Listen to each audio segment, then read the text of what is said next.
Some spirits are restless, others are angry, and some just want to be heard. The Paranormal M, we give them a voice.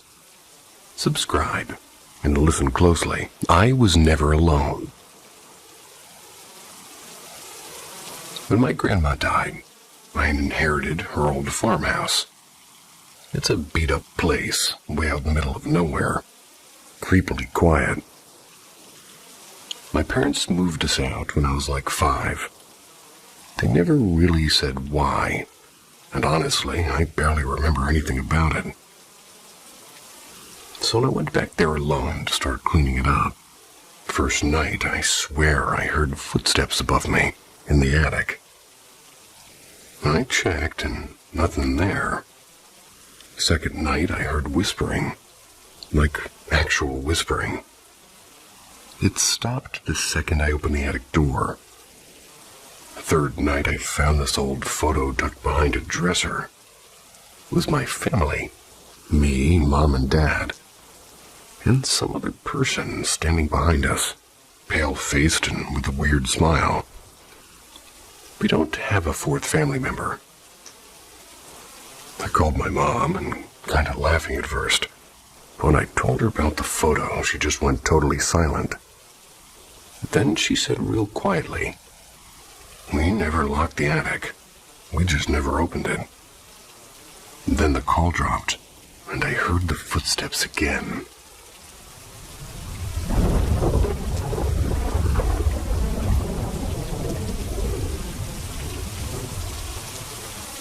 Ask Reddit.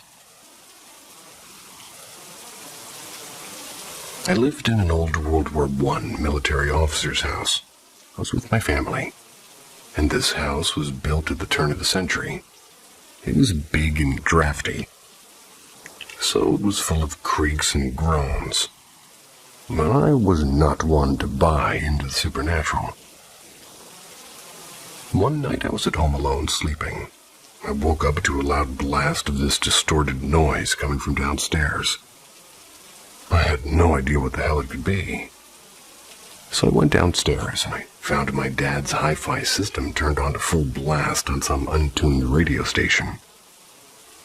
I thought this was weird because nobody ever switches to the radio, as mainly the record player and CD player got used. So I turned the volume all the way down, switched the settings back over to the CD player input. I turned the system off by pressing the button so it passes the descent and sticks out in the off position. I do walk around downstairs, just to make sure nobody was home trying to mess with me. After about a half hour, I was still a little bit nerve-wracked and having a hard time falling asleep. Suddenly, that loud blast of distortion started up again, and I felt that sharp rush of adrenaline in my chest. I hesitated and I came to terms to what could be down there. I headed down the stairs slowly. Sure enough, the radio was switched back on with the volume to the max, tuned to some whacked-out station. I said out loud something along the lines of, "I know you're here and trying to tell me something. I just want you to know that I respect you and the house. I don't want any trouble, and I don't want you to harm my family." I proceeded to unplug the radio and I went back to my room. Pretty much waited until morning. And from then on, it never happened again. Moved out not too long after. But I kind of get the whole supernatural ghost thing now.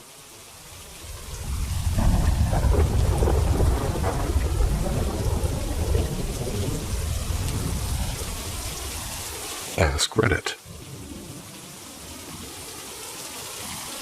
One time, me and my friend were in our car late at night. It was after a Whataburger run. Whataburger.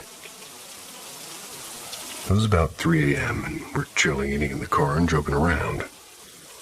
Don't ask why we were up so late. It was sophomore year of college and we were pulling an all-nighter for Lord knows why. But anyways, we pull into her apartment complex. park perpendicular to the forest surrounding majority of her complex. As soon as I put my car in park, I felt everything go cold, and I promise you I felt something in the air. Keep seeing this thing move in the forest out of the corner of my eye. I think it's just the wind in the branches. Finally, I'm like, the fuck is that? And so I look closer, and it's two huge yellow eyes staring out directly into my eyes. How is it that when I finally look harder, we make direct eye contact? This thing was staring at my eyes for a long time, I just know it.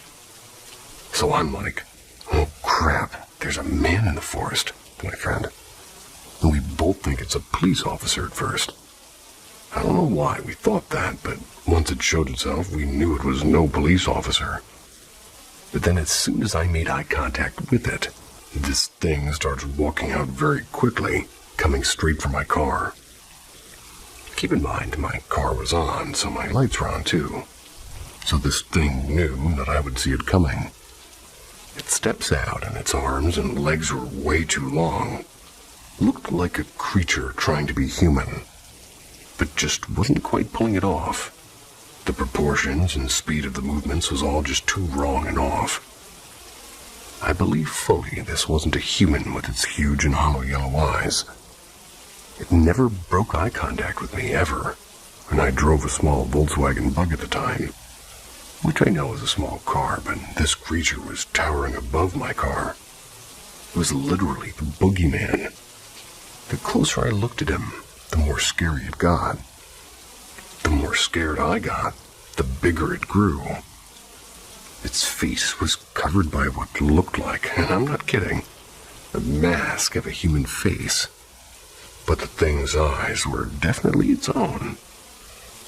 Finally, I snapped out of my terror, versed out of my spot so fast, and by that time he had made it all the way to the front of my car and was touching the hood. I wish I had ran over it, honestly. But when I looked back in my rearview mirror to see what was going on, it was standing in the spot I'd just been parked in and waving and staring straight into my eyes through the mirror. Don't know what this was, and I've heard lots of things. I think it was a demon for sure, but that's just me.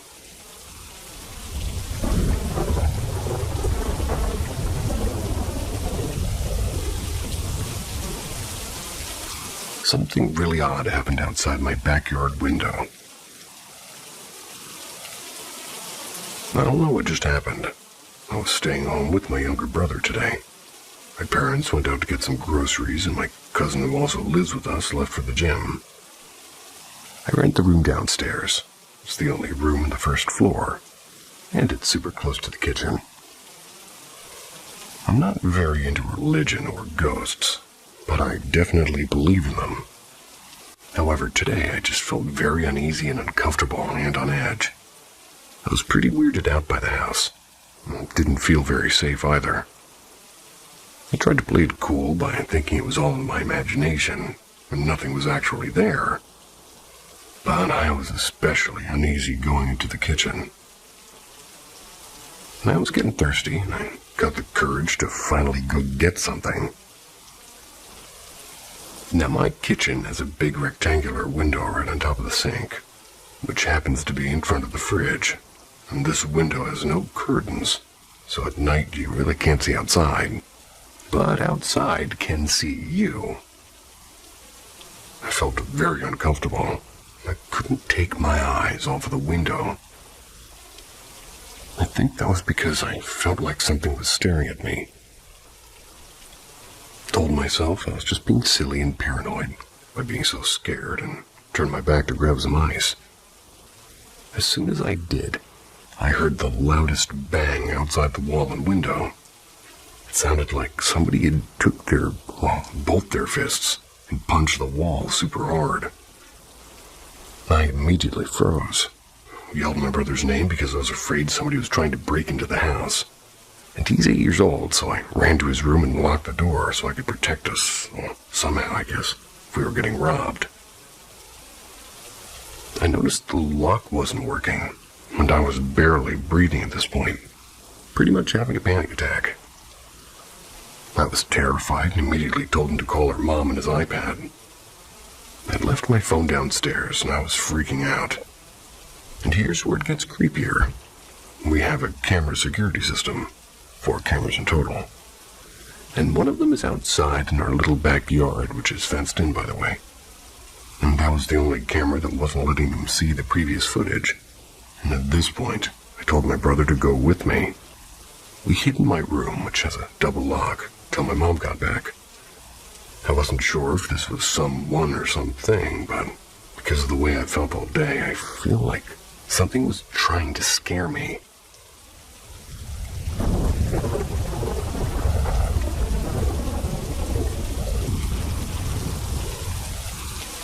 Strange dream and mysterious lights. Last night, I had a dream that really shook me. I dreamed my garage was on fire. The fear and distress felt so real that I basically got woken up by it. Still a bit shaken when I got up to use the bathroom. Well, I got back to bed and I looked out the window from my second-floor room. And that's when I saw something really unusual. At the height of the trees, not up in the sky, there were long, straight lines of light. They were moving slowly one after the other, almost like a procession. The lights lasted for about 30 seconds before they disappeared completely. I wasn't fascinated, I was more taken aback, almost hiding as I tried to figure out what I was seeing. I wanted to grab my phone, take a picture, but by the time I thought to do it, it was already too late. I was fully awake and lucid, and I know it wasn't part of a dream. I even Googled to see if I could find something. Well, something similar to what it was that I saw. Nothing seemed to match. I don't know if the dream and the lights were connected, but the whole experience has left me with a lot of questions. Has anybody seen anything like this before? I'd love to hear your thoughts or experiences.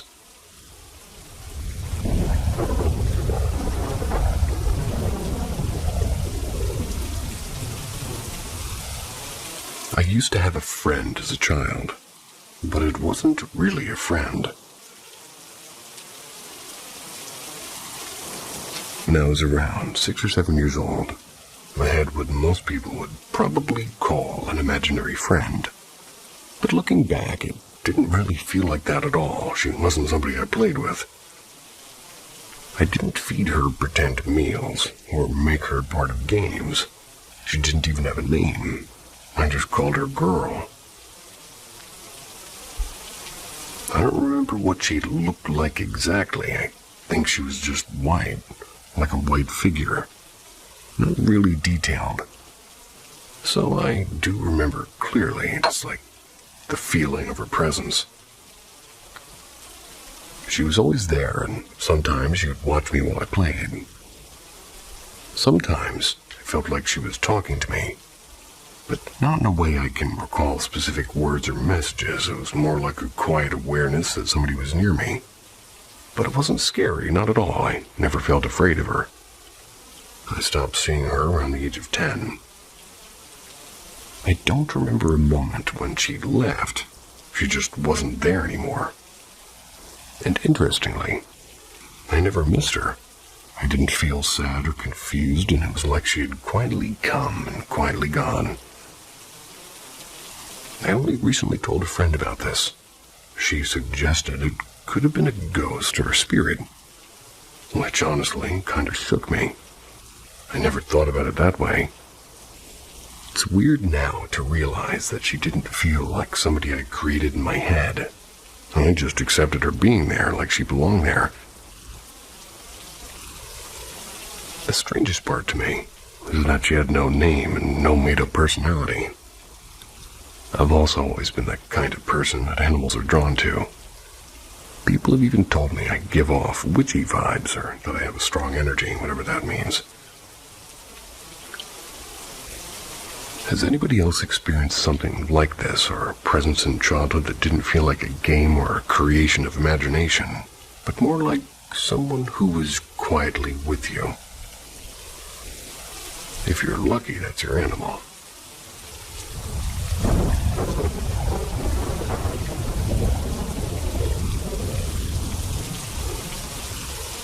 My sister used to see me as a shadow at night. I found an old text I wrote years ago, right after one of the strangest episodes of my childhood. I recently reread it and felt the need to give that story a new form, to organize it better and revisit it more clearly. Well, that fear that in a way still lives inside me. What you're about to hear is more mature of a rewrite, but the fear, that stays the same. During our childhood, my sister Alice and I were very close. We slept in the same room and laughed together and shared toys and fears. That lasted until I was about 6 or 7 and got my own room. It was like a defining moment because along with the sense of freedom and independence came something strange. I remember exactly the first time something felt off. Alice said to me, as casually as could be, "Lucas, why do you keep watching me at night and never say anything?" "What? I never did that, Alice." "Stop lying. Seriously, stop standing at the door staring at me." I thought it was some kind of a joke, a childish attempt to scare me. She never brought it up again. But a few nights later, I started waking up to her screaming, "Get out, Lucas, leave me alone." And I'd been asleep, always asleep. At first, I tried not to give it too much importance. Kids have wild imaginations, I thought. But over time, it started getting to me. Why was she seeing me standing at the door? What did that even mean? Recently, now that we're older, she told me everything. Her eyes were full of tears as if she were reliving every moment. She said that for about a whole year, she saw me standing there every single night, silent and shadowy, just watching. It was me, but at the same time, it wasn't. She swore it was real. She said my body looked like it was covered in a dense shadow, as if the hallway light refused to touch me. I never responded and I never moved. I just stood there, a human silhouette with my face.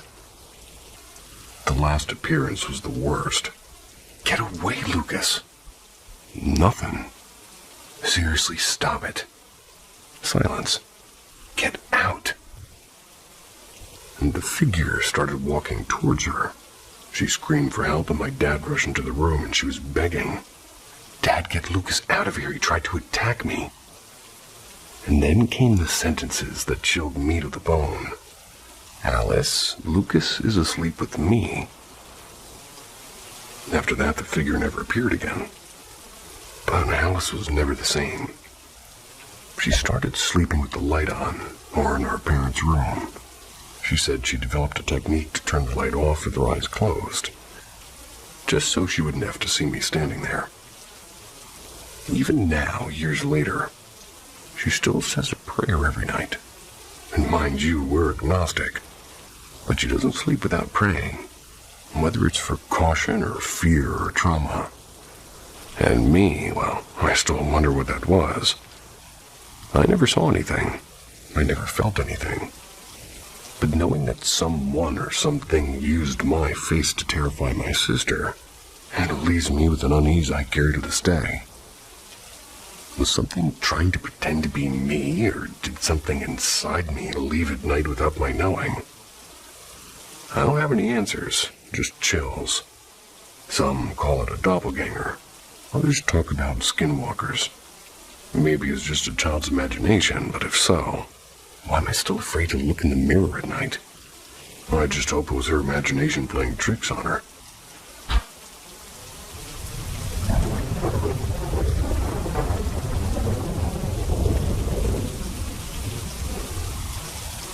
I'm pretty sure my house is haunted.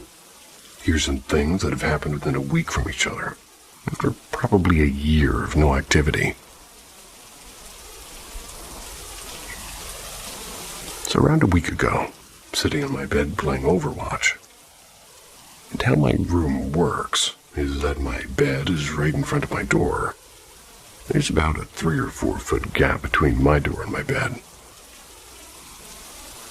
Anyways, I just loaded into a round and had my headphones on. I heard this loud clapping noise right behind my left ear, the side facing the gap from the door and bed. I snapped my head around as I jumped because it startled me, and I live with my younger brother, so when I don't see anything behind me, I check around the gap thinking it was my little brother trying to scare me. I didn't see anyone.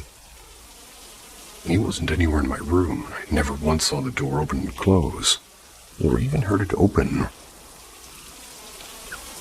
A thunderstorm was happening around this time, but I sat and listened to the next 3 lightning strikes. None of them sounded anything like a clap or as loud. My left side, where I heard the clapping, was also away from my window, from the way I was sitting. So I seriously doubt it was thunder. The next story happened to me 2 days ago. I was walking in from taking out the trash. I'm going to start this out by saying that I always close my back door anytime I go take out the trash. I never do because anytime I do, my dad screams at me to close it to not let the air out. Or he gets up and closes it on his own.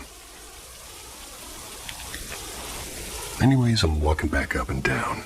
I'm looking down. Forgot why, maybe checking for lizards on my back porch. Don't step on mine. And I hear my back door knob twist and then start opening slowly on its own. First, I think it's one of my brothers, and I have 2. Maybe my parents. I open the door and I don't see anybody. I don't hear anyone walking away or closing a door. Nobody was in the kitchen, the living room, or anywhere in sight. Also, before anybody says this, no, my house isn't built on any type of slant or hill, so my house isn't slightly crooked or anything. I have a lot of other paranormal stories, so I might make a post about them one day.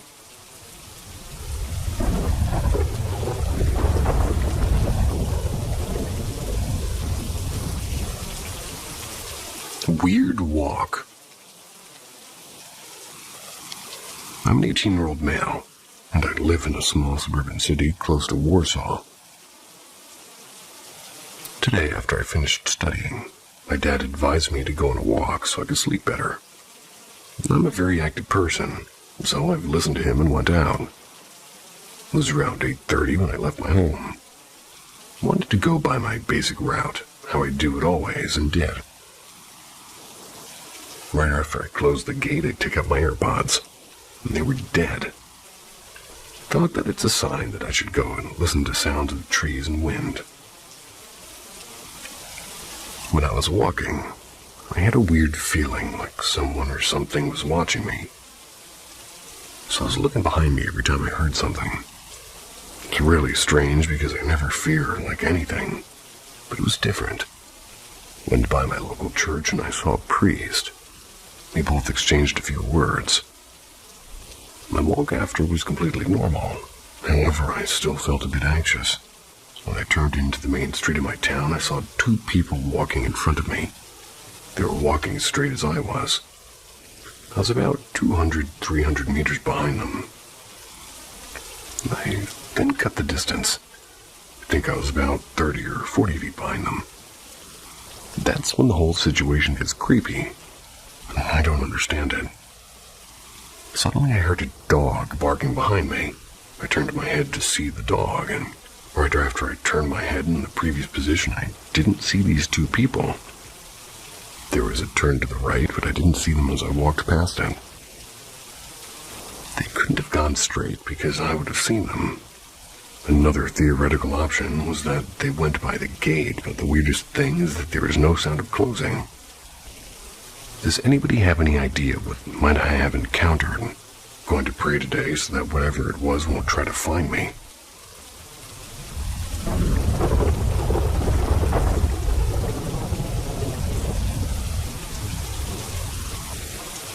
The mirror sight. It lives in your body, feasting on your mind. The first time I noticed it at the time was at my mom's birthday. It was raining. The wind and water slapped against my window as the wind wipers clung on for dear life, desperately trying to erase the rain. I got out of the car, excitedly standing on the front doorstep with presents in hand. I gave the door 3 sharp raps when I was met with my mom's sleep-deprived face.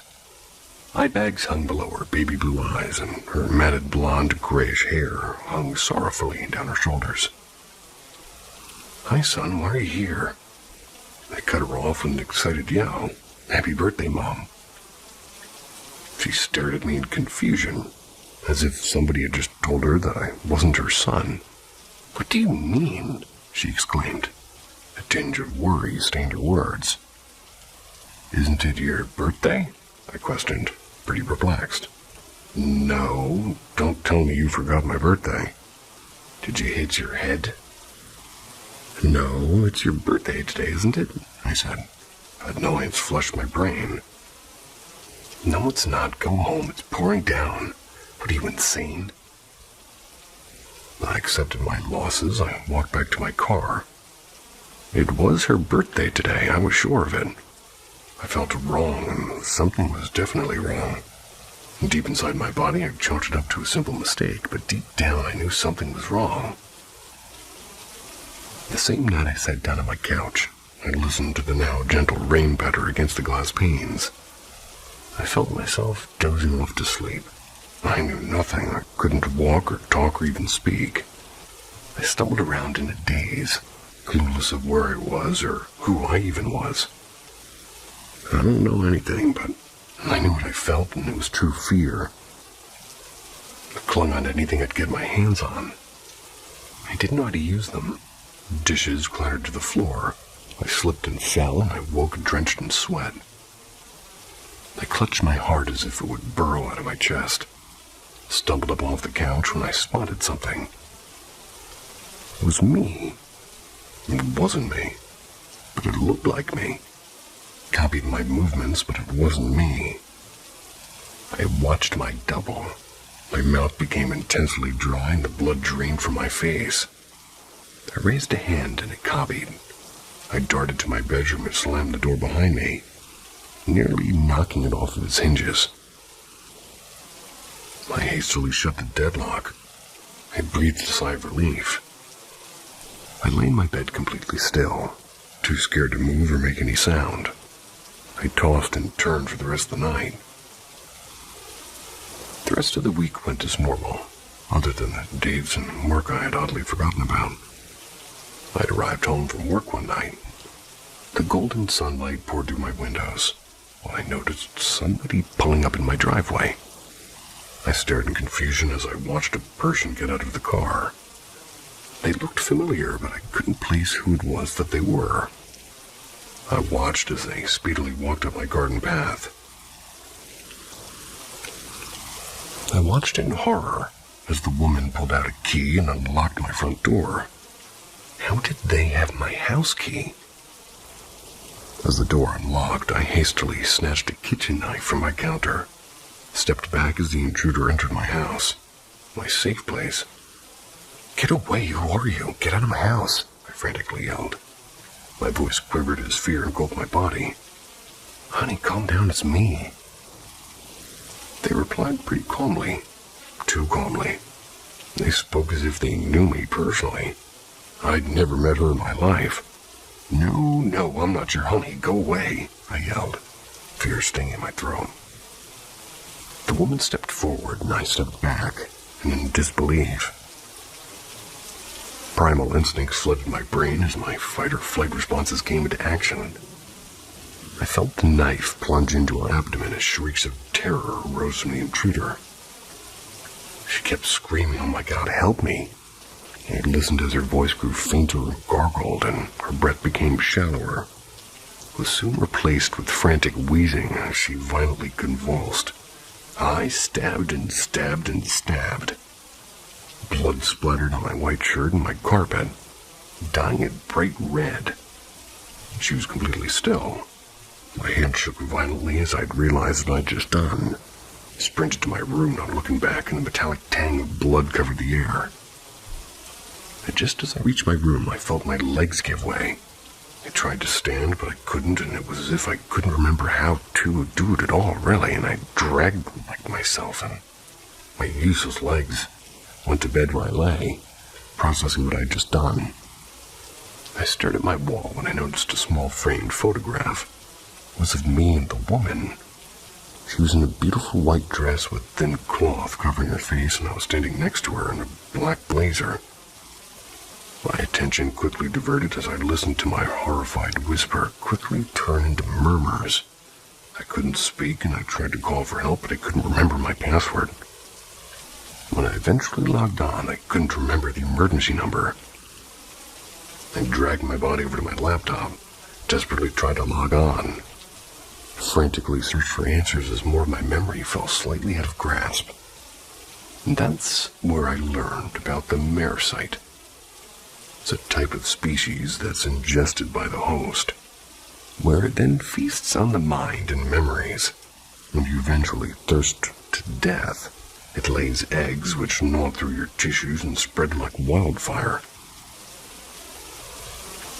I'm using the last of my sanity to type this out before I forget how to spell, and soon all I know will be gone. Someone or anybody, please help them. What's wrong with me? That has to be a fiction story. If not, well, that was interesting.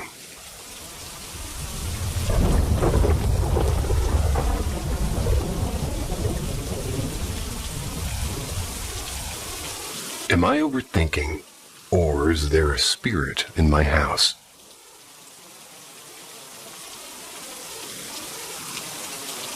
So I've had a few weird things that has happened to me over the past few years.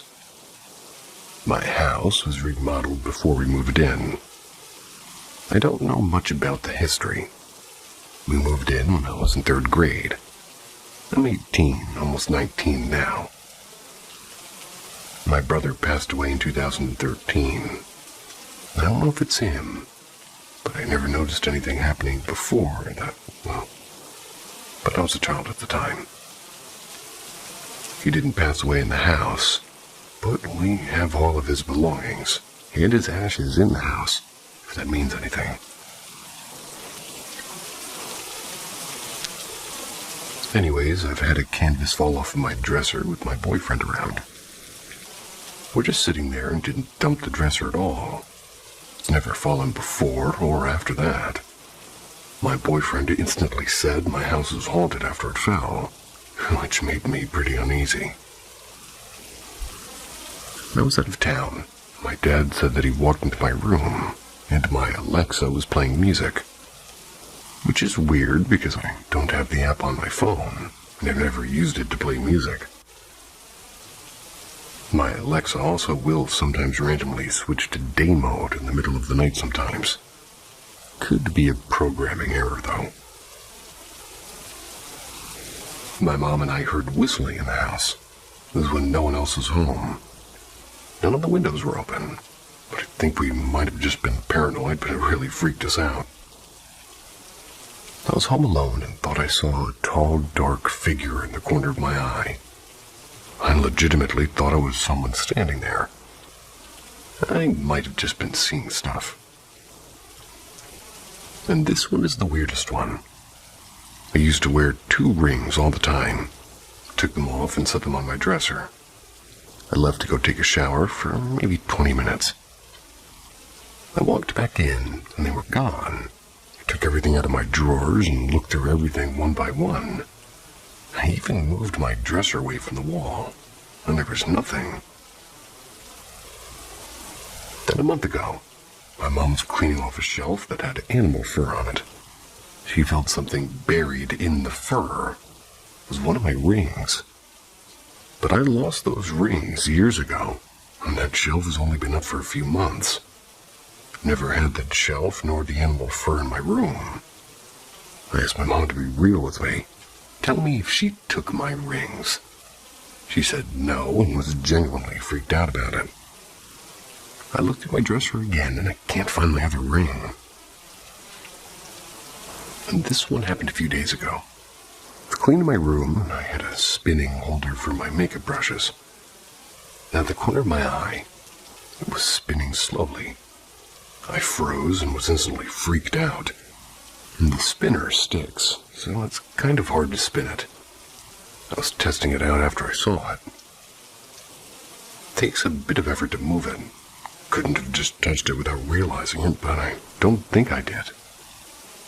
Before I had this bedroom, it used to be an office room. We had a bookcase in it with lots of books.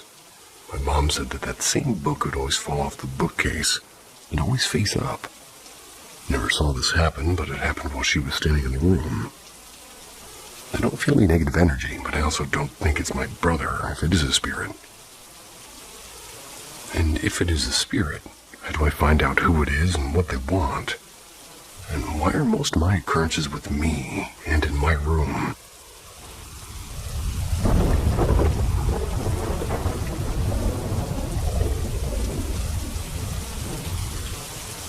My household ghost talked to my niece and daughter. I, a 25-year-old male, moved into a new house in November. I'm renting, so I have a 12-month lease. And honestly, I love the house, but there's definitely something paranormal here. It started with small things, like lights flickering and my bedroom light turning off when it wasn't even touched.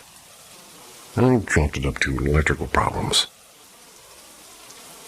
Then, about a month into us living here, my 27-year-old girlfriend started saying she felt like something was watching her, and the house was creepy when she was alone. Allegedly. Excuse me. A few weeks after that, we started randomly hearing footsteps in our ceiling, like someone was upstairs. We would also regularly hear a singular knock on our front door every now and then, as though nobody was there. And also that light that would turn off in our room started turning off whenever we were getting dressed. Our cat started meowing at the ceiling in the laundry room every day, which is between our living room and the garage, and it also shares a wall with our bedroom. In January, I'm home alone with my 2 kids. S, a 10-year-old male, and E, a 6-year-old female. Back this up. Your son is 10 years old and you are 25. Alrighty then. Moving on. We were on the couch, which is on the opposite wall of our TV, when the TV was off. My son was telling my daughter and I a joke when suddenly, in the middle of it, the TV remote moved on the TV stand. It knocked over a Harry Potter wand to the ground. Our cats were asleep on the couch with us. It was unexplainable and freaked me out. The worst event was in March, during spring break.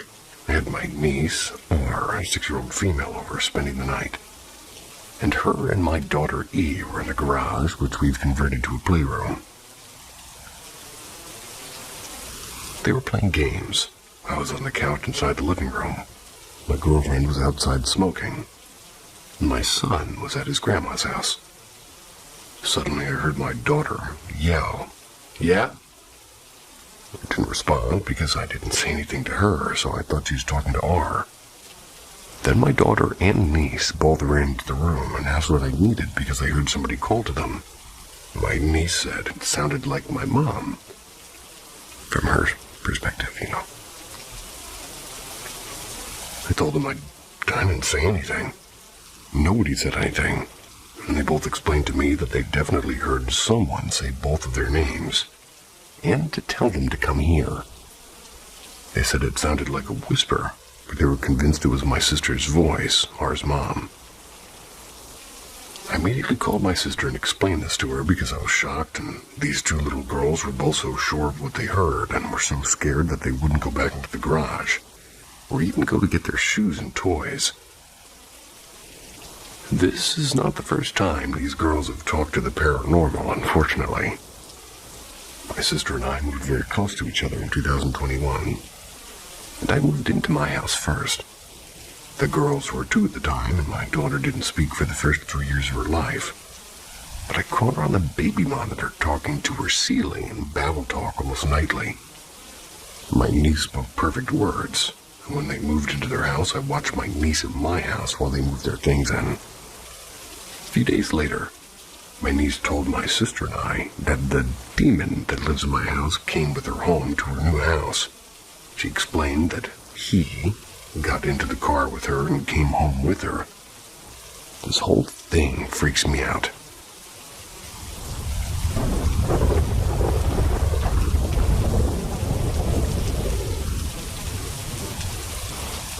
I saw a woman in white in my dream, recited Hunaman Chalisa, and never saw her again.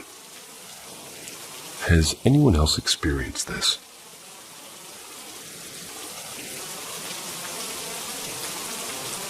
I'm originally from India, but currently live in Mexico. A few months ago, I had a really intense and strange dream that I can't shake off. I wanted to share it here to see if anybody else has had something similar happen, either in dreams or in real life. In the dream, I entered my bedroom like normal, but suddenly I saw a woman standing there in white clothing with long hair. Her presence felt off and eerie and heavy and disturbing. Instinctively, I lunged at her, trying to kind of drive her out or to confront her. But as soon as I did, she repelled me with some kind of a force, almost like I got quote-unquote yeeted, which somebody told me means thrown. Yeeted, like a baseball straight into the wall. I physically felt the shock in the dream. At that moment, I don't know why, but I started reciting the Hunaman Chalisa, a Hindu devotional hymn known for protection. And as I kept chanting, I felt something shift, like I was gaining strength or protection. I launched at her again with this newfound energy, and this time, I somehow managed to push her out of the room to the window. I either threw her out or we both fell out. Not entirely sure. But as soon as that happened, I woke up. And here's the strange part. Since that night, I've never seen that woman again. Not even in other dreams. My house has felt normal and peaceful even. No lingering energy and no weird feelings. Has anybody had dreams like this, where you fight off a spirit or a ghostly woman in white? And has anybody used a mantra, like Hunaman Chalisa or otherwise, in a dream to protect themselves? I'm just trying to understand whether this was some spiritual experience, my subconscious, or something else altogether. Any insight or similar stories would be appreciated. You've all heard many. I'll never get used to that word.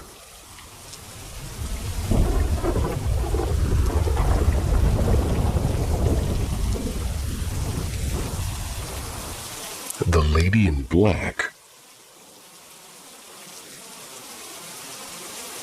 Still to this day, when me and my cousin talk about that night, we still have no clue who or what she was. Any ideas on what she was, or if she was just some high homeless person. But here's what happened. My cousin and I had snuck out from McDonald's, our own little rebellion. Two teens hungry for 99p burgers. The walk to McDonald's was a little bit far, but we didn't mind it.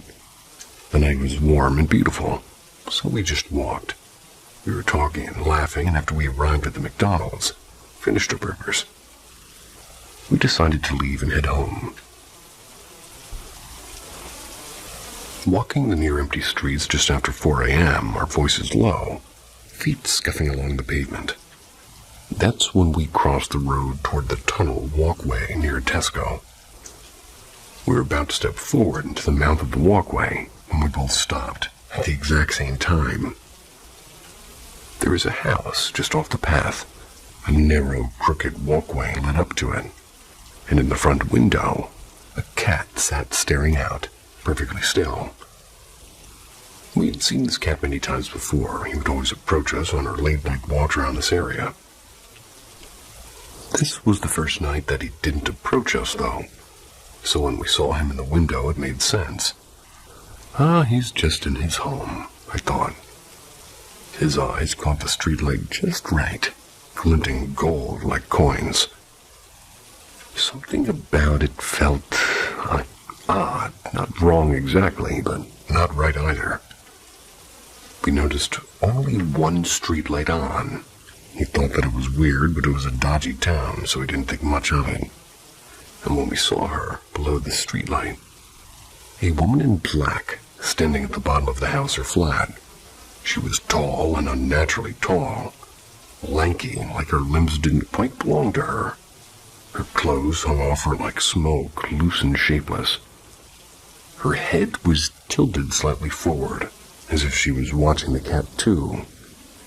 Or maybe she wasn't watching it at all, but maybe she was waiting for us. At first, we thought it was some random drunk staring at the big cat.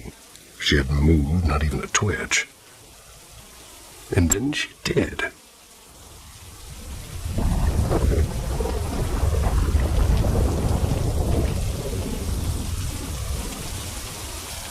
She turned, not slowly, not unnaturally. Well, not naturally. She spun around in one smooth, unnatural motion, like a puppet on a string, and her face locked onto ours. Her eyes were shadowed but fixed, her expression blank, yet somehow furious. Her skin was pale and too pale, stretched too tightly across her cheekbones and pointed chin. The second she looked at us, the world seemed to drop. A coldness slammed into my chest, sudden and bone deep. My skin prickled and every hair standing on end. My stomach lurched like I was falling, but I hadn't moved and I couldn't move. It felt like time stopped, but only for a second. Then everything in us screamed, not out loud, not even in words, just run. That wild animal panic that lives deep in your gut. The kind you can't reason with. The kind that keeps you alive. We bolted. No warning, no signal, just instinct. Legs pumping, breath catching in our throats, the echo of our footsteps, loud in the stillness. Down into the tunnel walkway we went, the lights overhead flickering dimly like they might die at any second. The air was thicker down there, like breathing through wet cloth. Our footsteps slapped against the concrete, and we didn't speak, and there was nothing even to say. Halfway through, we slowed just enough to glance behind us, and she was there, still following. Closer. Too close. And she wasn't running. She was walking that same slow, deliberate walk. But somehow, she was nearly right behind us. Her arms hung loose by her sides, her shoulders stiff, and her head tilted slightly. Like she was studying us. Like she didn't really need to run to catch us. Her movements were silent, not a sound was made. It made no sense. She made the tunnel feel longer than it was. We ran harder. Her lungs burned and my legs felt like jelly. The exit was just ahead, the stairs leading back up to the street. We scrambled up them two at a time, nearly tripping.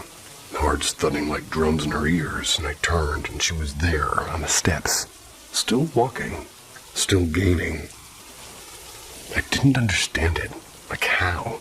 We were running flat out, and she had moved faster than a crawl. But there she was, her face still calm, still blank, eyes locked onto us like we were already caught. We hit the street and kept going, sprinting down the sidewalk, past shops and shuttered houses. The lights above us blurred, and our feet thundered on the pavement. I looked back again. She was still there. Not running, not stopping. Still walking. And somehow closer. We didn't stop until we saw them. Two men standing near a crossing, smoking, talking softly under the weak glow of the street lamp. We made a beeline straight for them. Our fear was plain in our faces, and they looked confused and, well, startled even. And when I turned back, she was gone and vanished. Not behind a corner, not retreating, just gone. We wanted to chalk it up to her being somebody that was high or something, but I couldn't explain the fact that she had just vanished. Well, she got too high. But I swear it didn't feel like she'd left. It felt like she'd just stepped out of sight, like she was still nearby and watching, just out of reach, waiting. And even now, when I pass that street, or see a cat staring from a window, I get that same cold twist in my stomach. That pressure in the air, that feeling that something unnatural is near, that if I turn too slowly or blink too long, she'll be there, still walking, still catching up.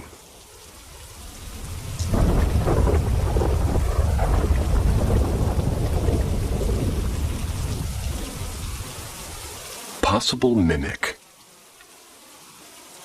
I think that I have a mimic problem. I've always been prone to witness and experience paranormal activity all of my life, so I'm not easily scared or impressed. Backstory. My boyfriend, 32, and I, 33, he bought a house in the countryside almost 2 years ago. It's a huge house that has an apartment above the garage and an in-suite in the basement. I rent the apartment and my mom lives downstairs. The seller almost got arrested after the sale and flew the country.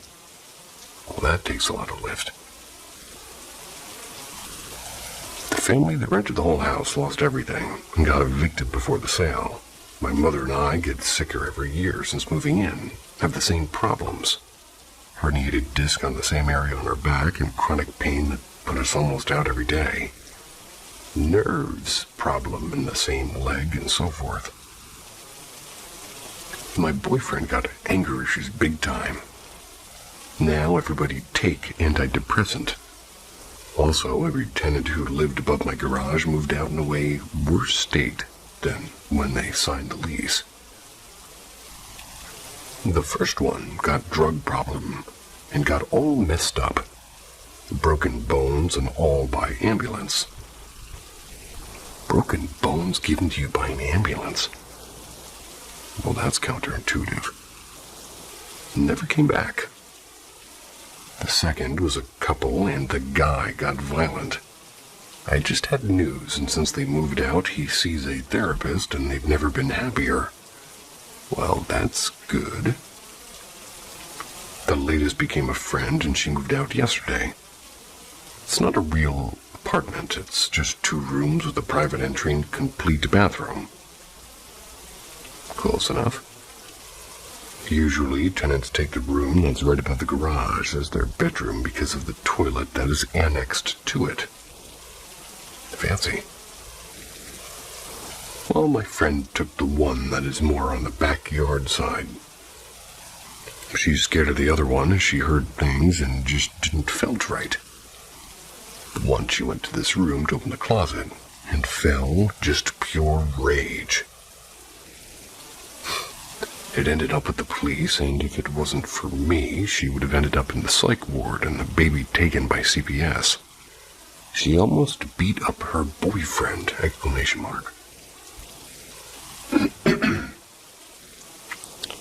Why a mimic? Last week I was in the chicken coop that's in the garage.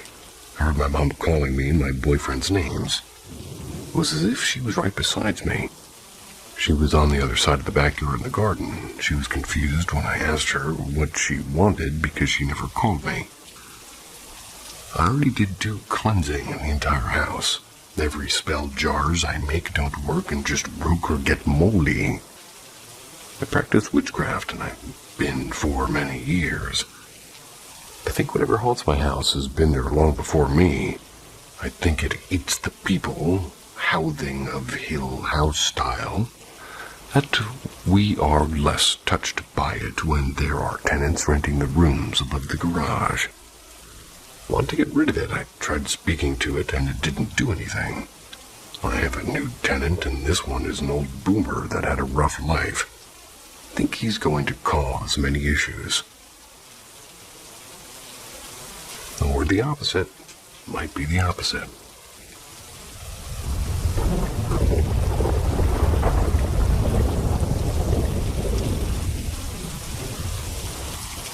Animals behaving oddly. This thing happened about 6 weeks ago. Initially, I didn't really think anything of it. Only moments later I thought, well, that was unusual. I wish I had photos or videos of this. I'm thinking there may be a way for me to get screen grabs with the help of the staff at my head office. And I'm a school bus driver. And one spring morning, late April, early Mayish, I'm driving my morning run. It would have been around 7:20 in the morning. It was bright, sunny, and clear. I was driving down a dirt road approaching my fourth stop.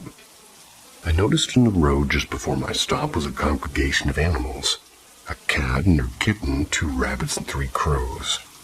They're all sitting in the road in a circle facing each other, like they're discussing something. As I approached, they all glanced up at me and moved off the road in different directions simultaneously. It wasn't until after I stopped to pick up my student that there's this thought, like, how odd was that? That afternoon, I told the young man I picked up at the stop what I had seen there in front of his house. The look he gave me was gold, a mixture of surprise, happiness, and intrigue, perhaps. It was really neat. He actually ended up moving the next week from that house. Now he has a bit of magic to remember it. Wouldn't exactly call this paranormal. I do have plenty of paranormal encounters, but they're all just stories. I have no evidence or proof. I can share these in another post if anybody's interested. This, however, well, I was in a school bus, and the school bus has cameras, and as long as the bus is running, the cameras are recording. So I could potentially ask somebody at my head office if they would be willing to look at the footage for my run of those days. Give me a screen grab. Even just to confirm that I'm not crazy and that it did happen. The experience hasn't left me. Think about it at least 3 times a week. It wasn't scary or spooky or dramatic, it was just odd and unusual. The kind of behavior I imagine now is responsible for the beloved stories like Peter Rabbit or Winnie the Pooh. Yeah.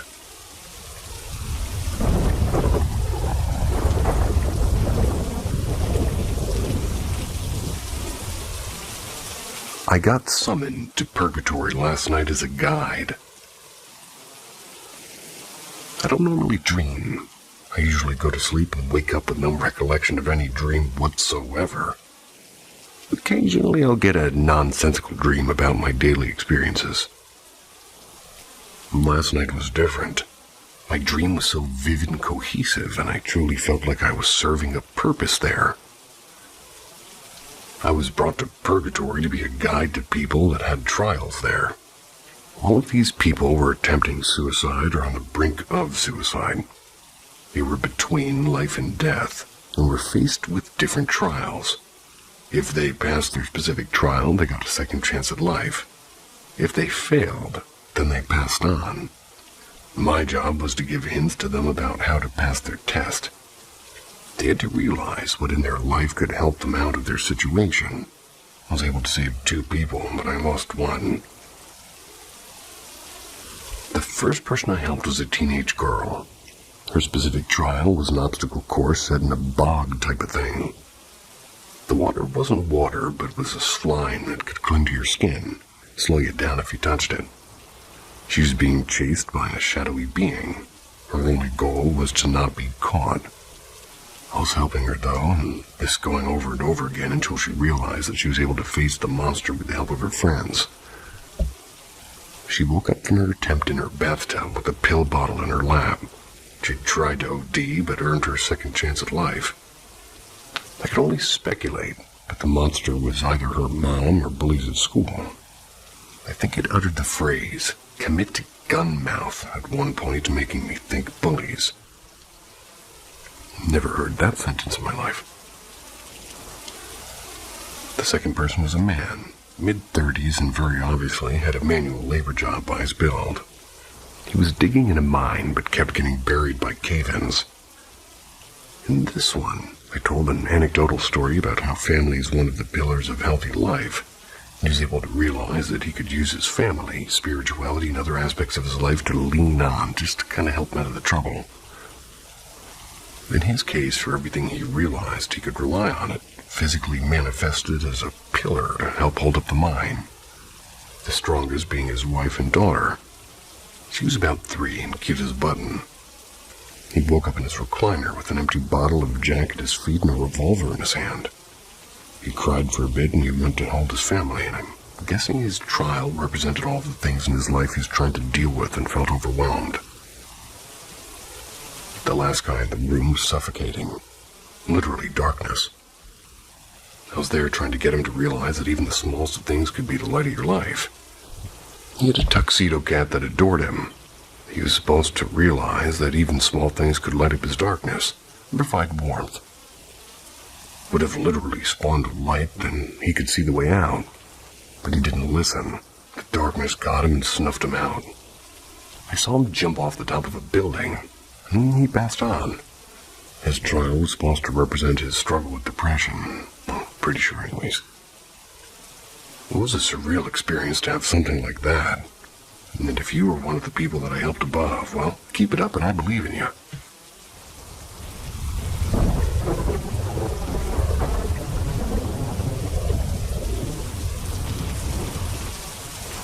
I feel a bit paranoid after my last time going into the woods. I don't know if I'm just overreacting or not, but I am a bit spooked. For context, I'm a young woman who lives in the Ozarks. I've always enjoyed hiking and being in the mountains. I know there's folklore and spooky stories surrounding the region, even including mentions of cannibals and cryptids. But I personally have never really felt fear in the woods until recently. The end of my yard is where the woods begin, and I'm not unfamiliar with the land. I've spent hours out there. There's a few small walking paths from, I'm assuming, hunters or people who go back there to fish. The other day, however, I felt so off about my walk. I felt watched, like something was behind me or perhaps next to me in the trees. I just couldn't see it. I went past the gate and into the woods regardless, telling myself it was normal instincts. Birds watching me constantly when I'm out there. I was only a few steps in and climbed up the deer stand out there to calm myself, thinking that being up high would ironically ground me, if that's the type that's kind of a ladder and you attach it to a tree. However, I started feeling something tapping on the metal ladder. Thought maybe it was nothing but my imagination, but I heard it over and over again, tapping in silence and then tapping again. Couldn't figure out what was causing the noise. I just felt weirded out and went back to the gate and turned back into my yard. But I heard a twig or a branch snap. Nothing in sight. Maybe it's some animal. I've had encounters with deer, though. When they spook, I always hear them running after. The ground's covered in crunchy leaves. So I hope it's just a small animal that I wasn't able to really hear flee. I felt pretty spooked and quickly headed back into my house. The night after, I had a vivid nightmare about being chased by something I can't fully describe while alone in the woods. I just know that it was something, some type of thing or person trying to get to me. And I've just been a bit scared since. I really want to calm myself. I've never had feelings like that toward the woods. I've lived around this area my entire life. I don't know quite how to get it out of my mind, even though I know it was probably nothing.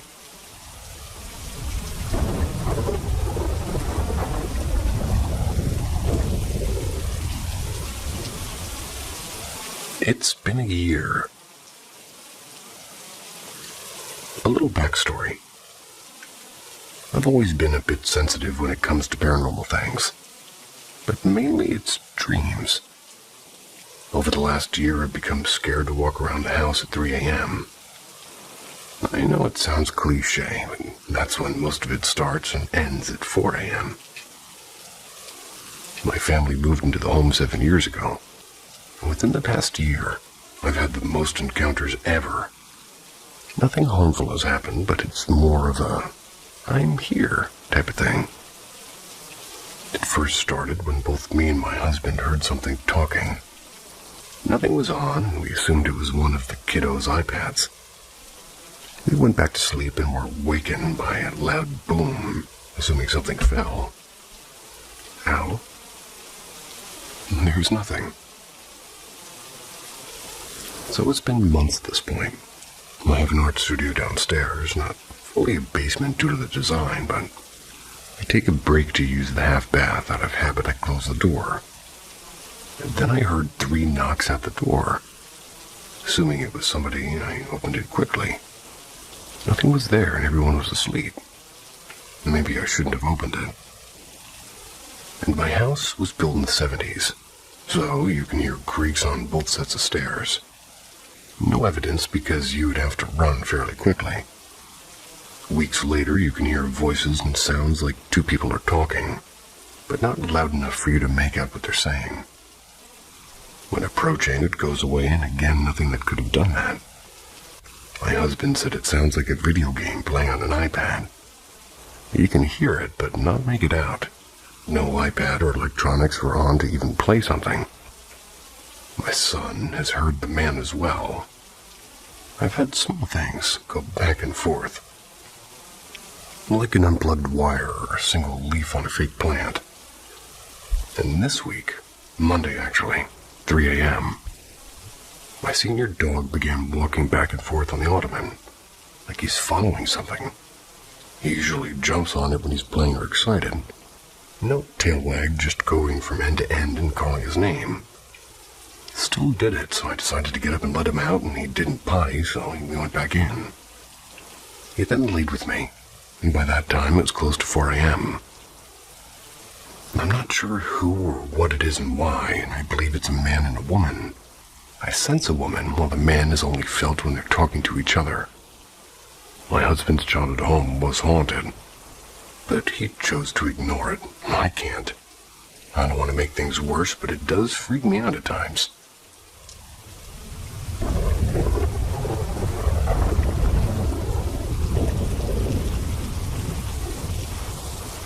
I saw my grandparents.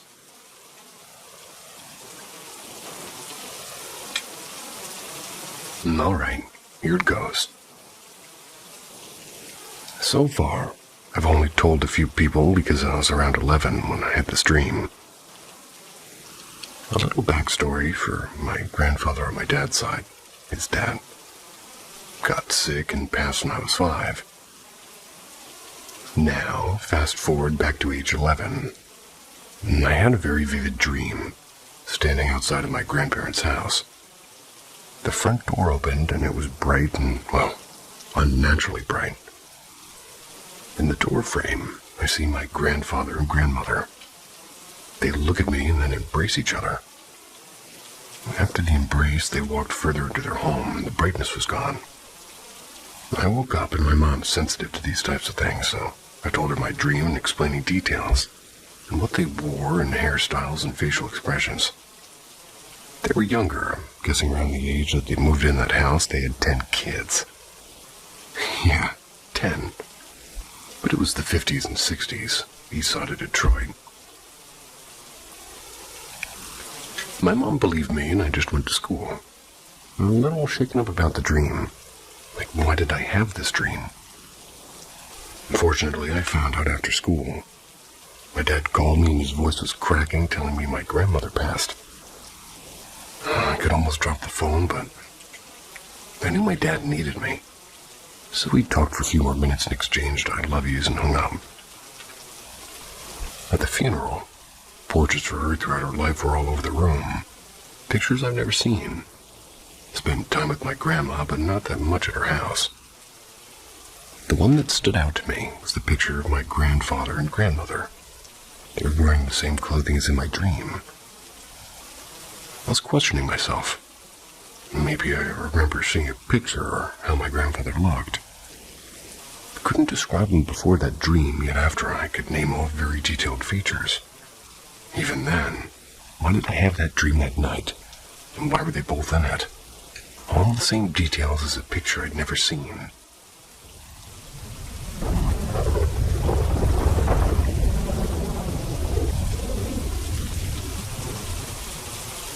I got sick from a town full of witches. Doctors found nothing. An old man in a hidden house cured me.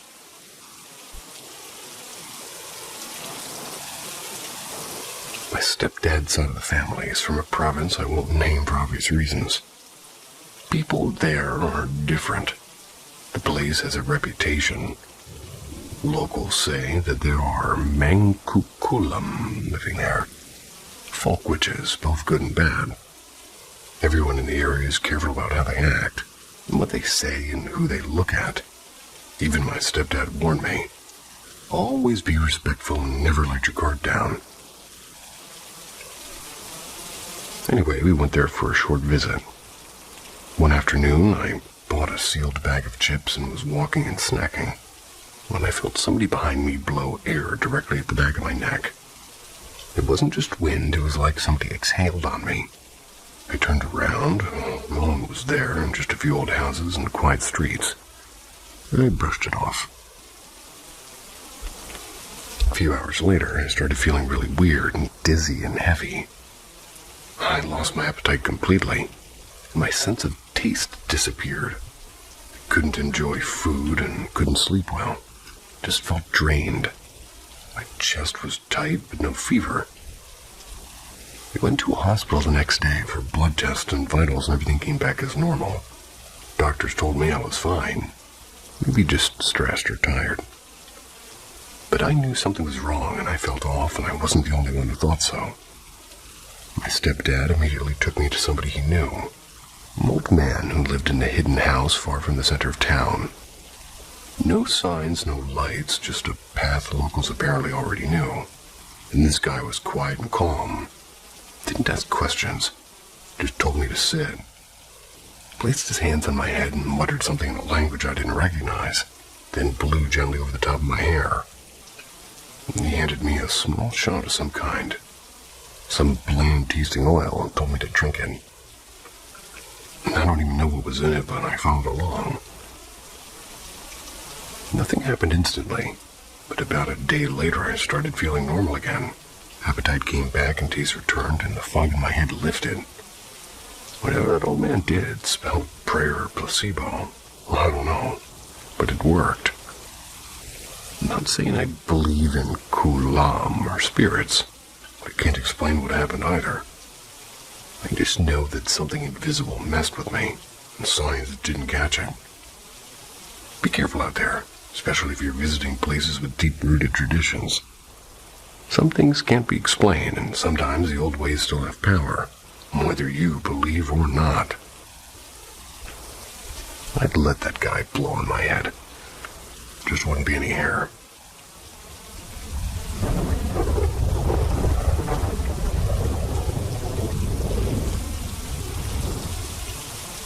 Behind every myth is a warning. At Paranormal M, we dig up the legends and uncover the disturbing truths that they're hiding.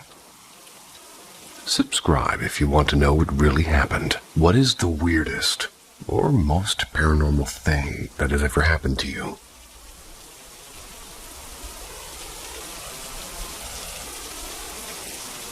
According to some of my relatives, half joking, half serious, they say that my mom and one of my aunts once played with a Ouija board when they were kids, right at the entrance of our house, the one that connects the street to the patio. Since I can remember and became aware of my surroundings, I started to notice certain presences, if I can call them that. During my childhood, from around age 6 to 10, I shared a room with two of my siblings. There was always one rule that we agreed on. Never look at the window. The room had a big window that stretched from the floor to the ceiling. It faced a small back room where we kept brooms, the gas tank, and the boiler. kind of like a cleaning room. From that window, we would often see things. Our bunk bed was right next to it. We never turned to look at it on purpose. We had many nightmares as kids, would often sleep in the same bed. When we did get brave and look, nothing would happen. As if what we thought we saw was just our imagination or tricks of the light. Sometimes, around 3 and 4 a.m., we'd hear light tapping on the window, like someone knocking at a door. Other times, we'd hear whispers calling our names. It was honestly terrifying. We avoided looking at the window because we did see strange things. I remember seeing 2 little girls there. It wasn't just once. It happened several times. Always at night. They stood so close to the glass it felt like I could sense their breath. One wore a black dress and the other a red one. They looked like old, creepy dolls. Even now, remembering that gives me chills. Things got more intense over time. Louder noises at the window, knocks on the door, and even footsteps or heels on the roof. But our house is only 1 story, and the upstairs apartment was empty most of the time. By the time I was 9 or 10, I'd see shadows moving from the corner of my eye. Later, things started getting knocked over or moved. And once we came home from school around 11 p.m. and my bedroom door suddenly slammed open like somebody had kicked it. That same night, the window was hit so hard it felt like it might break. Then the bed moved. Not slightly, but violently. Like somebody shoved it with full force. We were just 3 kids home alone. And I swear, it was terrifying. Eventually everything stopped. No noises, no shadows, and it was like whatever was tormenting us had disappeared. Maybe because we weren't little kids anymore. But it wasn't really over. After 2 quiet years, weird things started again when a relative visited. And that day, they swore they saw a man dressed entirely in white, about 6 feet tall, wearing a white suit, a white hat, and with pale, colorless skin. They said he waved at them from the upstairs apartment, but we knew nobody was living there. Other guests later asked about the old man in white. They thought he was our grandfather. We didn't have a grandparent living with us, and apparently he would wave at them from above. Later on, the relative who stayed upstairs said he often heard little girls laughing. One time, he dreamt of a girl who tried to take him with her. He realized it wasn't his daughter and woke up sweating and freezing with the sensation that he was still holding something in his hand. After that, things stopped again. It was as if whatever was there just started to ignore us. But around age 15, I started hearing footsteps in the upstairs apartment again. The same noises behind the window returned, and then a new thing started. I began seeing a little boy. Sometimes we'd spot him in the patio watching us. Other times he'd just walk around, and eventually I moved into what used to be the storage room. Just a regular room where we kept stuff. That's because I needed my own space as a teenager. Since moving into that room, things have gotten even weirder. Sometimes I wake up and find the wardrobe doors open. My desk chair, which is right next to my bed, is always facing me, like it's watching me sleep. And sometimes somebody knocks on my door, and other times I hear a child laughing or crying. There are nights when everything is quiet, and others when it feels very active. And lately I'm scared to sleep with my back facing the chair, and every time I do, I feel something climb onto the bed or someone breathing on the back of my neck. So now my rule's changed. It's no longer don't look at the window. It's don't turn your back on the chair.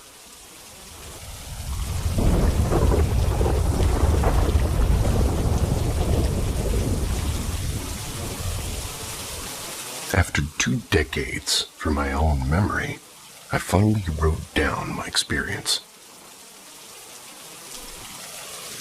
It's been over 20 years. Sometimes I wonder if I made it all up.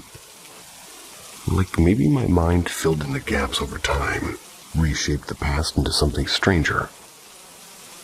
But then I talked to my mother and she remembers too. So I know what happened, I just don't know why. And this is a true story about becoming closer to somebody after they were gone. Andy was the cousin of my high school boyfriend. I just moved to a neighboring state and we were dating long distance. I met Andy through that boyfriend, but we didn't spend much time together. We were probably closer to acquaintances more so than friends. I don't remember everything now, but I do remember him being an incredible breakdancer. And I remember how sweet he was to his younger sister, the kind of deep older brother love that can't be expressed with words. He passed away at 19. He had gone swimming in a river and was swept away. They found his body 2 hours later downstream. And I wasn't there, I heard about it from afar, but I couldn't stop thinking about his sister. His death was a shock, but what happened next shook me even more. A little over a month after he passed, I received a phone call from an unknown number. It was just after 3 a.m. When I picked up, all I could hear was static and beeping and a strange cycling of radio channels, snippets of music, voices in other languages. Then I heard a voice I knew. "Hello, who is this? It's me, Andy." Completely shaken, I hung up and I sat there confused, a little bit angry. Didn't even have Andy's number when he was alive. We had a few mutual friends, but not many. Couldn't think of a single person who would prank me like that, especially at that hour, especially on a school night. But the calls didn't stop. Every night after, always around 3 a.m., always with static, and always starting with Andy's voice. As strange as it sounds, I started to adjust. But eventually, I stopped hanging up and I stopped panicking. Our conversations became longer. Eventually, I started to question my sanity. I changed my number and the calls kept coming. So I told my mother. Being Japanese, she didn't even blink. The presence of spirits didn't shock her, but I needed more than belief. I needed to make sure I wasn't imagining things. When the next call came, I handed her the phone. She took it calmly and spoke to Andy, and from then on, whenever she was awake, she'd sometimes take the calls too. She even tried to help him transition, bringing in physics, shamans, and psychics. Anything to urge him to move on. But Andy didn't seem lost, and in our conversations he never talked about being stuck. He never even acknowledged that he had died. He talked about traveling, about visiting family in countries and how beautiful they were. And in those 2 years of strange nightly calls, I came to know him in a way I'd never had when he was alive. I learned that Andy was curious. He had a sense of humor. He liked to play the occasional prank, and he was a great listener, thoughtful and deeply caring.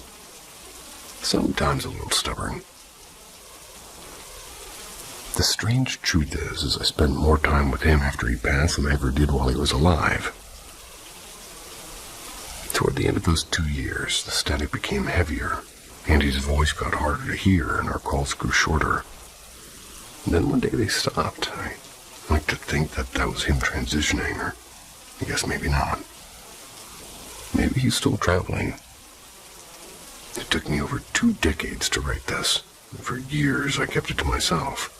only sharing it with a few close friends, and I did struggle with deep imposter syndrome. But if Andy's family ever finds this, I want them to know Andy's spirit lived on, and he visited and he traveled. I can't explain any of it, and I still don't know why it happened, but this is what I remember. Rest in peace, Andy Podyanoveth. June 28th, 2006.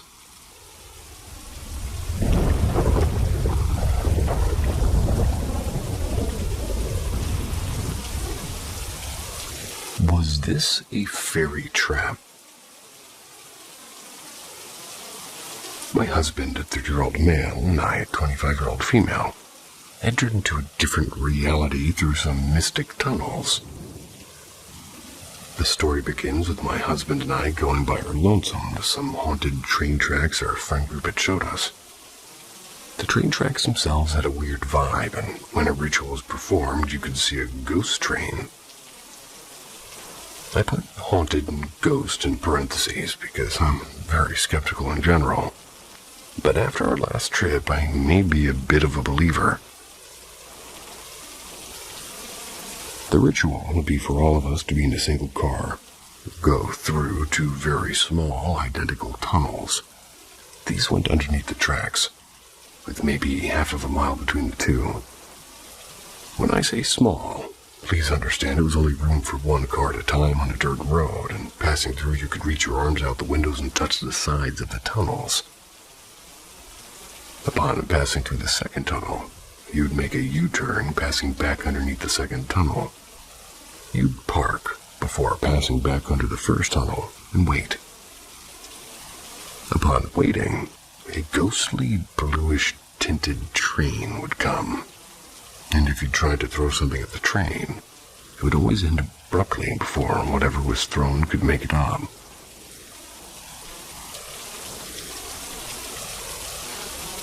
The one time my husband and I went by ourselves, we passed under the first tunnel just talking.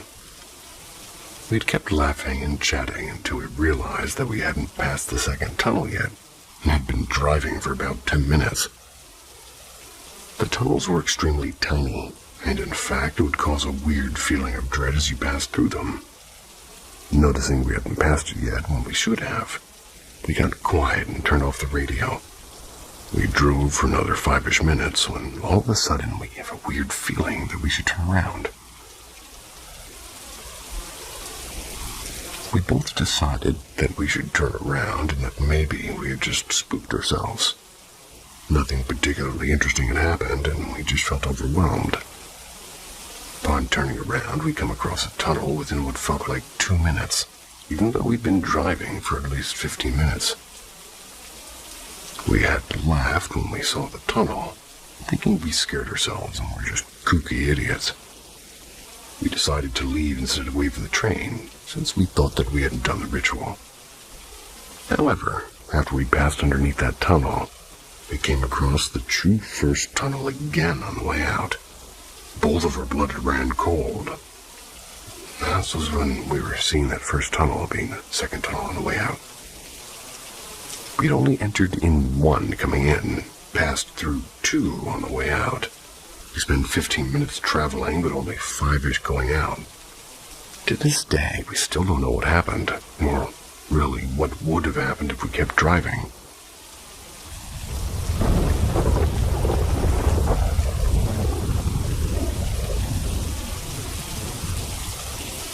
Advice needed. Skeptic to non-skeptic.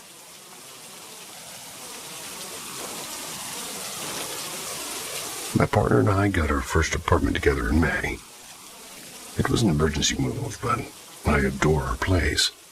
All of our furniture is secondhand and some antique. I collect oddities, so I brought my own smaller antiques and bones, skulls, and insects. Ethically sourced.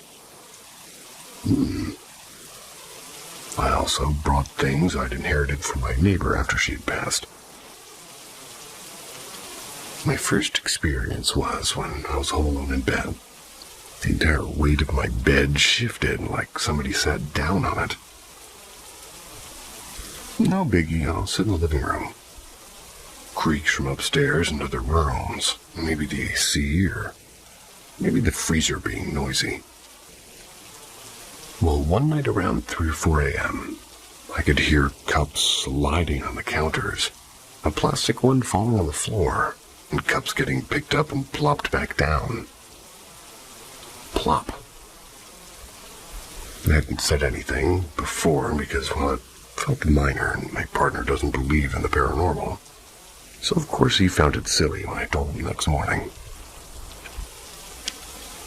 We have a 2-story apartment, even though it's just the 2 of us.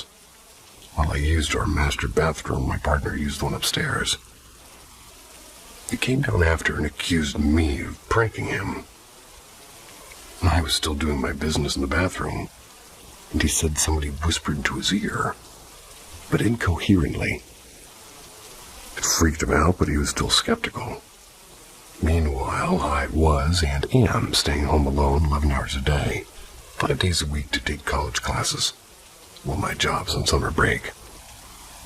The experiences became less subtle, my drink sliding away from me, my garbage bin getting knocked over, etc. But nothing to make me afraid.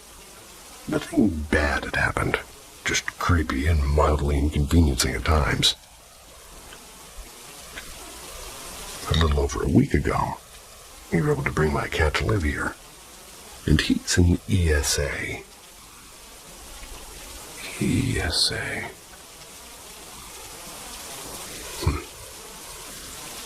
He's very clingy, but very energetic. I hung up some toys with bells on them, and he gets the zoomies at night. My partner woke up from the bells and opened his eyes to darkness, but also a figure darker than the surrounding darkness. It began to creep closer to him, so he turned on his flashlight. And of course, no one there. Checked out the living room, but my cat wasn't there with his toys. My partner thought he'd bolted, but to his surprise, he came back to the room to see the cat was snuggling up, dead asleep, sprawled out on the back underneath the blanket with me. Seeing my partner's lack of skepticism made me anxious. Some information. We have dual-function CO detectors. They very much work, and I have my partner regularly check the apartment for intruders. My breath is now, or my voice is gone. And we have a camera. I always leave a lamp on at night for bathroom trips. I don't know how it turned off that night. We don't partake in drugs, only if I take prescribed medications or chronic illnesses. And I had sage in my apartment twice. We can't leave, so what can I do? And if you're a skeptic, how do I put myself at ease? If you're a believer, how can I protect my space? Or can we peacefully coexist? I don't even know if I'm asking the right questions. My knowledge for the paranormal is pretty much service level.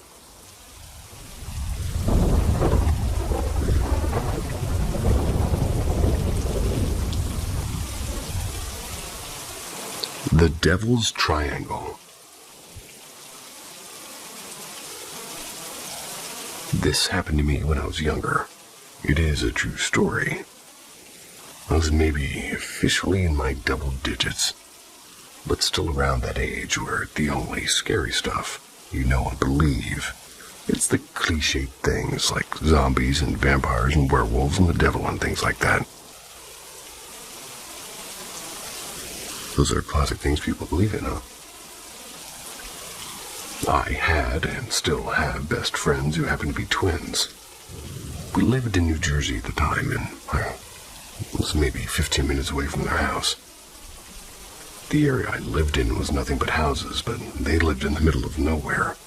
Woods, and more woods for ages. And naturally, we loved this. I met them in 3rd grade, and we started hanging out around 4th grade. Well, from the start, they told me all about the paranormal stuff that they had claimed happened around their house. They were the first people to get me into the spookier side of things. They introduced me to YouTubers whose videos still give me the chills now as an adult. Shout out to Mr. Nightmare, laughing my ass off. And from the start, they told me of a supposed Satanist cult in their area. Now, again, I wasn't a huge believer in ghosts or anything at that age, but it was interesting to hear about it from two kids who very clearly were believers. Anyways, there's a field pretty close to their house. About halfway down that field is the quarry. There's a gravel road, like pit road is what we called it. It leads through the woods and down into the field, so workers and trucks can come and go to the quarry. Well, just in the woods, a short, maybe 5-minute walk from Pit Road was a spot they called the Devil's Triangle. And they never explained it, so I had no idea what it looked like. But they did tell me about it all the time. I always pictured some ritualistic table with skulls and candles and whatnot, being a young kid. Well, we talked about it. We never went there, till a year or so of hanging out. So, sometime around 5th grade, they finally decided to take me there.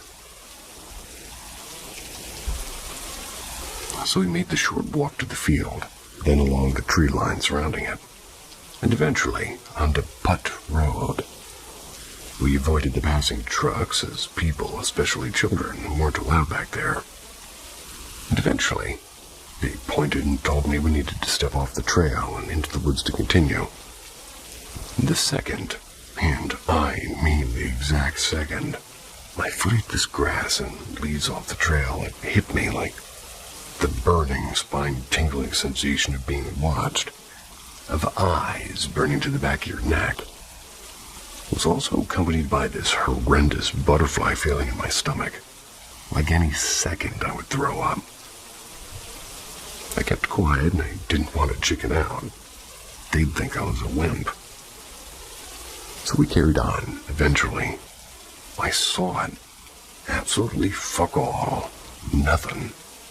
Until we stepped closer. I can only describe it as a crater in the ground. A random 7 to 8 foot deep circle in the ground. Probably about 30 or 40 some odd feet in diameter. Not super great with measurements. But the odd thing is the fact that the center of the crater was raised, level with the ground around it. And on that center was an old fold-out table. I say old, but it could have only been a year old, but the weather has made it look so nasty and worn. It was almost snapped in 2 pieces. And that was it. The Devil's Triangle was more of a devil's donut. This is where they pointed out the triangle aspect.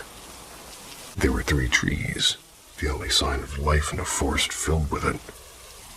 3 trees on the outer edge of the crater. They just so happened to form a triangle around the crater itself, and moving on from the descriptions, we stood at the edge of it. Not really wanting to step in, considering it was supposedly evil. But the youngest of the twins, C, decided that we should, so as we walked into the woods, they had this thing intensify 100-fold as we stepped down into the triangle. And then I remember nothing. Absolutely nothing. Ow. One of the twins, M, stayed close, seeing that I'd been getting paler the whole walk to the triangle. But he did explore, just like C, and we separated, all staying in the triangle. Just not side by side or anything. After about 5 minutes, when M looked at me, he said I was looking around, but I was blank-faced.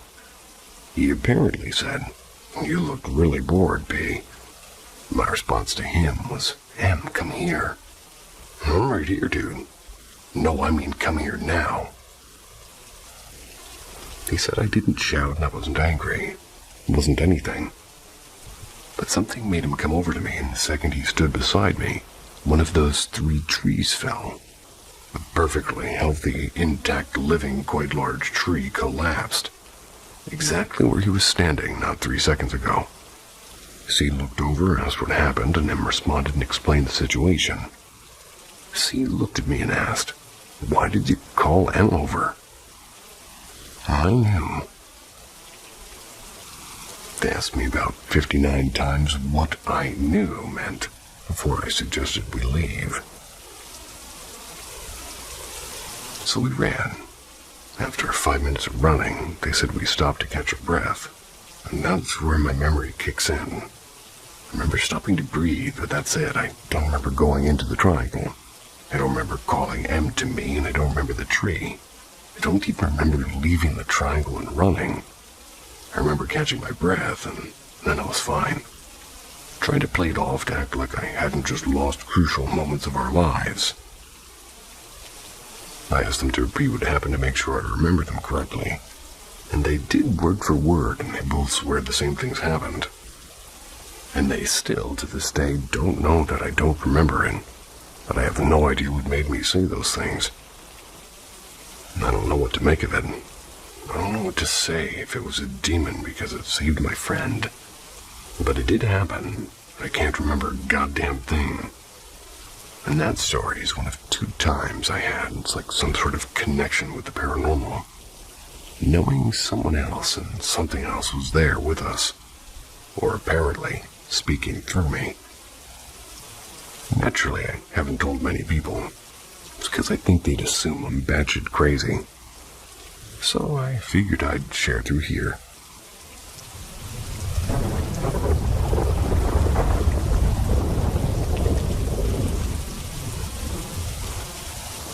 My abusive ex haunted and cursed me.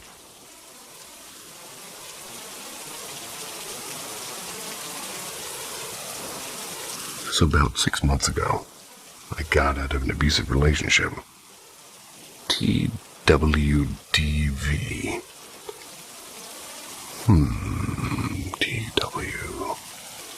TWDV. I got nothing. Anyway. For context, I'm a 22-year-old female, and I was dating a girl the same age as me. We got together when we were both 20, and I was instantly enamored by her. I was so drawn to her, and the more I learned about her, the more attracted to her I was. Our relationship was great at first, laughing together for hours, going on many adventures together and becoming best friends first, until it all went to shit. So my ex was really big into spirituality and astrology and all that. So it was something we talked about a lot before we started anything romantic. And we had a very creepy experience together. Wow, randonauting. Randonauting. Which is a whole other story in and of itself that I can't even begin to explain. Damn.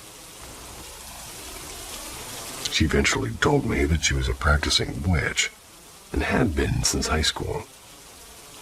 Honestly, I thought it was kind of cool, and wasn't really sure what I believed in at the time, but I knew I had just experienced something out of the ordinary that I couldn't explain.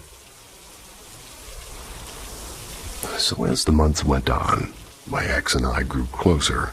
She began divulging more about this side of herself to me. She told me that she prayed to Lilith, Satan's mistress, because she was a strong woman figure, in parentheses, and, quote-unquote, represented dark and repressed femininity.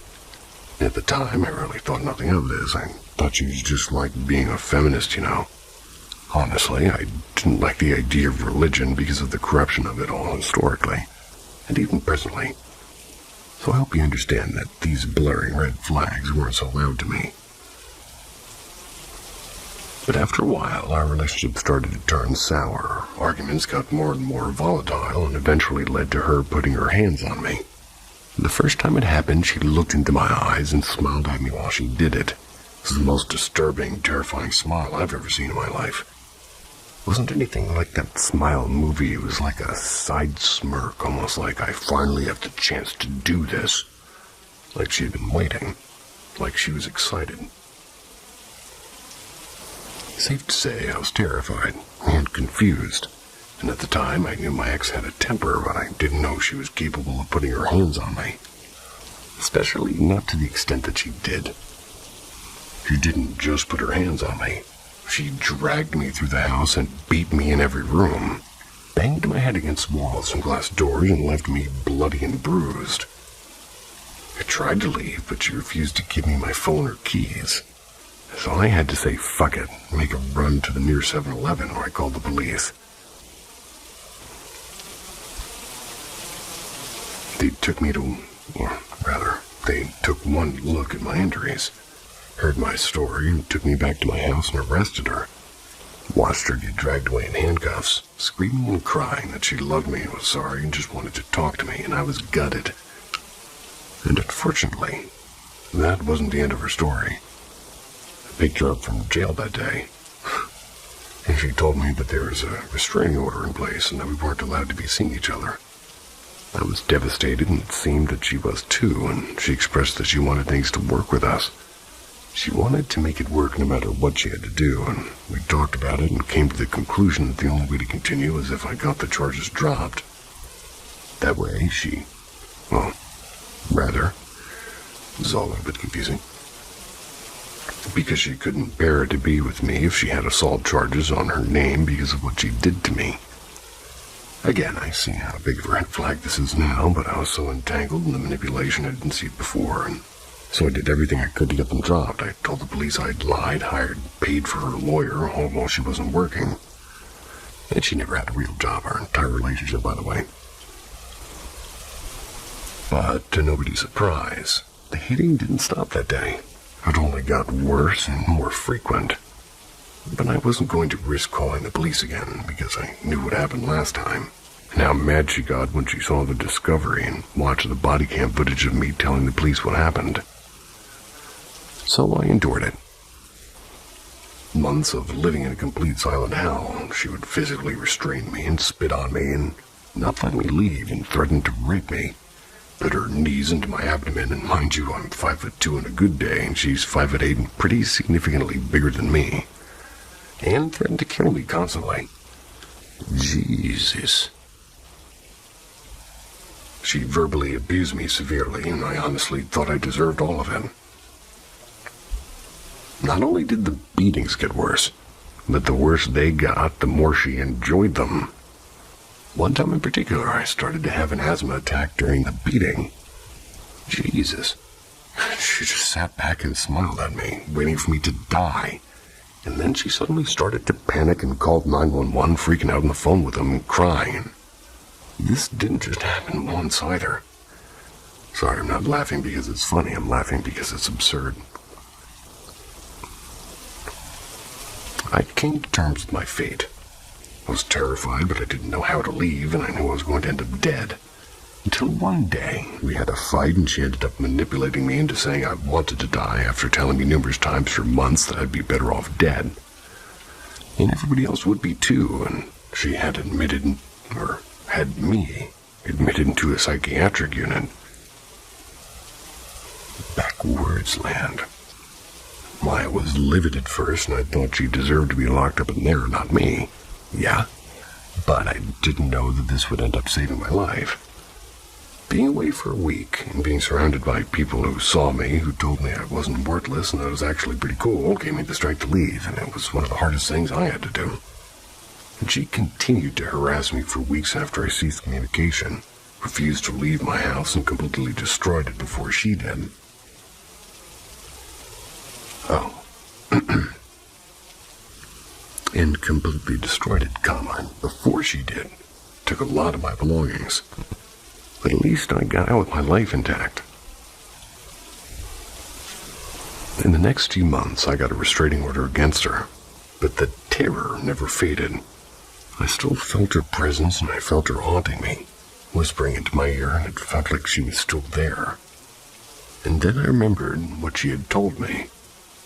If we ever break up, I'm cursing the fuck out of you and your family, your mother, your brother, your sister, your uncle, your dog, and your uncle's dog. And then, the things that had been happening around the house began to make sense.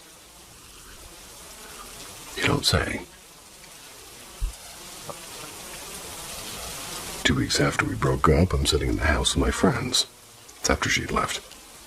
And the second somebody called her evil, the joint I was hitting completely burst into flames. There's no lighter in sight, and I was just hitting that. Excuse me. There is no lighter in sight. I was just hitting that bitch. And this wasn't the only thing that happened. Shit would fly off the shelves when we talked about her and some other shit, and I was terrified. I'm not being professional enough.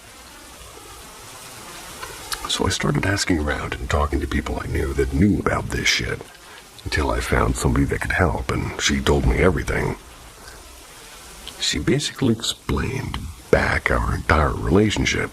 She wanted me to think that her hitting me was my fault and that my sadness gave her more power. And that's how she was such a powerful witch already. Switch that W around. She was using me to become more powerful. She really had been enjoying it, and not only that, but she had placed dozens of curses on me and my family. And she started this when we were still together. I don't want to detail what the curses were, because I'm not really sure how this shit works, and I don't want to manifest that anymore, so I won't, but I will say, she wanted me dead. The person I spoke to said she would help me. In the days after, I felt a weight lifted off of my shoulders. The air felt more fresh, and I felt like I could breathe again, and I felt lighter and happier and safer. As much as I now feel protected spiritually, her memory still haunts me. Not only that, but I'm now haunted with the knowledge that she's doing the same thing to some other girl in some other state. And it's only getting worse, because the more curses she places, which she's still actively doing, the more she loses her soul. She's sacrificing her soul and her humanity to place these curses and to feel more powerful and to not feel pain anymore. Honestly, feel sorry for her. Nah. But more than anything, I feel sorry for the girl who's currently being tortured at the hands of this evil. Yeah. I hope more than anything she's okay, and I pray for her now, and I hope she survives and has the courage and strength to do what I couldn't and stop her. There's so many more chilling details, but there are some things I'm just not ready to talk about, and some things I don't want to put into the universe any more than they already are. So, I really hope you all can understand how truly terrifying this was and still is without the complete story. It's also my first time telling it, so I really hope it made sense. Yes, it was terrifying. Yes, it made sense. And what the heck was that? Moving on.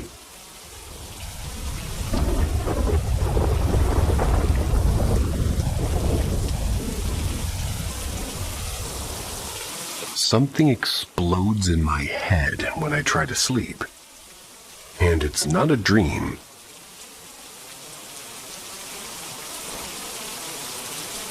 This started about 15 years ago. I was lying in bed almost asleep. It's when I heard a deafening bang, like a door slammed right next to my ear. I sat up in pure panic, heart racing. Everyone else in the house was asleep. Nothing had fallen, nothing had moved. There was no sound, but it felt like it happened inside my head. At first, I thought it was some kind of a dream. But it kept happening. Always when I was about to fall asleep or drifting in and out of sleep. Sometimes it was loud, like a thunderclap. Sometimes someone screaming my name or yelling something completely random, like, "Wake up or eat my muscles with vinegar." Yeah, really. Over the years, the sounds changed. Hopefully the subjects as well. And recently, it's more like an electric shock in my head. It's intense, with a wave that sometimes spreads to my chest or arm. I've even felt it build up like a pressure in the back of my skull. And if I move, it disappears, only to restart moments later. Almost like something is charging. I later discovered it's called exploding head syndrome, which sounds fake, but it's real. And surprisingly common. Still, part of me wonders, why can't I feel it build up before it strikes? Why do the voices sometimes sound so real? Why do some people experience it once in their life and others for decades? Has anybody here ever experienced something like this, or something that goes beyond the medical explanation? Only recently heard about that myself. The name of it's a bit jarring.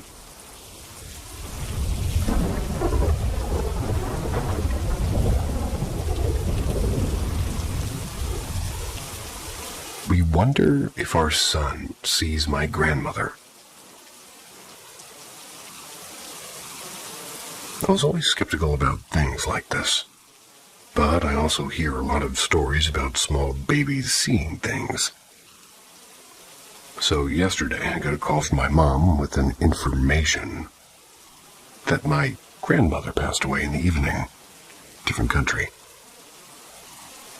She adored my son, who is 15 months old now, and he was the most important person in her life since she found out about pregnancy.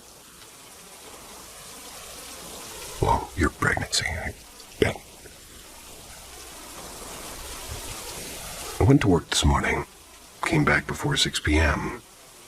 My son visited me in the kitchen, skyling and hugging me.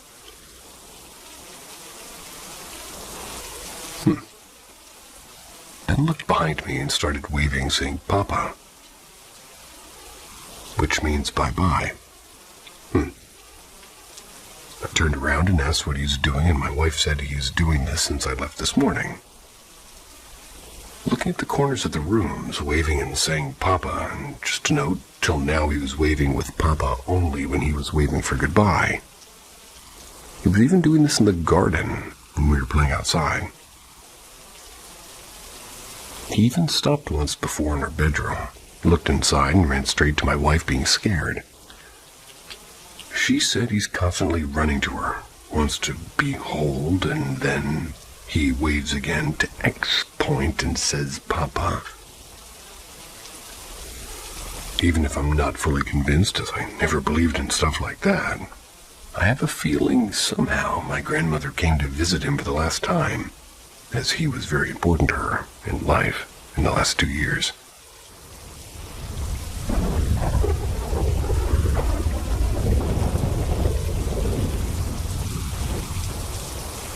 My story. Long story, but short, is God is real. Okay, so 2020 November. I was 14. Long story short, my brain went wonky, and I developed OCD. Didn't know what it was at the time. I thought I was just going mental. This was also COVID times. And on my phone, I kept seeing stuff about spiritual awakenings and 11/11 and all that jazz. I thought of all of this was happening because I was having one. When you read the rest, it won't make sense why I thought like this. I've seen ghosts since I was little and into my early teens. Seeing somebody stand at the end of my bed wasn't out of the norm for me. So when I did awake to see something, I just went back to sleep. Anyway, I started getting bruises on my legs and handprints and finger marks. They would be brown straight away and disappear as soon as they came, sometimes overnight. My parents saw these things happen over a period of time, kept their eye on it. And every morning I could guarantee to have a new one. I saw orbs and caught them on camera regularly. They would respond to me if I asked them a question, such as "Go past the camera if you're a boy." I would see shadow figures, and they were so black it was hard to comprehend. No faces, no clothes, just tall black in the outline of a body. I was called him the Oval Man, as the head was oval. Logical. Sleep paralysis with these shadow figures, too. I would be dreaming and run out to my room and then be sucked straight back into bed by these figures. No matter how far I ran, which wasn't far, I'd be sucked back into bed, and all of this, plus losing my mind over OCD, was constant. I saw one of the figures loading a blue and purple light. No idea. I have a photo on my phone of one of these figures, but every time I show it, something gets broken or thrown across the floor. And one night, I heard long fingernails or claws drag down my bed frame, and then 3 knocks. I recently found out this is mocking the Father, the Son, and the Holy Spirit. One day in the daytime, I saw a black claw with black scales. It was awful. It made me feel sick. It was so real that the minute I saw it, it moved and went yuck. Right. Because of everything happening in my personal life, I developed depression through all of this. Hashtag, or number sign of years old as me, came to get a break. So I was very low and couldn't be left in a room alone as I thought about doing something silly. Went to the doctor with Dad as he was concerned about blood clotting, otherwise known as the bruises. Had blood tests and some geezer felt my tummy. And everything came back normal. Dad was really getting concerned now. Luckily for me, my parents are Christian and have had experiences with ghosts before, so they believe me. And this all kept happening over months and months. My father got in contact with the priest called Father Joe. He was chill and kept dismissing my stories, and that annoyed me. Anyway, we all said amen, and now being 14, experiencing all of this, you're a bit like this is pointless, and he said a 5-second prayer. Turns out this Father Joe was an exorcist, and he only dismissed my stories because he didn't want to scare me. And when I tell you I never had it since, it all stopped overnight, basically. The power of Christ's unmatched, and I love that guy.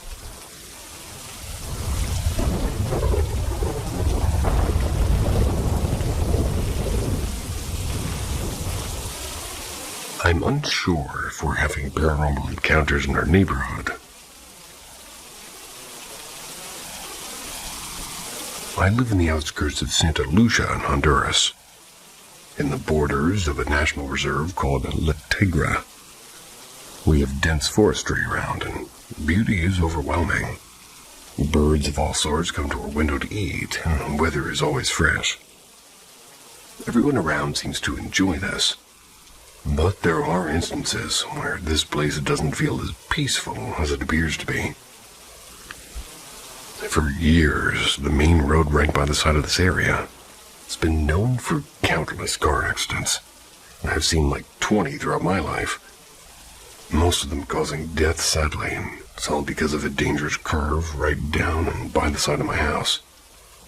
I live on an elevated hill, so you can always see what happens. Long story short, these accidents have been speculated upon, and people, including my family, parents, cousins, and aunt, we all live close to each other. We relate them to the activity that we've all witnessed in the area. Just a few nights back, my brother and my aunt saw a door handle roll on its own multiple times. The door didn't open, but something was trying to. They've also seen a shadowy figure across the room at insane speeds. And my grandma, rest in peace, circa 2008, heard someone call her name right at the door. No one there. In the early 2000s, my parents were walking down a dirt road when 3 white short figures appeared behind them. Something threw rocks and branches and possibly trying to harm my dad, who stood between them and my mom. They still tell this story every now and then because a few years ago somebody in the area saw one of these figures in their house. She claims the thing became taller. She didn't even think about it to run and flee her house. Security guards of a private residence in the same area claim they've seen short white figures cross the dirt road too. Keep in mind, this all happened right by the side of the main road, the RN25 KM8. What could these be? Especially the white figures. I tried to get footage from my aunt's security cams, but their software isn't great, at least with my house's cameras. It takes time to search the timeline, and I don't even have access to her cameras. There's not been a chance to explore them. The residence's cameras are even harder to get to, so don't even know the owners of the place.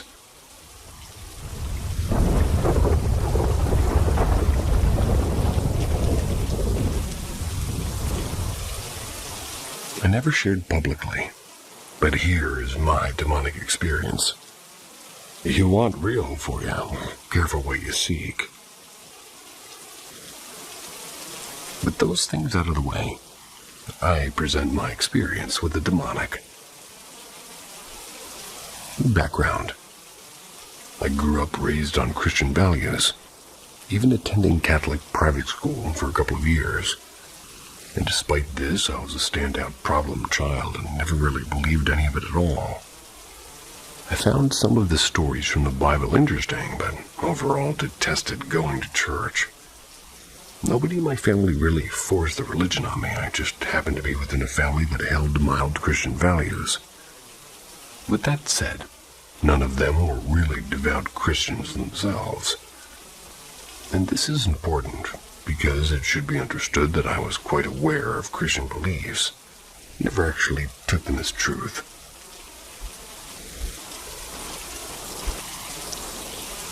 Let's jump forward now to my teenage years, where all this began. At the age of 12, I was engaged with all things mystical and mysterious. I've read books and I browsed websites on everything between ancient aliens, conspiracies, ghosts, mediums, witchcraft, Illuminati, and the demonic. And this was around 2003, 2004. So just past the turn of the millennium. All of these things were of great interest to me, but I had no actual evidence or really reason to believe any of it. It wasn't until my family had made the decision to move that these things became more viable. My parents had locked in on a house they thought was perfect for us, and they were close to closing the deal. My mother wanted her mother, my grandma, to come and approve of it first. While I ran around the empty rooms trying to decide where I would have my bedroom, my mother showed my grandmother around. After the tour was given, my grandmother felt uneasy about the house, specifically the second floor. She didn't like the way it was set up and worried what would happen if there was a fire while me and my siblings were up there. This wasn't enough reason to deter my mother, though. After they checked over the potential new home, we proceeded to head back to the car. While on the drive, my mother mentioned to my grandma how she was weirded out because she could have sworn she saw a little girl staring at her from the second floor window. This led my parents to investigating the history of this house, and they had found, to their amazement, there was in fact a fire on the second floor of this house, many years prior, and a young girl had perished in the flames. With that said, that strange coincidence was not enough to stop them from trying to buy the house. It was actually the fact that upon inspection there was found to be a roach infestation. My mother would not have any part of that, and this led us to find her actual new home in another nearby town, and this house was approved as much quicker and had the okay of my grandmother as well. So a couple of busy days go by, and we're all pretty much all moved in and set in our new home. This is when we get a knock on her door. Turns out it was the woman who previously lived there who sold us the house. She wanted to pass a message on to us, the message being that her mother had died in the house and that she would occasionally appear, but that we shouldn't worry because she was friendly and was just attached to the house. We're going to keep this on the back burner for now. Cut to a few weeks later. I had made a new best friend who lived right down the street from me. My house number was 112 and his was 12. Thought that was pretty cool. But no special meaning there, I don't think. It wasn't long after that I became close with his family, and they in turn became close with my parents. We would regularly visit each other's homes for get-togethers. The first get-together we had, my friend's parents asked mine about the move, where my parents filled them in on the details. And this is where things got a little bit strange. To our surprise, my friend's family actually lived in the house we were looking at prior for like a good decade. Or they proceeded to say they moved because that house was incredibly haunted. They said there was 2 different ghosts in that house, one of which was a young girl and the other a malevolent old man. This shocked my family. So far, intuition was on point. My friend had 3 older brothers, 2 younger brothers and 2 younger sisters, one of whom they adopted, and they also ran a daycare to their house, so it was quite packed on the daily. Each of the older brothers had traumatizing hauntings happen to them in the house. Well, that house. The oldest brother, who was 21 at the time, still wouldn't sleep with the lights off because of it. This was the first point in my life where I'd seen multiple people confirming and agreeing upon spiritual activities in a real capacity. Now let's jump forward to about the age of 14. Following my same interests, I was fascinated with the idea of ghosts and spirits. I wanted nothing more than to interact with them in some way or another. But despite the past mentionings, I myself hadn't seen one single shred of their existence. It was frustrating, and I tried all manners of contact. I bought crystal balls and stared into mirrors in the dark and looked into black ink. Researched Enochian and literally everything under the sun, but nothing would work. That is until I opened a Ouija board on my 15th Christmas. If there's one message to take from this entire thing, it is that I tell you from the bottom of my soul, do not engage with a Ouija board, period. I didn't immediately use it, but one day my friend and I were chilling per usual, and I'd remembered the new Ouija board I'd gotten for Christmas. I asked him if he wanted to use it with me, and he hesitantly said yes. I made him go down to the basement with me, because our house would be the perfect place to use it. I had just opened the box and placed the board when my friend chickened out on me. I had mocked him, and I told him, I'm gonna do it by myself then. Placed a little piece on the board and proceeded to ask it questions. But to no avail, nothing. I was extremely disappointed. I thought for sure this was going to be it, but no, I put it back in the box and brought it upstairs, and that was that. Or so I thought, because boy was I wrong as wrong could be. Immediately, over the next couple of days, I started experiencing things that were unusual. The simple things at first, like lights being funny and my dogs acting strange and objects indoors moving. This, however, was spectacular to me. I had no fear whatsoever. If anything, I was extremely excited. More into the occult than ever, and I thought this is it. What I've been waiting for. Paranormal activities. These types of things continued the next couple of years steadily. Then it finally happened. I seen my first ghost ever. I was 16 at this point and had been making my way from the kitchen through the dining room toward the living room. While I was gaping or gaping between the kitchen and dining room, I seen what I thought was my mother walking toward the kitchen from the connecting hallway. I took note in my peripheral of her pink dress, which threw me off a bit because my mother normally doesn't wear such a thing. It wasn't until I made my way through the dining room to the living room where I seen my mother and father sitting on the couch watching a movie.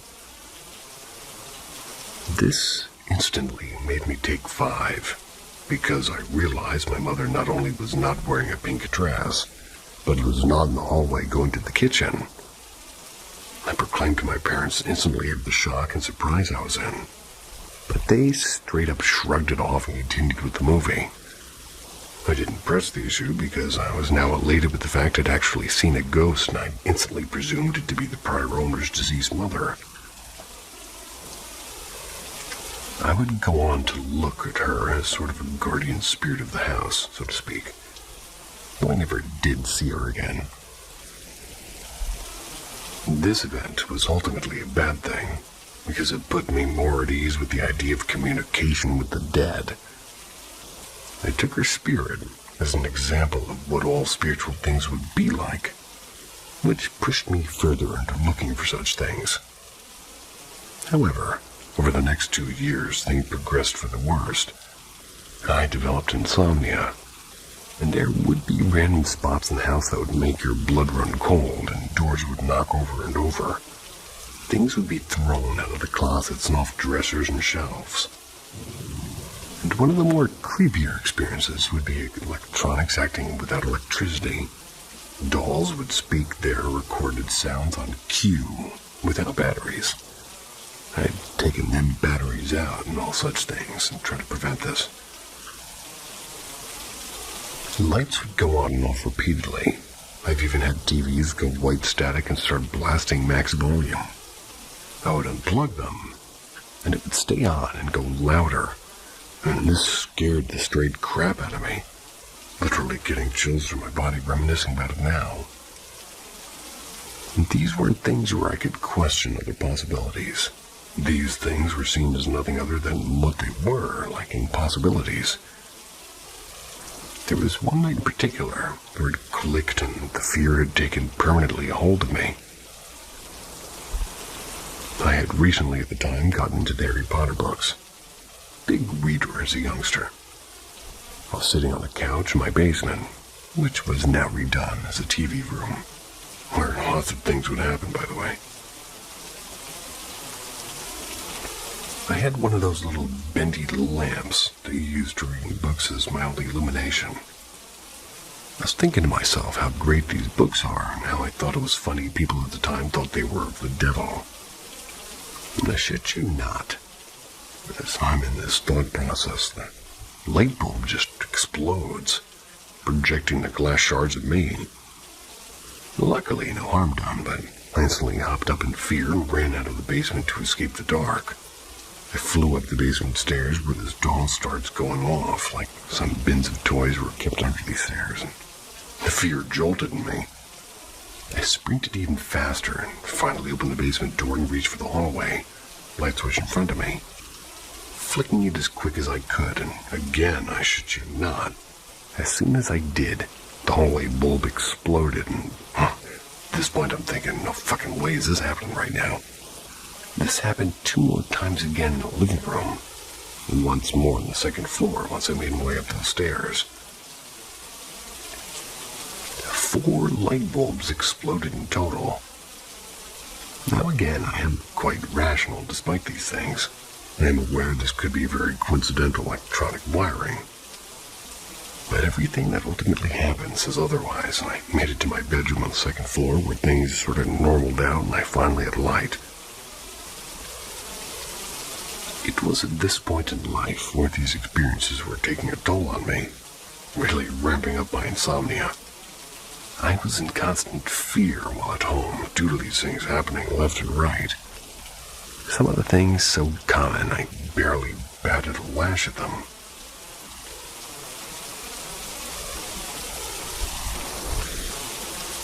Now, before we get to the big one, I want to give a few more descriptors of everyday occurrences at this point.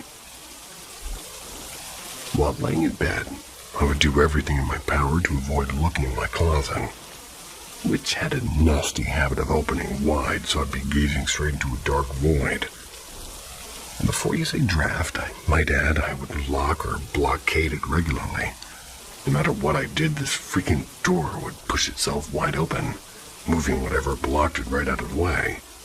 It got so bad I tried bargaining with it, just telling it that it was free to do what it wanted as long as it wouldn't open on me while I was trying to sleep. And I'm 33 now, and I tell you as a well-rounded adult that this was not mind tricks. Not every night, but quite a few of them. I would feel things crawling beside me onto my bed.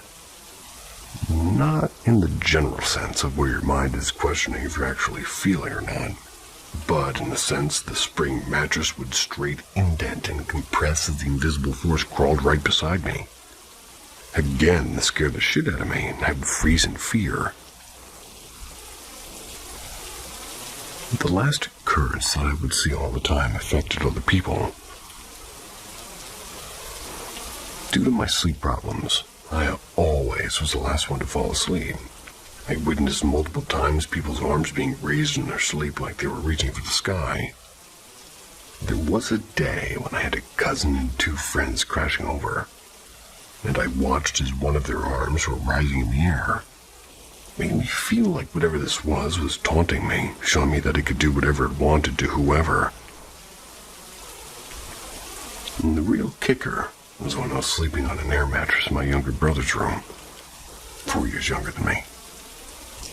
I did this because at this point I was so terrified to sleep alone I needed to be near somebody to feel somewhat safe. As I was dozing off, I watched my little brother's arms raise into the air. And the only difference is this time he actually woke up while it was happening. I watched him groggily realize what was happening to him, and he jumped up to his feet and turned and ran into the frickin' wall out of terror and panic. I legit started laughing because I'd never seen anything so absurd and shocking in my entire life. The way his feet moved was like an old cartoon, like he was Sonic the Hedgehog. The way the blankets jumbled beneath his scurrying feet and the sheer speed at which he hopped up and darted into the wall. Safe to say, both my brother nor I got any sleep, and so if you've made it this far, you understand at this point whatever's going on has been ramping up and became more bothersome by the day. And this is where we climax.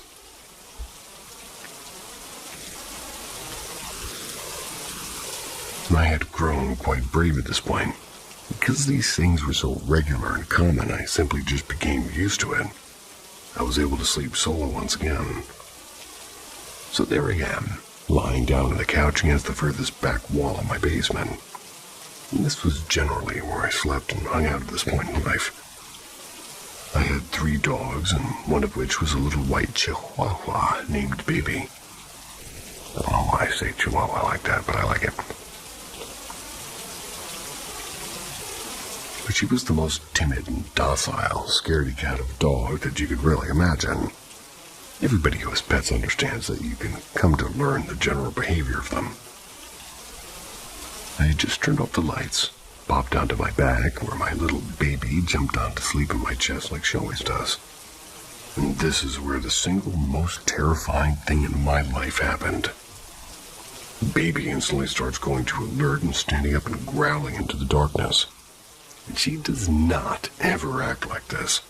Her fur is raised and her fangs are bared, and I can immediately perceive that this little dog is trying to defend me from something despite her, tiny stature.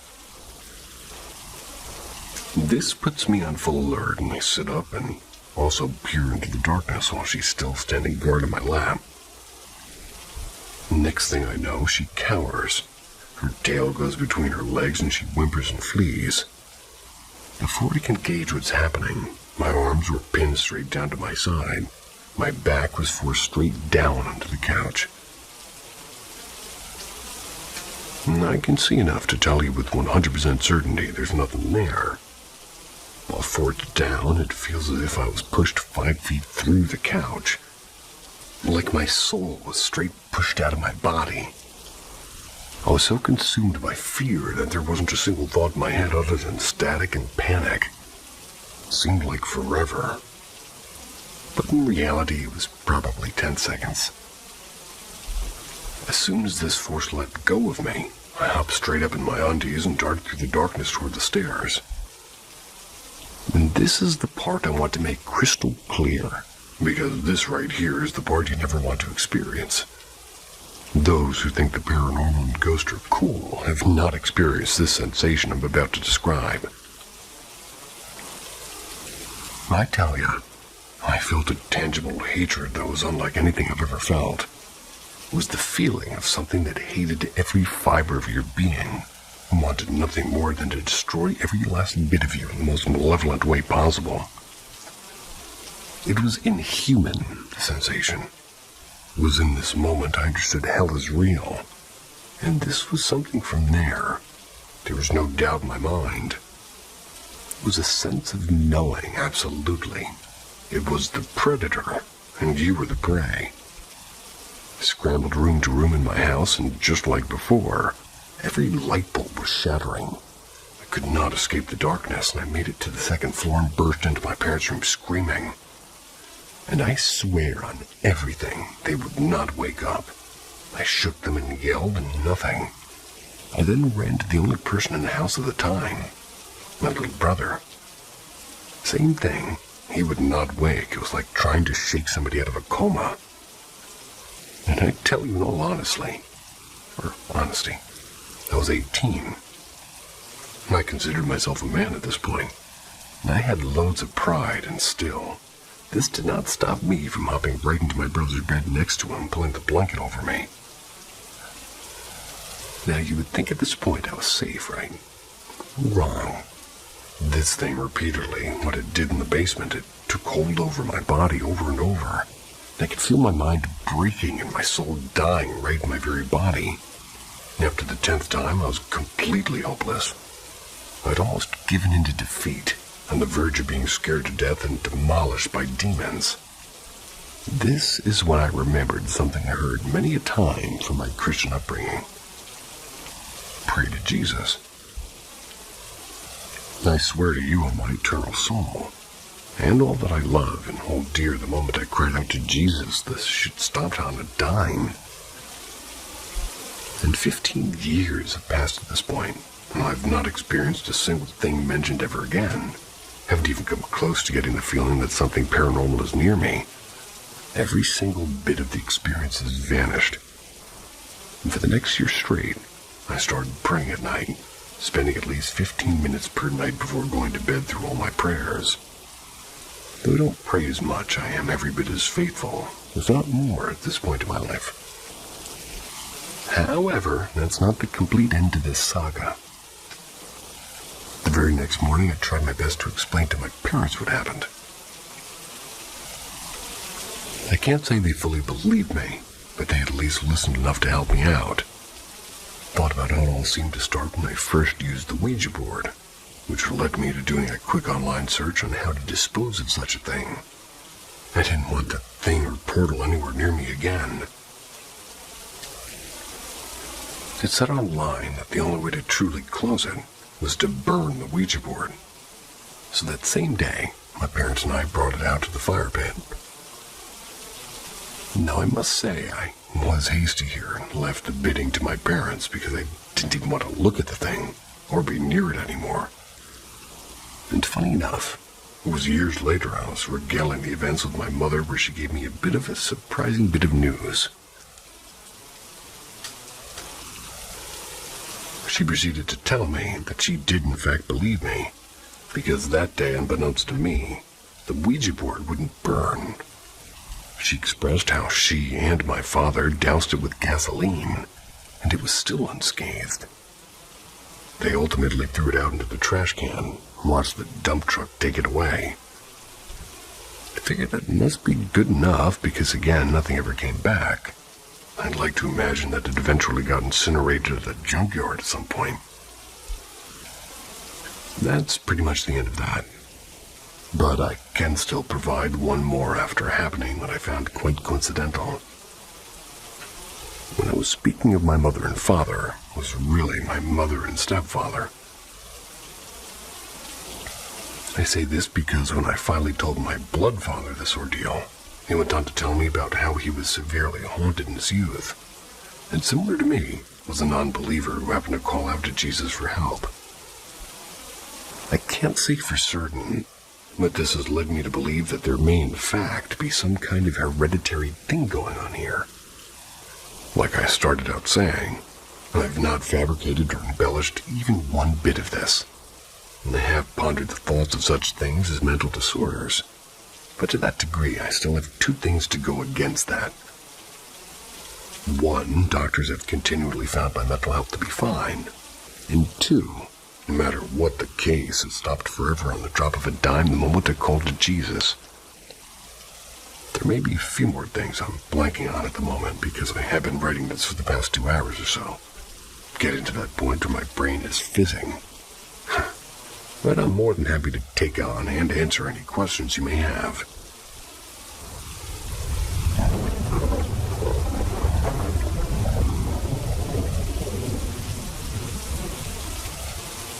Sometimes it's not the house that's haunted, it's the land, and sometimes it's you. At Paranormal M, we explore the spaces where fear lives. Subscribe, and don't go in alone. The first paranormal experience I ever had at 4 years old. First off, yeah, I was 4 years old. And no, I wasn't influenced by horror movies. My parents don't watch that shit. No shade intended to anybody who enjoys horror. And they damn sure wouldn't have let me see anything that I couldn't have planted an image like this in my brain at that age. Also, side note, it's not weird for me to have vivid memories from early childhood. I can remember things from as young as a year and a half old. Don't come for me. So here's my setup. My bedroom was at the top of the stairs in my parents' house, right across the hall from their room. There's a little landing with a linen closet at the top of the stairs, and those stairs led straight down to the back door. And that door opened up onto the porch, and it was the main entrance everybody used. That was because both sets of my grandparents and some of my cousins lived either next door or across the street. People were always coming and going. Anyways, I must have been put down for a nap. It was late afternoon, and I remember waking up to the sound of the back door opening. Curious, I got out of bed and walked to the top of the stairs to see who was coming in. And that's when shit got horrifying. There was a man who was standing just inside the open back door. He was tall, maybe 6 feet, and wearing old overalls and a broad-brimmed hat. Looked kind of like a farmer, except he was pretty much covered head to toe in dirt and like he just crawled out of a grave. No exaggeration. As I stood there frozen at the top of the stairs, unable to move or even think, the man slowly lifted his head to look up at me. His face was a skull. Not like a Halloween mask, an actual skull. And the eye sockets were full of maggots. Some kind of primal instinct kicked in, and I screamed in the name of God to get out of this house. And by some miracle, it worked, and he vanished, the door slammed shut. But I noticed something. He'd left behind dirt on the floor where he'd been standing. Something deep in the back of my mind told me, you have to sweep that dirt out, or he won't really be gone. So I ran downstairs, grabbed the broom from the utility closet under the stairs. I swept the dirt outside.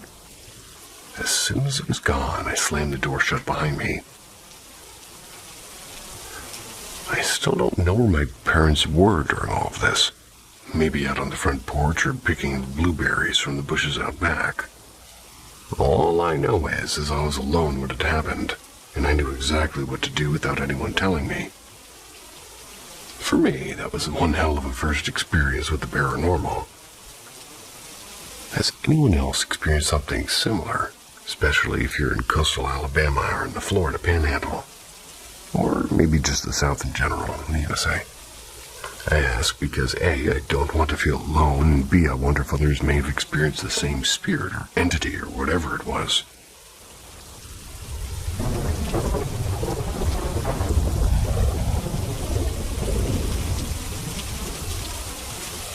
I'm sharing a room with a ghost.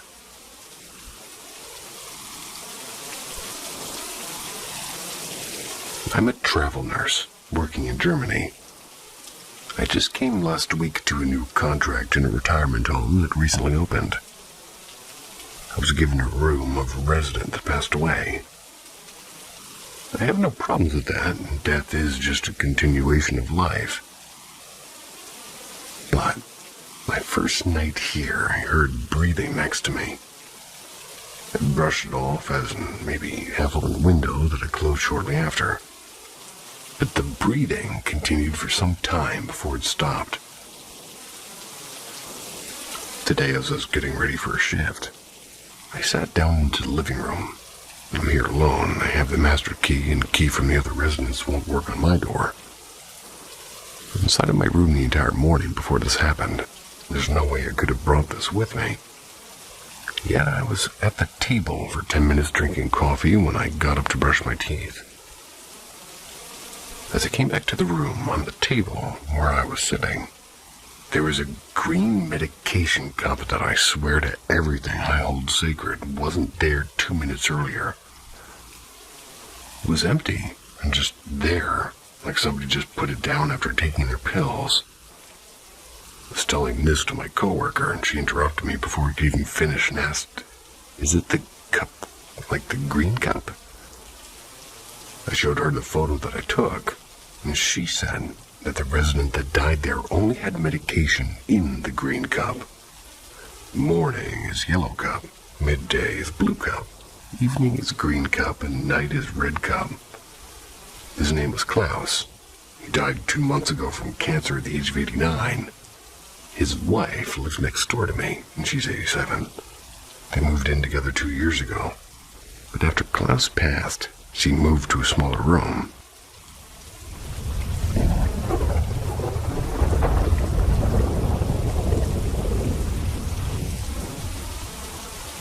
The table walked across the room.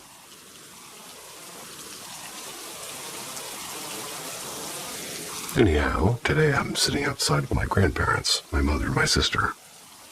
And we are a Catholic family here, and at least my grandma's very religious. We were discussing old family stories, and my grandma started telling me stories about what the older generation used to talk about sitting together in a little alleyway in her village. She told me stories I already knew, like about Trud, a spirit of some kind that would press on your chest when you were sleeping, waking you up and paralyzing you and stopping you from breathing. The first time I heard this, I was very surprised. I thought religious people back then would see this as witchcraft or evil things or whatever. But I guess I was wrong. Anyhow, my sister and I swiftly agreed that Trud was just a spiritual explanation for sleep paralysis.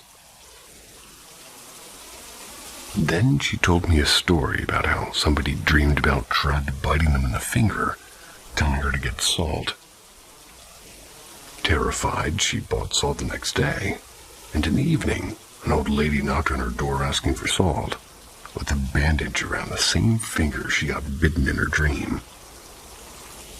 Again, getting off track, there was also a story about a lady who got rid of warts with crosses and burning the string under a water pipe.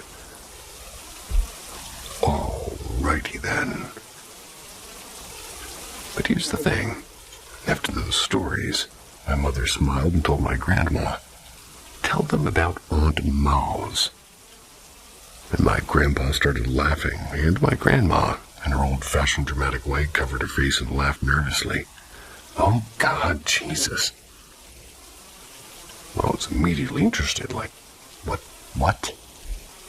My mother perked up and she looked at me and told me she could never forget it. She laughed at her mother's twisted face. She must have been around 10 or something when it happened. This specific story occurred in the 80s. My grandma started.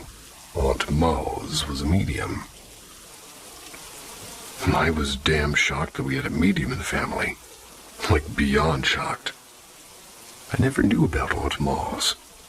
She was an old lady already as the story took place, and she died maybe 2 or 3 years later in the mid-80s. They were at her house. My grandma, mother, grandfather, and some other relatives. Aunt Mouse got a table. A small, round wooden one with no nails. I was told that was very important. It could only be limed. I don't know why, but my mom didn't participate. She was just present, and they placed their hands on the table gently, all 5 fingers, not pressing, just touching lightly, making contact with the hand next to them to form a circle. My grandma and grandpa showed me. My grandpa had to laugh because my grandma's hands were shaking, even 40 years later. Then Aunt Mouse started talking. I guess something about 2 thumps being yes and 3 being a no, or something like that. She started talking and asking questions. My grandma told me she had never felt anything like it, because the table started vibrating as apparently the first spirit showed up.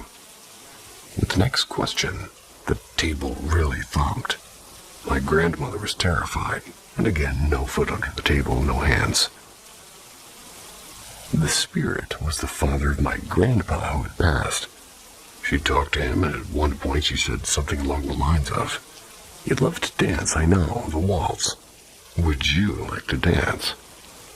My grandfather, grandma, and mom, not gullible, well, maybe grandma, not believing in spirits, told the same thing with complete honesty in their eyes. The damn table started to dance. It tipped side to side, walking around, or, well, danced around the room. I looked at my mother, and she had a glow in her eyes. Childlike wonder, I guess. "Really?" My mom nodded, even in disbelief now. "I think I screamed," she laughed. Aunt Mouse then asked again, "You always wanted a daughter, a little girl, though you never had the chance to see her. Do you know she's here?" "Where is she?" My grandpa told that part of the story with real thought behind his eyes. The table walked over to the stairs where little Marie was sleeping in a room. It's like he couldn't believe it. "Yeah," my grandmother agreed.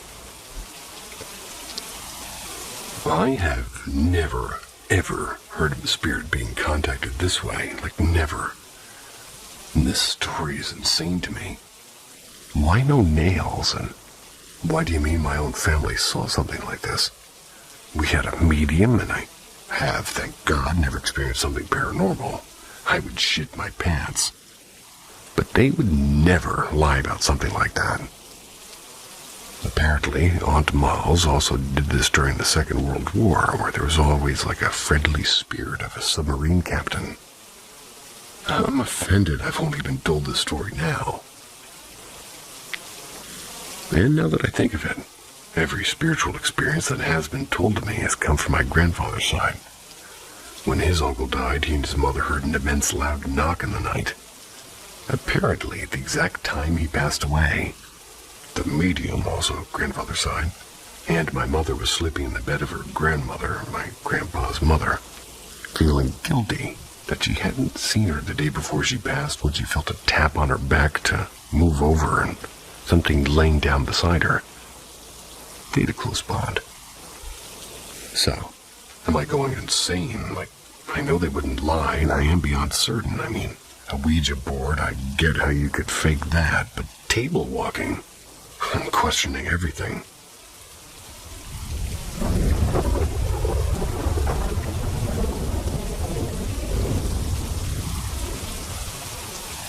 Heard chants like whispering when somebody ran at me with a machete.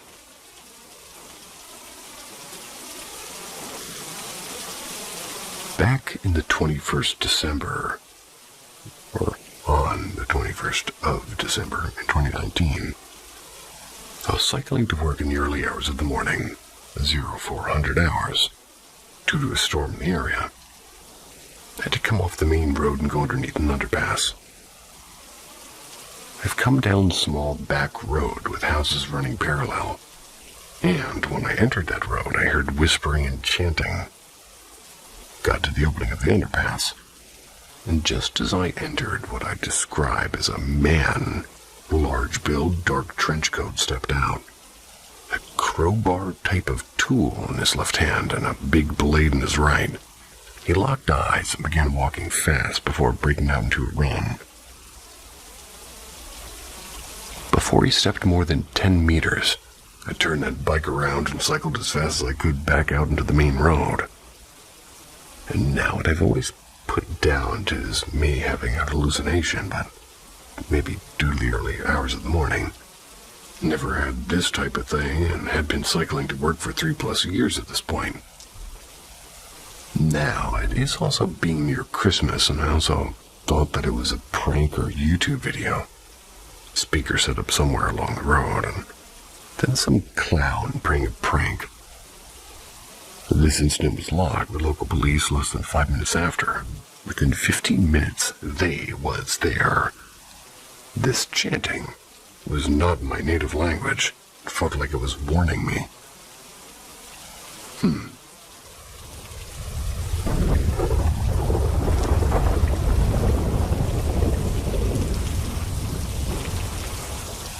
My puppy Memorial flew off the counter at me this morning.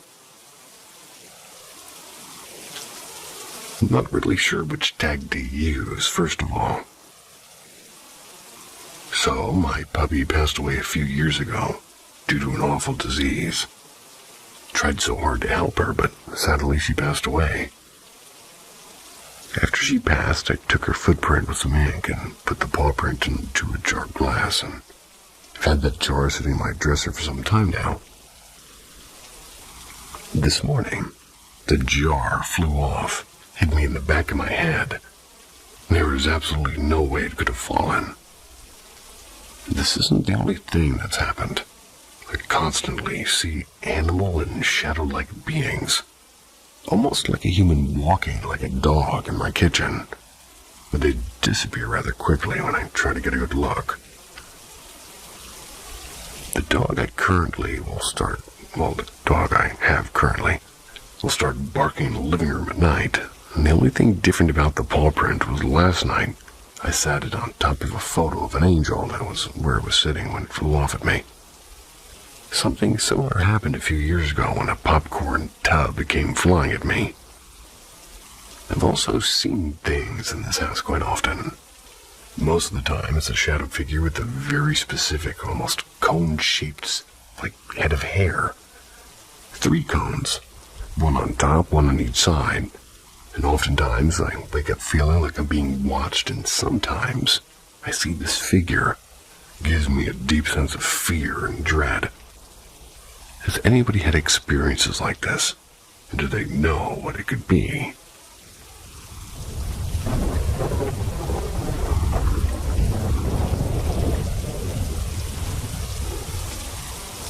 Possible cat spirit in my home. Feeling uneasy. Looking for guidance.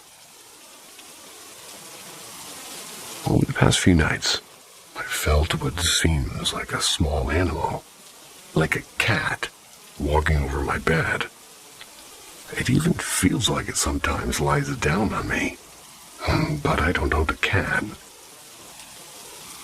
One night I opened my eyes and I saw a small dark cloud floating above me. There were swirling patterns inside of it. It wasn't just a dream, it felt real. The energy wasn't just aggressive, but it really wasn't peaceful either. Just strange and a little uninvited. To make things more complicated, there has been a death in this house in the past. I recently found out there's a cat grave nearby. Starting to wonder if these things are connected. I've already done a cleansing ritual with white sage, and the smell still lingers in my clothes and home, but I'm not sure the energy's actually cleared. Has anyone here experienced something like this, a ghost cat or a spirit presence? Could it be tied to the past energy in the house or that nearby grave? And most of all, what can I do to feel calm and feel safe again?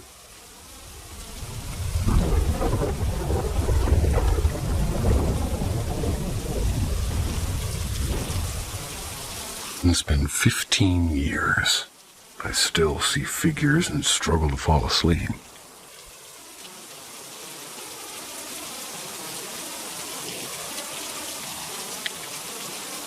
Ever since I was young, I would see figures and shadows and ghosts and quote-unquote demons. I know it sounds weird or made up, but I think it's important to note that I lived in a haunted house for 9 years, from age 5 to 14, and had my first paranormal experience around 8, or at least that I can remember. Also, I never knew it was a haunted house until recently, while talking to my parents. But apparently, all of our next-door neighbors knew it was haunted. But basically, regardless of whether my eyes are closed or I'm half asleep or fully energized, or if it's midday or midnight, I keep seeing visions of faces and creepy monsters looking like they're trying to, pounce me or get ready to attack me. Even in my dreams, there's always paranormal activity at some point in time. And there is a specific person or entity that keeps haunting me. And I don't know who they are, and I refuse to research who they are because I'm genuinely scared. The closest entities I can describe that look like it is, well, without looking up images, is La Llorona and the nun from The Conjuring. Another important note is that I had seen that entity without ever watching those movies, and prior to knowing it even existed. I first saw this entity when I was 8 or 10 years old, and in my dream, and, well, when I was 10 years old in my dream, and in the dream. I was in one of the rooms in the haunted house, and it was cornered in a corner and started levitating while staring at me. The next thing I know, we switched places, and it stood where I stood, where I'm levitating where it levitated. My dreams are realistically haunting and graphic. Has lots of gore, etc. The only thing that keeps me safe or makes me feel safe is singing hymns in my dreams, but it's getting harder and harder. I tried talking to my parents, but they're no help, and I've been researching for any sleep experts or anyone in my area who can help me. They only offer medicine and such, and I've tried myths before for similar reasons, but it's only made things worse. And I'm at my wit's end. I've already tried a lot of things. Oh, and I also live 3 houses away from a haunted house, but I'm also very deeply traumatized and have depression, if that's important in any way. Haunted house lore used to be it used to be a morgue or a funeral home for the cemetery up the road in the 1800s, early 1900s. That was until it was renovated into a rental home. And the room we slept in, where they repaired the bodies, and a lady also supposedly killed herself just outside of her room years ago.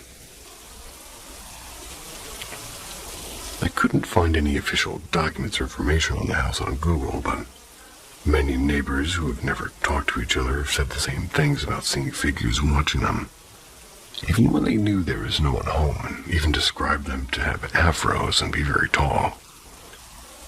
There are some tall members of my family, but absolutely none of them are anyone we have invited to have an afro or match their description. And there were 11 of us living in the home, excluding the neighbors. And it was very big with a weird layout. The garage was the size of 2 classrooms. The garage was also filled to the brim with junk. When we cleaned it out, we found a bunch of toilet seats. Very old tools we've never seen before in 1890s. Some random bed frames and chairs and cabinets with medical compartments. The backyard was arguably the area that scared me the most. Whenever I was in the kitchen at night, where we could see clearly into the backyard, I swear there was a woman in white watching me. Could never shake the feeling even when I got older. We also had downstairs neighbors, and they had a tiny section of the house themselves. They would last no longer than 2 years because they kept hearing whispers, and their doors kept slamming. And we've had 4 or 5 neighbors move in, and then move out constantly. I think it was due to the same thing. They initially assumed the whispers were us because it was in Fijian, and we're not Fijian. Until they heard our language and realized there was literally no one else who spoke that language in the neighborhood. Our old landlord also confirmed with one of my aunts that the house was indeed haunted when he moved out. What the fuck would you tell us at the end, bro? We are also the longest ever tenants in the house. Other people have lasted 1 year at most, confirmed by neighbors and the landlord. The house is now fully renovated though, so best of luck to whoever you are.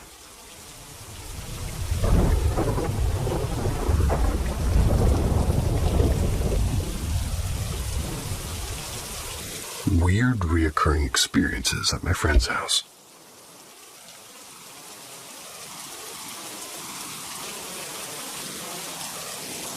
Every day for the past 4 days, my friend has started experiencing some unusual things at around 0000, or 12 a.m. as us Americans say. On the first day, she heard strange growling noises from her gate. When she checked, she didn't see anything there, and on day 2 she went downstairs and tried to open her kitchen door. But she was struggling to open it, because it felt like something was physically pushing back on it. She went back upstairs, and in 5 minutes she heard a loud bang downstairs. She went to check it out while on FaceTime with her boyfriend. She tried to open the door, but it somehow jammed, and when she flipped the camera to show her boyfriend that she couldn't open the door, it suddenly unjammed. I don't know if this is related, but she was on mute the whole time until she flipped her camera around. It doesn't remember ever putting herself on mute. Might have just been an accident. On day 3, she had another friend sleepover, and when they were heading downstairs to investigate, they both heard a dragging noise near the stairs but couldn't identify it. They got bored and decided to download a Ouija board iPad game just for jokes, but then got pretty freaked out and stopped paying attention for a second, and suddenly the iPad switched apps and refreshed itself so they couldn't say goodbye. We're not really looking into that much, since it was just a silly iPad game.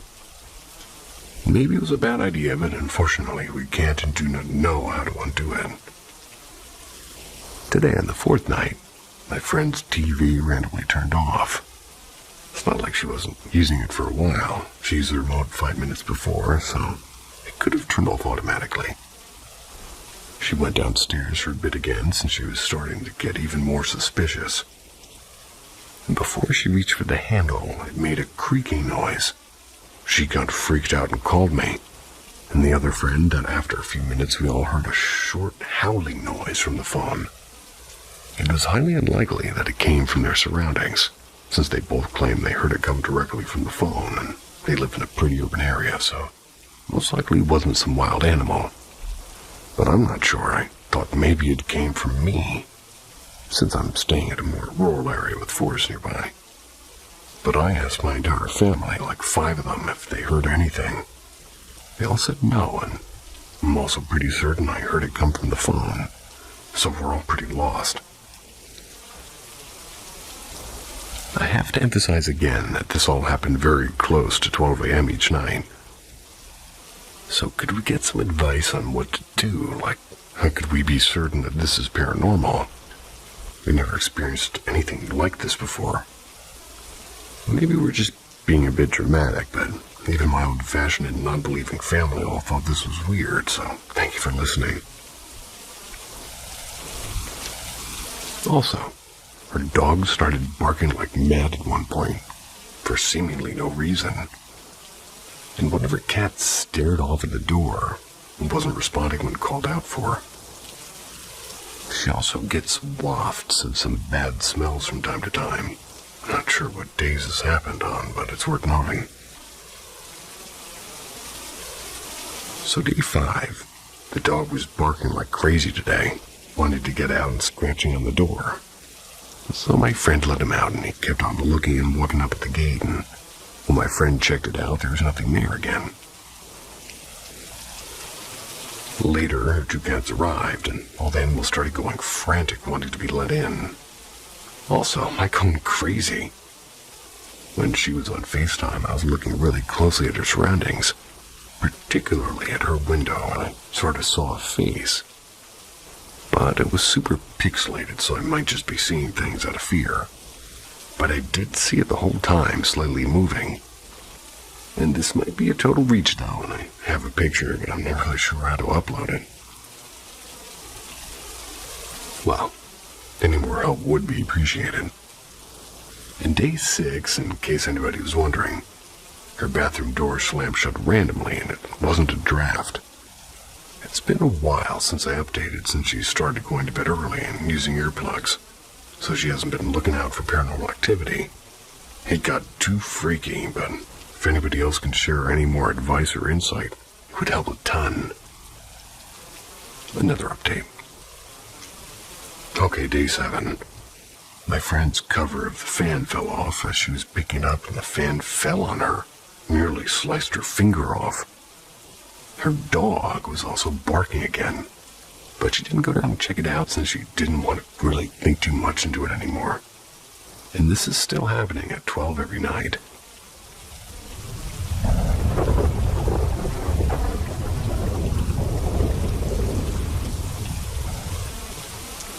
Something behind me. During the start of COVID-19, we were practically caged into our homes, and my friends and I found asylum from the boredom and loneliness by playing online games.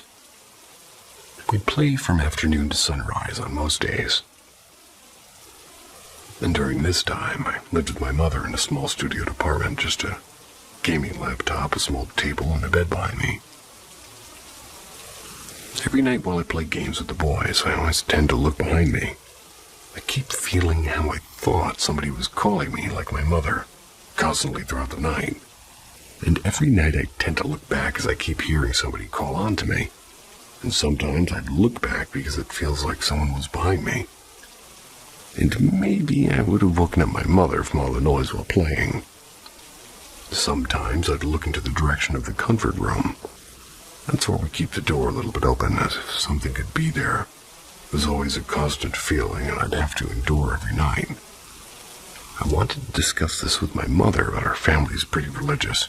Her mother, like my grandparents, are the type to dismiss such stories and experiences as nothing but mere, imagination or lack of faith. A few months later, when it was a little bit more relaxing during the pandemic, my mother and I moved to a bigger apartment. Casually during dinner, I brought up the experiences I've been having in our last apartment. Honestly, expecting the usual answers, I was pretty shocked when my mother added on to my story instead. She said at times she'd be woken up by, my noise at night, but would endure it. She was scared to confront me because she feels like there's something behind me all the time during those times, as if a dark, tall shadow was behind me. She didn't just see this once or twice, but for the whole 6 months of lockdown. After that, I never stayed up late gaming with the lights off again.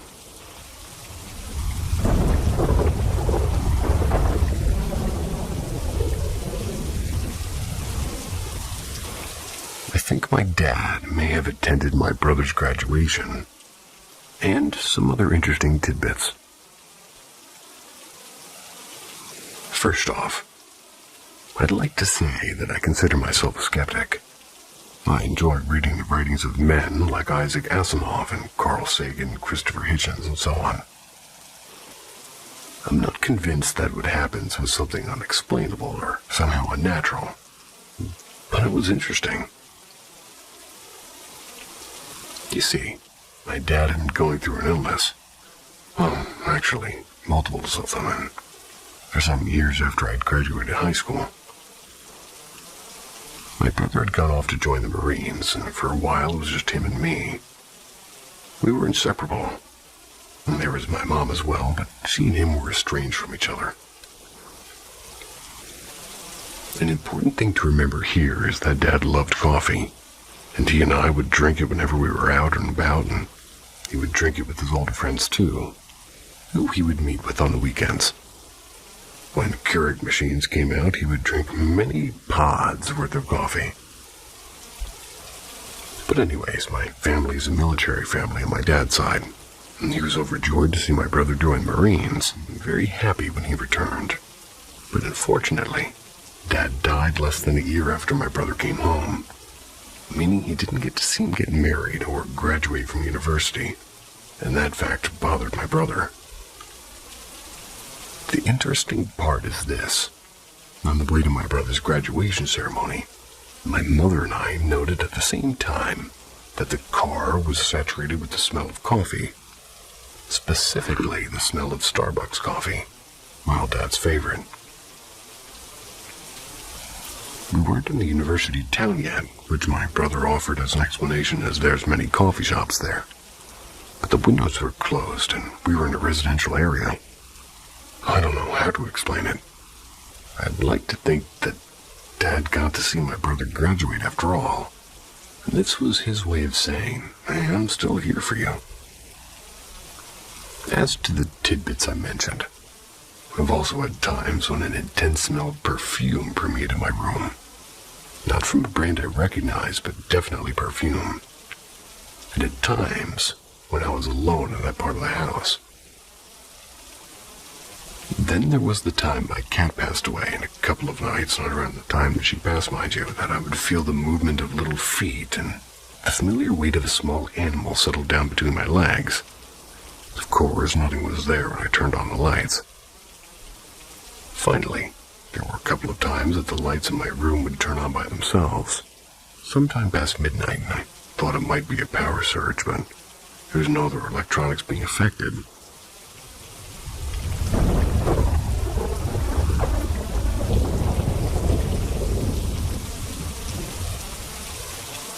How is the baby? I've lived in the same small, rundown trailer park since birth, essentially. It was rampant with drugs and shady characters. The most popular drink and drug of choice at the time were heroin and beer. When I was 8, my mom married a man named Paul. Paul had been in a pretty bad car accident shortly before meeting my mom, who was prescribed oxycodone for the pain. He quickly got hooked, so soon after the authorities began cracking down on overprescriptions for opioids, and Paul was no longer able to legally get his fix. He turned to the streets, and at $30 a pill, he had to find something else. He eventually just graduated to injecting heroin. Is that cheaper? Anyway, Paul had a friend named Luke, whom he met when he first started using heroin. Luke was a seasoned drug user and a drunk. Luke and Paul got along well.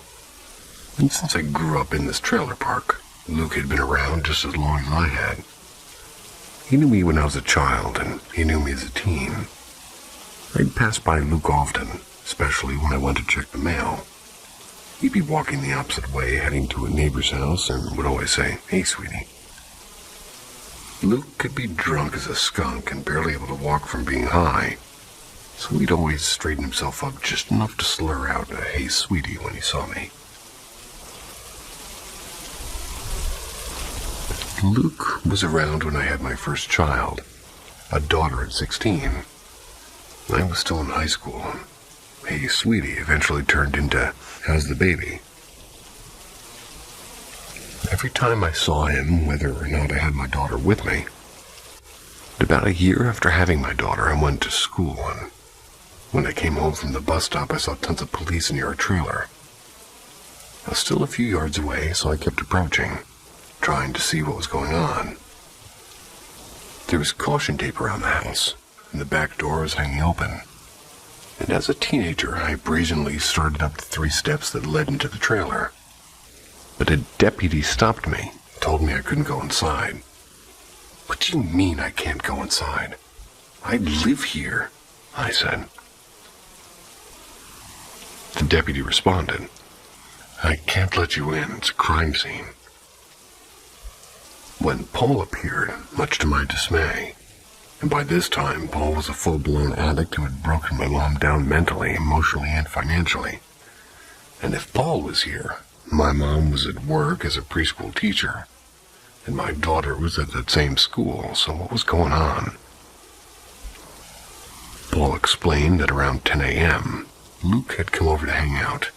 Paul was sitting in the recliner strumming his guitar, while Luke stood in the kitchen.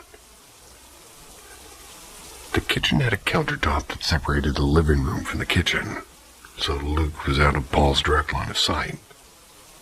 Paul said that Luke came over extremely intoxicated with a beer in hand. And after a few moments, Luke fell down, and Paul assumed that he had just passed out drunk. Luke was lying there for 2 to 3 hours, and Paul continued strumming his guitar, even singing a song about Buddy Luke passing out and puking. It wasn't until Paul had to use the restroom that he noticed Luke wasn't just passed out, he was blue. Paul immediately called 911. They instructed him to perform CPR, which he did, and he described it as the single most foul thing he'd ever attempted to do. Luke had died and vomited. Every time Paul tried mouth-to-mouth, vomit would come out. And after a while, Paul couldn't continue and just waited for emergency personnel. The call to 911 was made at 1:12 p.m. By the time I got home around 3:45, the body had been removed, but the scene was still treated as suspicious. Because of that, nobody was allowed inside. Eventually, the police let Paul back in, but it wasn't until after 6:30 p.m. that my mom came home. She was very angry, and my daughter and I were just waiting to go inside. Paul said he'd go in and clean up whatever mess was left behind. According to him, there's a lot to clean up, and about an hour later, he said that we could come in. The kitchen floor was so sticky you could hear your feet stick to the linoleum when you walked across it. Heroin addicts aren't exactly the best mates, so we lived in that trailer for at least another year. But I never walked across that floor barefoot, nor did I let my child walk across it either. No matter how much we cleaned, it would always feel sticky. About 6 months after Luke passed away in our kitchen, I was standing outside, leaning on the bed of the truck and talking to a friend. The trailer I was standing outside of happened to be the one Luke had lived in for many years before moving to a different one, where he was living at the time of his death. My friend now lived in that same trailer. We were just hanging out and talking when I heard a very clear, very familiar voice. "How's the baby?" Fate of Paul. Paul later confessed to me that when Luke passed away, he had taken Luke's used syringe out of his sock and used it to inject himself later that night. After leaving the trailer, we lived in a small rented house for about a year before my mom left Paul. Paul went back to the trailer park, dragged the mattress him and my mom shared into the overgrown, now wooded area of the destroyed playground. The playground that belongs to the church next door. He had a large tent, and that's where he lived, and he lived for 6 months after my mom left him. He shot up in his tent and nodded out with a lit cigarette, like I'd seen him so many times. Usually it was just wind up burning his leg and he'd wake up, but this time it caught the mattress on fire. He asphyxiated due to an overdose of heroin laced with fentanyl, and burned, only being found 3 days later by a friend who couldn't see the top of his tent anymore, as he put it. He was identified by dental records. Yucky.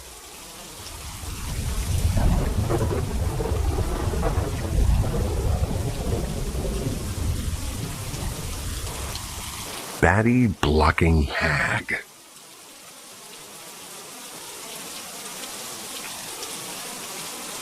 Around 9 months ago, I'd just gone through a terrible breakup. It was my first major relationship, and it lasted 2 years, so I was not really in a great place mentally, and she had dumped me, and I tried to fill that hole inside me with another person. Getting to the point, I was hooking up with this girl I'd recently met. Let's call her Anna. I had gone over to her house, and we were making out in her bed, and it was about 11 p.m. The room's light was off, and the only illumination was from her bedside digital clock, which did light up the room, just enough to see the blurry gray outline of objects in her room. I was locked in a moment, and I was on top of her when I feel this weird nagging sensation like we were being watched. I ignore it, and I know that the room is locked, and the only person inside of it is us. But as we continue, I couldn't shake that feeling. Deciding to put my mind to ease, I glanced up to give a quick survey of the room. I don't know what I expected to see, but to my left, about a foot away, standing at the edge of the bed, staring intently, is this figure, which in my quick absent-minded glance in this dark room caught me totally off guard. And from what I made out, looked like an old hunched hag, probably between the ages of 70 and 80, standing at the side of the bed, and she had dark, oily, stringy, hanging hair, dirty, grimy skin with a huge smile stretched onto her face, and inhumanly long, twisted, spindly fingers. They were clutching the edge of the bed. I pulled away from Anna, startled and thinking, holy shit, what the fuck is that? She's looking up at me, wondering what's wrong, and I look around the room once more, and the old lady is gone. Anna's asking me, like, if everything's all right, and steel myself and decide it must have been a trick of the light, telling her that it's all fine. The night goes on, and at some point a little later, Anna gets up and tries to turn the light on. The light turns on for a second, then flickers a bit before blowing, plunging the room into darkness. Now, I'm not a small guy. I'm 6'1", 210, but the weird occurrences were starting to get to me a little bit. Especially when I hear Anna muttered, "That's weird, I literally just replaced those lights." It was getting late, so I slept over without incident. Left the next morning. Now, all of this had left my head in the day and had shaken off any of the residual fear left from the night before. Falling asleep in my own bed without a problem. Until I wake up in the middle of the night. Same sensation. Something's watching me. I try and move and realize my body is paralyzed. And I'm freaking out thinking, holy shit. Is this sleep paralysis? Trying to figure out why I'd woken up at 2 a.m. undisturbed. I'd fallen asleep on my back, so I was positioned staring at the ceiling. I couldn't turn my head to look. I could feel something on the side of my bed watching me. I've never felt fear like that in my adult life. And I can feel my heart beating and adrenaline surging through my body. I slowly inch my eyes toward the side of the bed, and my worst fears are confirmed. The same hag from Anna's house is standing less than a foot away from me. Her hands are outstretched, and her wide grinning mouth inches from my face. Her dark eyes are absorbing into my soul, although she is shrouded in darkness. And we stay like this, me frozen and her standing over me, smiling for hours, until light entered my room, and I can move again. The next day I take this as a sign, and I decide that something is attached to Anna, or her room, and has followed me home. And it clearly does not want me near her. So I cut my losses, cut ties with Anna.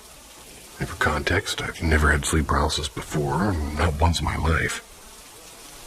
I haven't even had nightmares for years, and I haven't had a sleep paralysis experience since.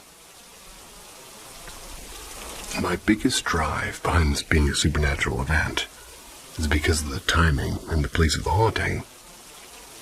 Mid makes out, I should not be subconsciously thinking about ghost grandmas watching me, especially when there's not been anything to trigger such a thought. I'd felt safe and happy in Anna's room before the incident. Second, her light bulb blowing was a cherry on the cake.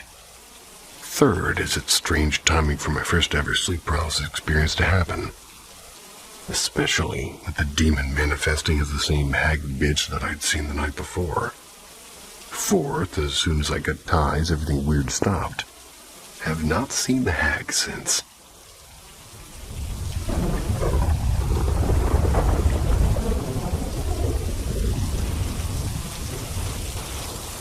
My time in the Caribbean. So this happened when I was around 8 to 10 years old, visiting my grandma's house in Trinidad. And it was me, my grandma, a couple of uncles, and my sister all staying there.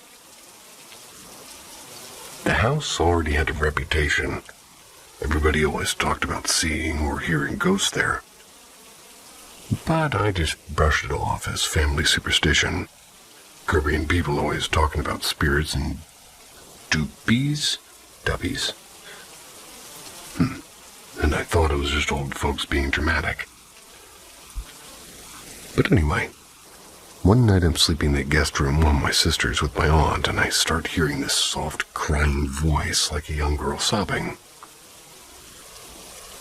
I couldn't make out what she was saying, but it was definitely a child's voice, and younger than anyone in the house. I was the youngest, so it made no sense. It freaked me out immediately. Now, the guest room was right across from the stairs, and to get to my grandma's room, I had to run up the stairwell. So what do? I wrap myself up like a burrito in my blanket. I make a run for it. Not looking at anything, just my feet hitting the floor. I bust into my grandma's room, turn on the light, and slam the door, and she wakes up instantly, like she knew something was off. Before I could even say anything, we both hear the crying too. She just pulls me in and holds me, tells me it's okay and that she knows how to help her, the spirit. Caribbean grandmas are scary calm when it comes to this voodoo stuff, man. Then she gets up and I literally beg her not to leave, and I didn't care that the lights were on. I didn't want her to just be out there alone. But she closes the door behind her and goes anyway. I'm in bed, still wrapped in a blanket. Can't even look around the room. Every little creak makes me feel like I'm about to die. Then I hear her voice, my grandma. She says she's back and everything's okay, and I feel somebody sit on the edge of the bed. But there's no sound of the mattress creaking, which is a red flag. I ask her to put her hands on the mattress so I can see them before I come out, and she does. I slowly lift the blanket and check everything in her hands and arms and nightgown. All normal, till I get to her neck. Her skin is pitch black, like a natural shadow black, and I lose it. Blanket goes back over my head and I'm silently sobbing, full on snot faucet mode. Eventually, the weight on the bed lifts and now the mattress creaks. When my real grandma finally comes back, I hear the door open this time, green flag. She says, "Mama, I'm back." I still don't trust it fully, so I ask her to put her hands down too. She sits next to me, springs creak again, which is a green flag, and number 2, and pulls me in for a hug through the blanket, and I can feel it's really her. I rip the blanket off.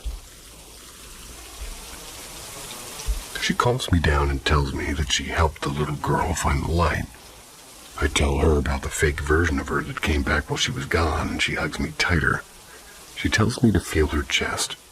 Her soft skin and steady heartbeat honestly grounded me again. Then she picks me up, and Caribbean grandmas are strong. Tells me she needs to get some things from downstairs, and this time she's bringing me with her. I'm terrified, but I hold on to her tight, and her heartbeat keeps me calm. And here's the creepy part. She doesn't turn on a single light going down the stairs or back up. Could have, just didn't. And her heartbeat stayed completely steady, like she wasn't scared at all. Back in her room, she sits me down and starts placing all these spiritual items around, like stone statues and paper with writing and cups with sand or something. I keep begging her to close the door because I can't stop looking at the pitch black hallway, but she tells me, "Doors don't keep spirits out, your mind does," and says she'll be making sure nothing gets in. She tucks me in and turns off the lights. I panicked, but she kept her hand to my head, covering my eyes gently like she always does when she sings me to sleep. I eventually pass out. The next morning I wake up to sunlight and voices in the house, and my uncles are talking low in the kitchen. I go out, and my grandma's just sitting at the table like always. I've been too scared to ask her what really happened that night. We don't talk about ghosts, unless she brings it up. But yeah, that's my Caribbean ghost story.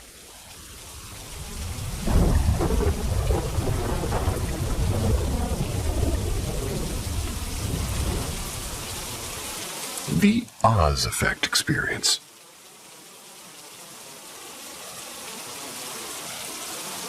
That silence feeling being watched.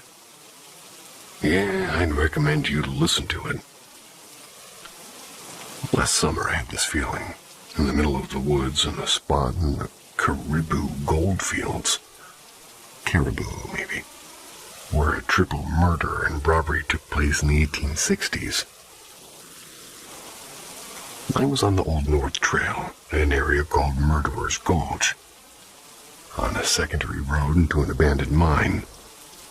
This place is deep in grizzly bear country, in thick forest. It was a hot, sunny summer day. No people live within miles of this place. One can Google for the story of the murders and robbery. My girlfriend and I wanted to check the area out after hearing the story. The main roads washed out, so we took the Old North Trail. That's where the robbery took place over a century ago, which is now an old deactivated logging road down to the opposite side of the main road past the washout. That leads into the abandoned mine.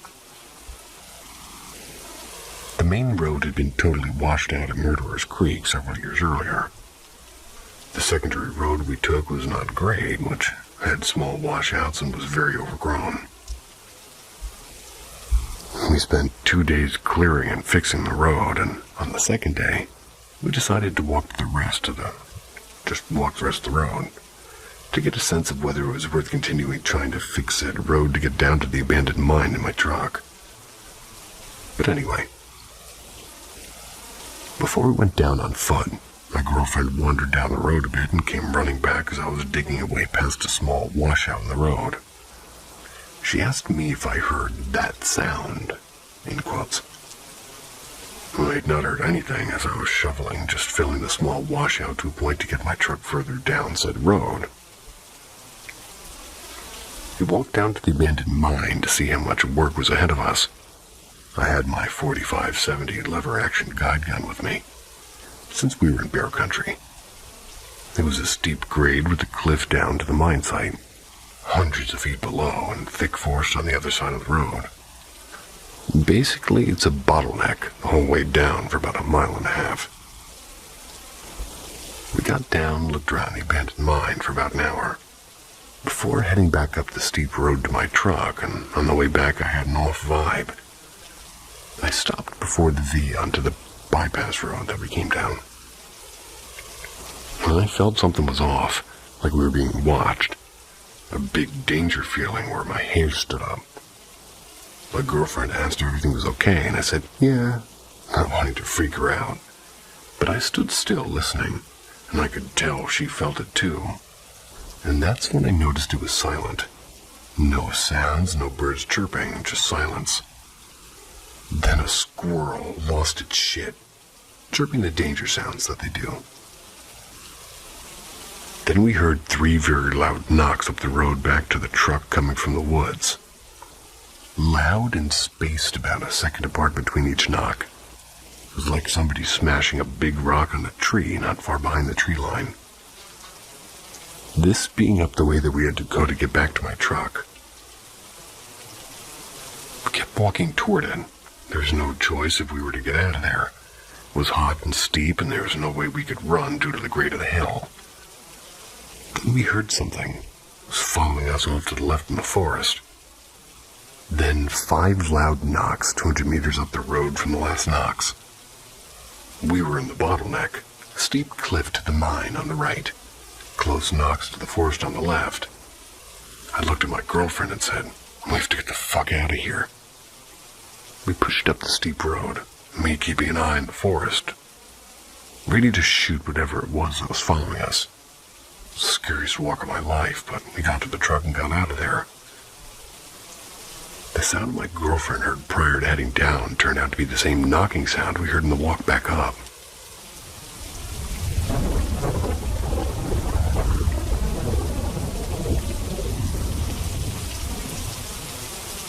To this day, I truly believe I met and interacted with a ghost cat, cuddles, purrs, and all.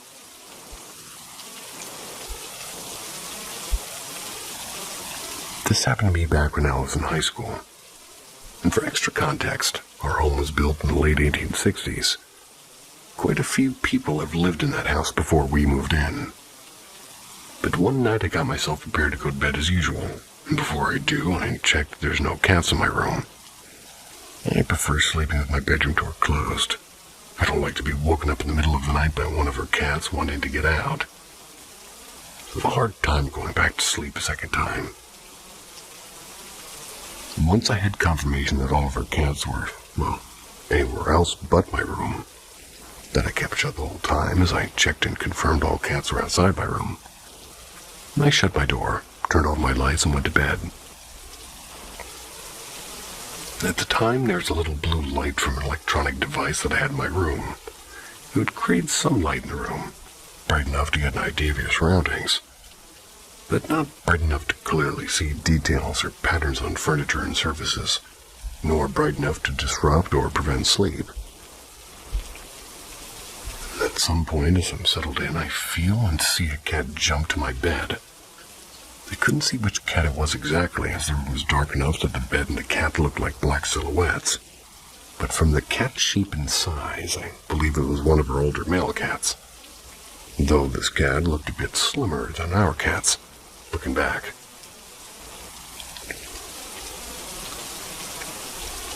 I was already completely settled in bed to the point where I knew that if I got up again, my comfort state would be disrupted. So it'd be more annoying to get settled in the second time. So I figured what the hey and stayed in the bed as the cat came up to my face and arms and got all purry and cuddly. The cat was brushing his face against mine, purring and everything as I stroked him. At some point, as our cats tend to do, he started nuzzling his head into beneath my covers so he could sleep under them next to me. So I lift my covers enough for him to crawl in and get settled, which he does, but as he crawls in and settles next to my waist, I see the lump in the covers where his body is disappear, and I feel him literally vanish beside me, like a physical body just turning into air. And this confuses the heck out of me, because I know for a fact he didn't crawl out of the covers from the other end of the bed, as I would have felt him do so. And I would have heard him land his paws onto the ground as he got down. Plus, I was settled in bed myself. Yeah, but I was still wide awake when the cat came onto my bed and interacted with me. So I know I wasn't in any sort of a sleep state, where I could have hallucinated the cat. He was as real as any one of our cats. Sort of confusion and maybe curiosity, and a need for explanation, closure. I get up, turn on my bedroom lights. I search in and under the bed, as well as everywhere else in the room where a cat could hide. Same places I looked before, turning off my lights for bed, and same as they were when I looked before, completely empty and cat-free. So I get out of my room and close the door behind me and look to find where the other cats are. They're all settled in areas of the house except my room. To this day, I truly believe that I was visited by or interacted with a ghost cat who used to or still does reside in the house we live in. Whatever the real explanation behind this is, I haven't had an interaction like that again since. But it's an experience that fascinates me, if anything. I mean, imagine being visited by the ghost of a sweet former house pet who comes to purr and cuddle with you like any other house cat.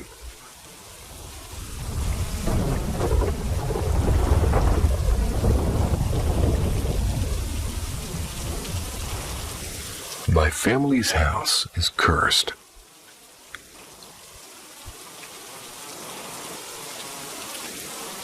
My grandpa used to say our family was once full of celebration and weddings and festivals. People coming from all over the place all the time. It was a happy place.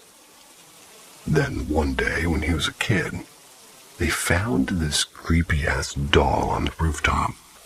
Some sort of voodoo or black magic thing. And ever since that day, nothing has ever been normal in our lives. Fast forward 2 years later,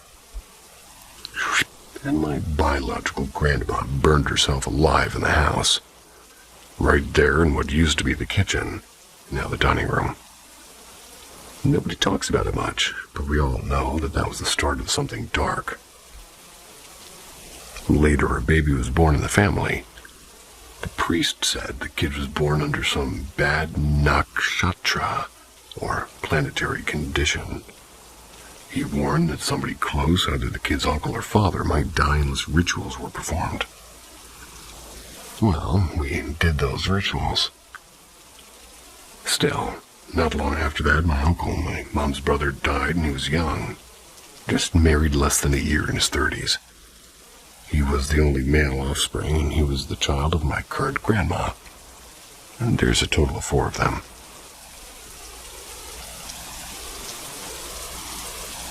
The rest were the 3 that are the offspring of my deceased grandma, and they say that the deceased grandma killed herself.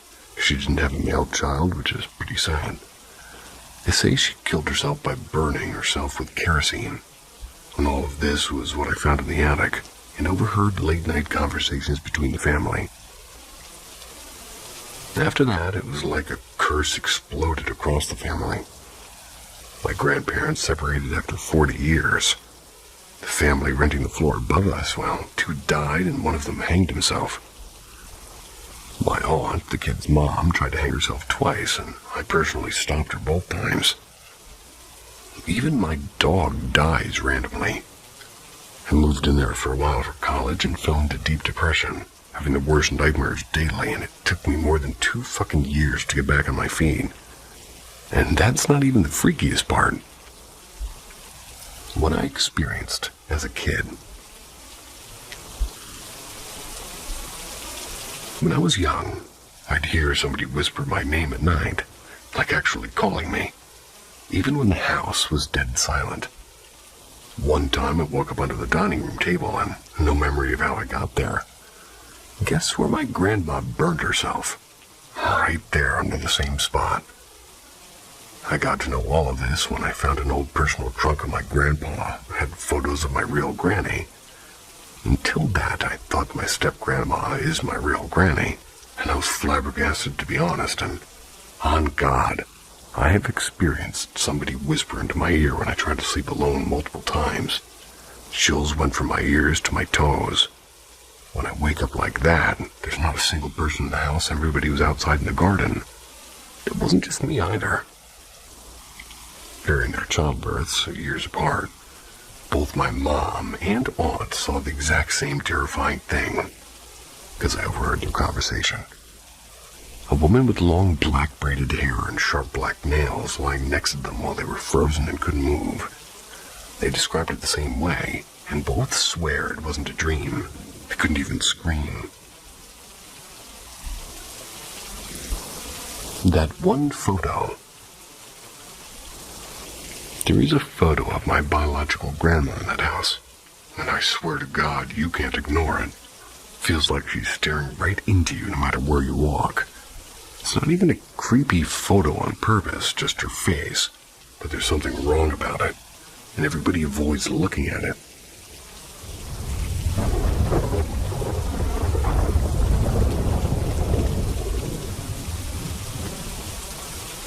They say children can see things we can't. We found a place where they all saw the same thing. Paranormal M investigated. Subscribe to hear what they saw and what's still there. The story of the haunted museum in my hometown.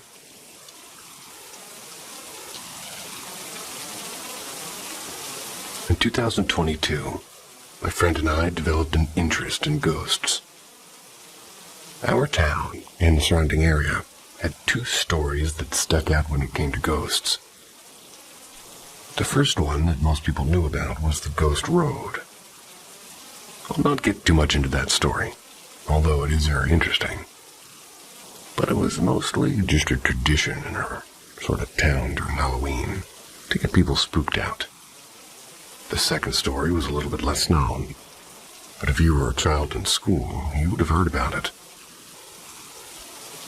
Our town has a historical museum that showcases our town's history. It's a very old building, and it's full of artifacts and items from our town over many years. In late elementary school, everybody would take a field trip, and they'd go and get ice cream after. While there, you would hear about the story of Abigail, the ghost. The story goes that Abigail was a 17-year-old girl who was stood up on a prom date and died of a broken heart. This was just a story that the museum curator would say to spook the kids, which it did. But it was also a story to go along with the strange things that would happen at the museum. The museum curator explained that a room on the second floor of the building, now called Abigail's room, would have the light on in the middle of the night with no one there. And the building was right across our town courthouse. The police would often call the museum curator and ask if anybody was in the building, fearing a break-in had happened. No one was ever in the building. I had some simple ghost equipment that I had bought online. Cheap EMF reader, a spirit box, and a twist-on flashlight. My friend had gotten a hold of me, explaining that he was interested in contacting the museum curator about doing a ghost investigation at the museum. My friend and a few other friends and I had a meeting with her. Without much convincing at all, she agreed to our coming late at night and doing our own investigation. A few days later, we started our investigation. We started by sitting at the large table together with the museum curator, coming up with a game plan. We started with the EMF reader and the spirit box in the kitchen area. We didn't get much, but we got some audio that was not very clear and could not be ruled out as supernatural. We moved through the house and the stairwell. We got some spikes in the EMF, and I don't see a spike from an EMF I bought off Amazon as concrete proof as being a supernatural thing. But it was definitely exciting. We moved to the second floor after going up an old spiral staircase. The first room was filled with old artifacts from the early 1900s. We moved through some rooms and got some voices on the spirit box and EMF spikes. But nothing too convincing. That was until we moved to the back room. The back room was small, filled with dresses and clothing. We decided to set the flashlight down, twist it barely on so with any touch it could turn on and off, but not so touchy that a footstep or a gust of air could mess with it. The first thing we asked was, if there is anything here with us, can you please turn on the flashlight? Instantly, the flashlight turned on, and we were all in shock. Can you please turn off the flashlight for us? Immediately it turned off, and we would ask many questions, and this was several years ago, and can't remember them. And every question would be met with the flashlight's reps nodding. There was no time during the flashlight experiment that it would turn on or off without question, or being asked a question. We spent around 30 minutes talking to it before moving to the basement. The basement felt extremely off. We didn't get much from the EMF or spirit box, but the flashlight worked extremely well. We would ask questions down there, asking if this was the same spirit, and it responded that it was not. This spirit did not answer every question like the one before. It was only asking a few questions with a yes. Or answer, I'm sure. These questions were, are you a different spirit? Or are you an evil spirit? And a question that ended up with us deciding to leave. Do you want to hurt us? After hearing that the spirit was not too fond of you, we ended up leaving that night. We had done a few more investigations there, not learning anything new. The last day we went, we sat down with the museum curator. Explained to us that maybe we could make some money off of this. Maybe we could do something with it, maybe during Halloween, and after this discussion in the museum, our investigations never came back with anything. No flashlight turning on or off, and no EMF and no spirit box. Later, my friend would see the museum curator at the store and speak with her. She explained that the whole investigation at the museum changed how she thought about everything. This was one of the 2 houses that I'd investigated in my town. The other building I'd investigated was much more exciting. It scared me for a long time. It was previously an adult daycare building. It had been reported haunted through the years it was open. And I can assure you it was still haunted when we investigated it. If anybody'd like that story, I'll gladly tell that one as well. Has anybody else had any similar experiences, and does anybody else use the flashlights?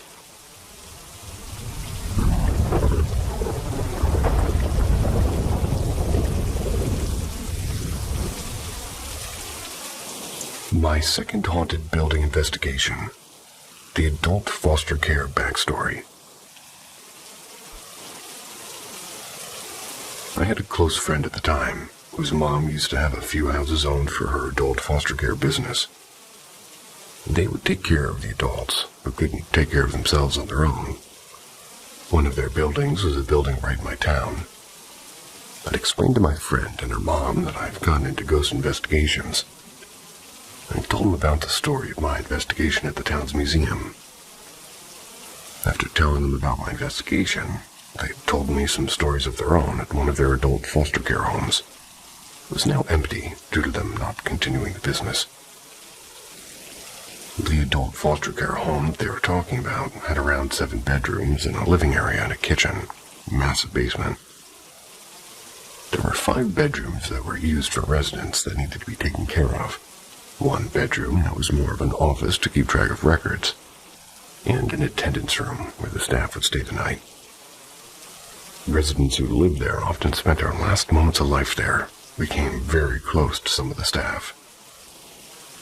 While staying in this home, the staff had some stories of their own.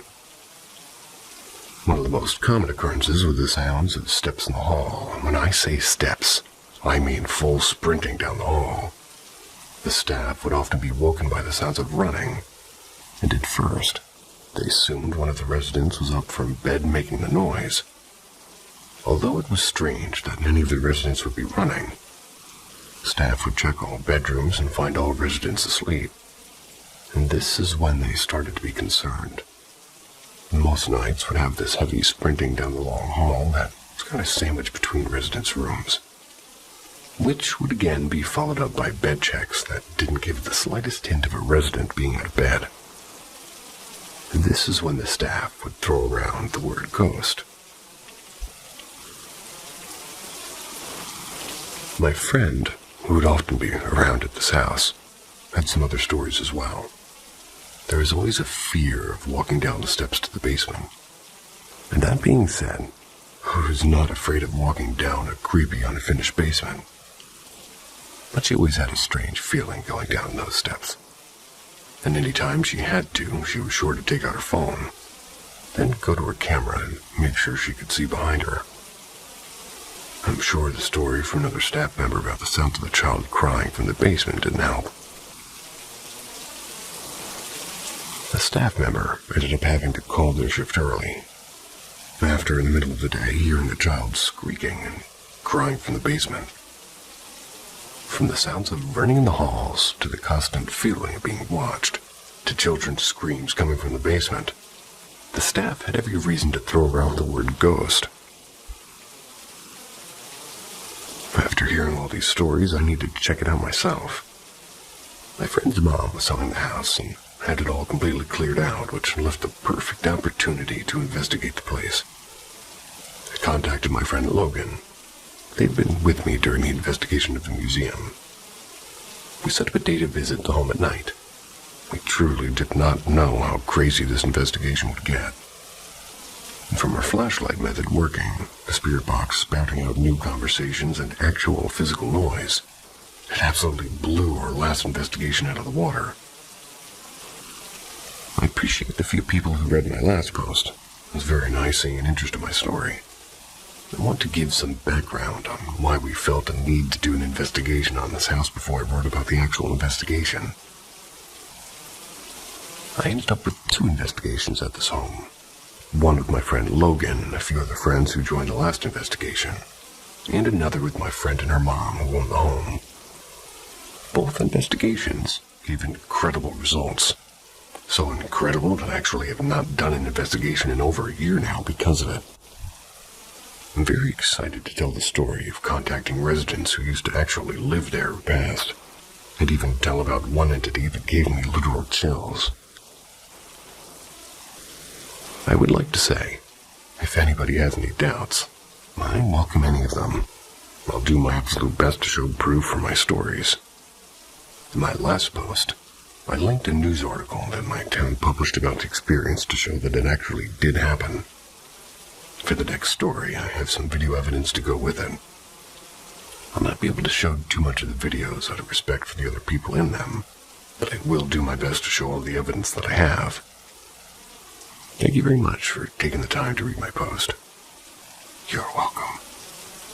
And if you want to message me about anything, feel absolutely free.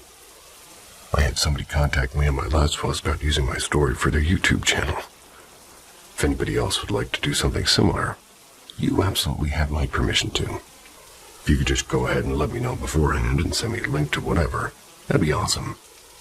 I love being able to share my stories, and I'm also open to any interviews and questioning.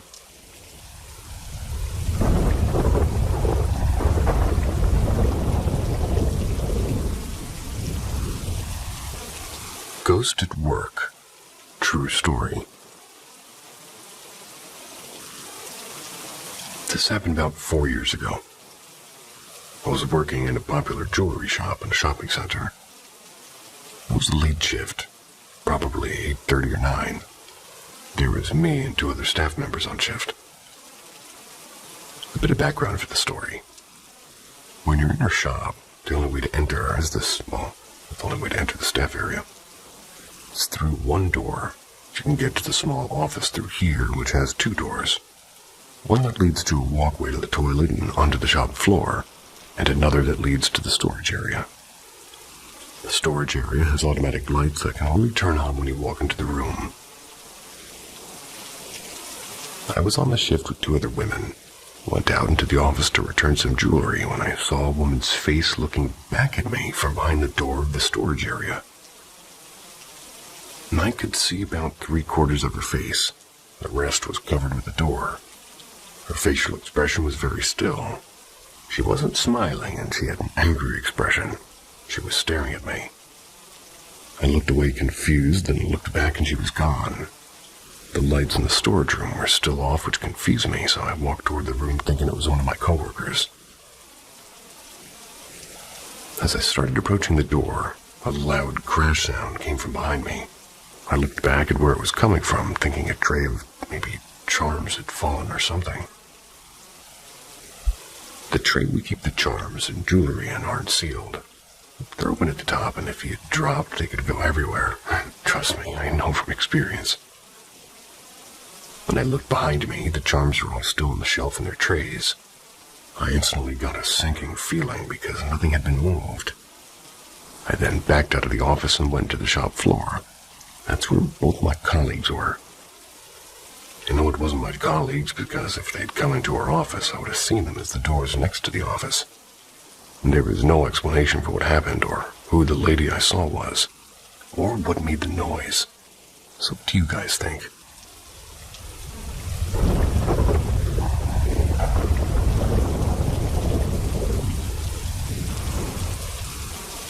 Ouija board gone wrong.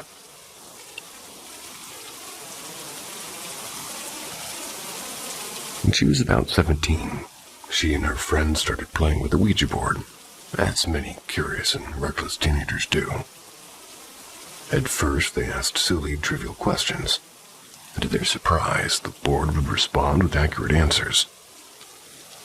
Then they moved on to asking about boys they liked and crushes and relationships. Typical teenage stuff. After a few nights, they started to ask deeper, more unsettling questions. They asked who or what they were talking to, and sometimes the board would say something like, "I'm a woman who lived in the 1850s. Other times it claimed to be like a 13-year-old boy who died in the 70s. The answers were inconsistent, but oddly it always felt like the same presence. Eventually, they asked why the entity kept changing, and the board spelled out, "I'm whoever I want to be. Today I can be an old man, tomorrow a child." At that point, they started to feel seriously uneasy, like they were no longer dealing with something innocent or random. It implied something powerful, maybe even evil.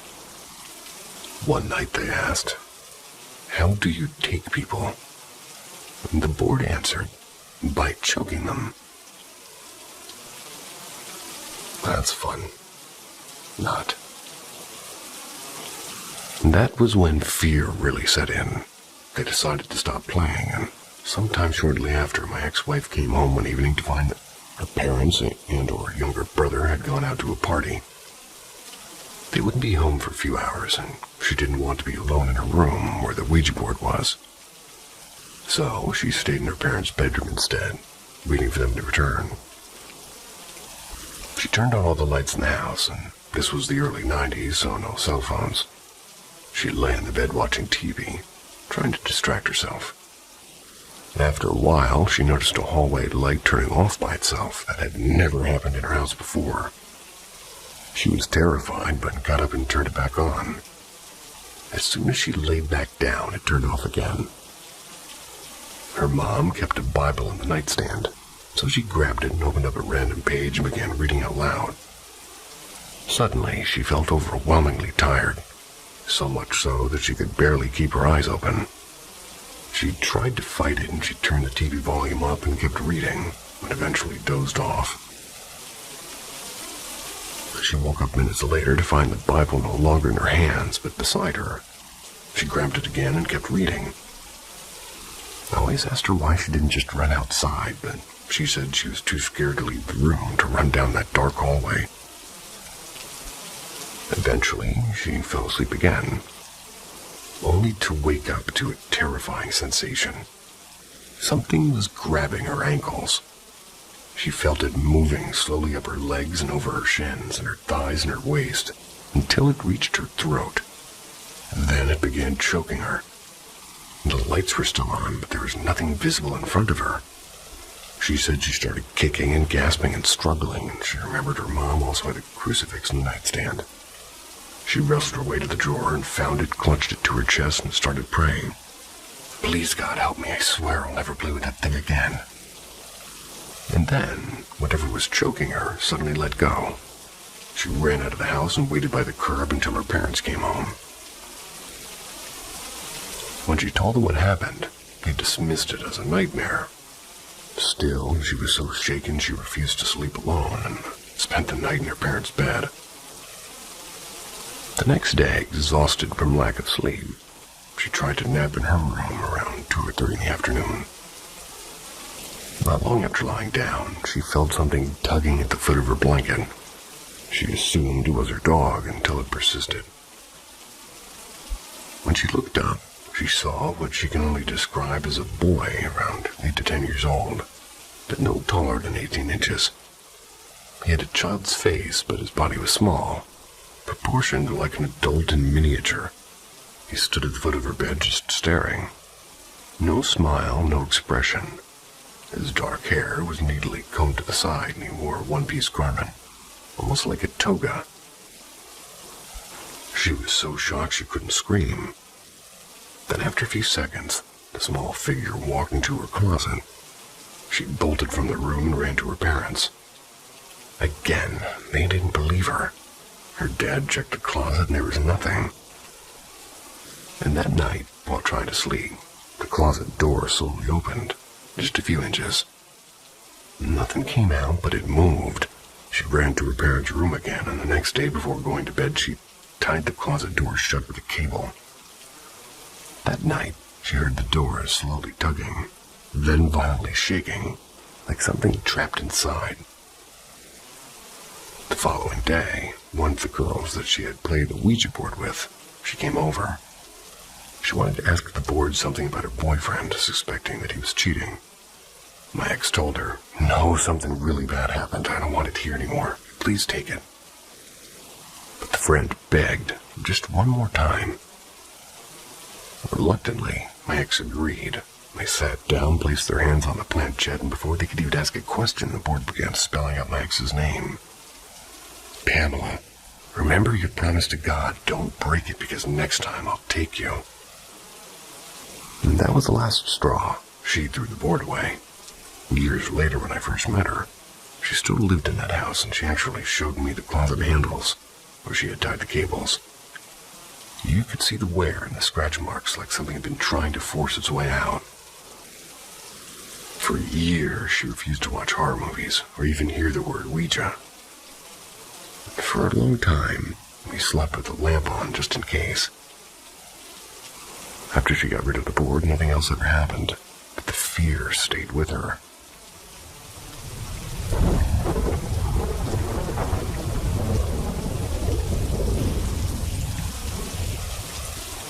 Visitation Dream.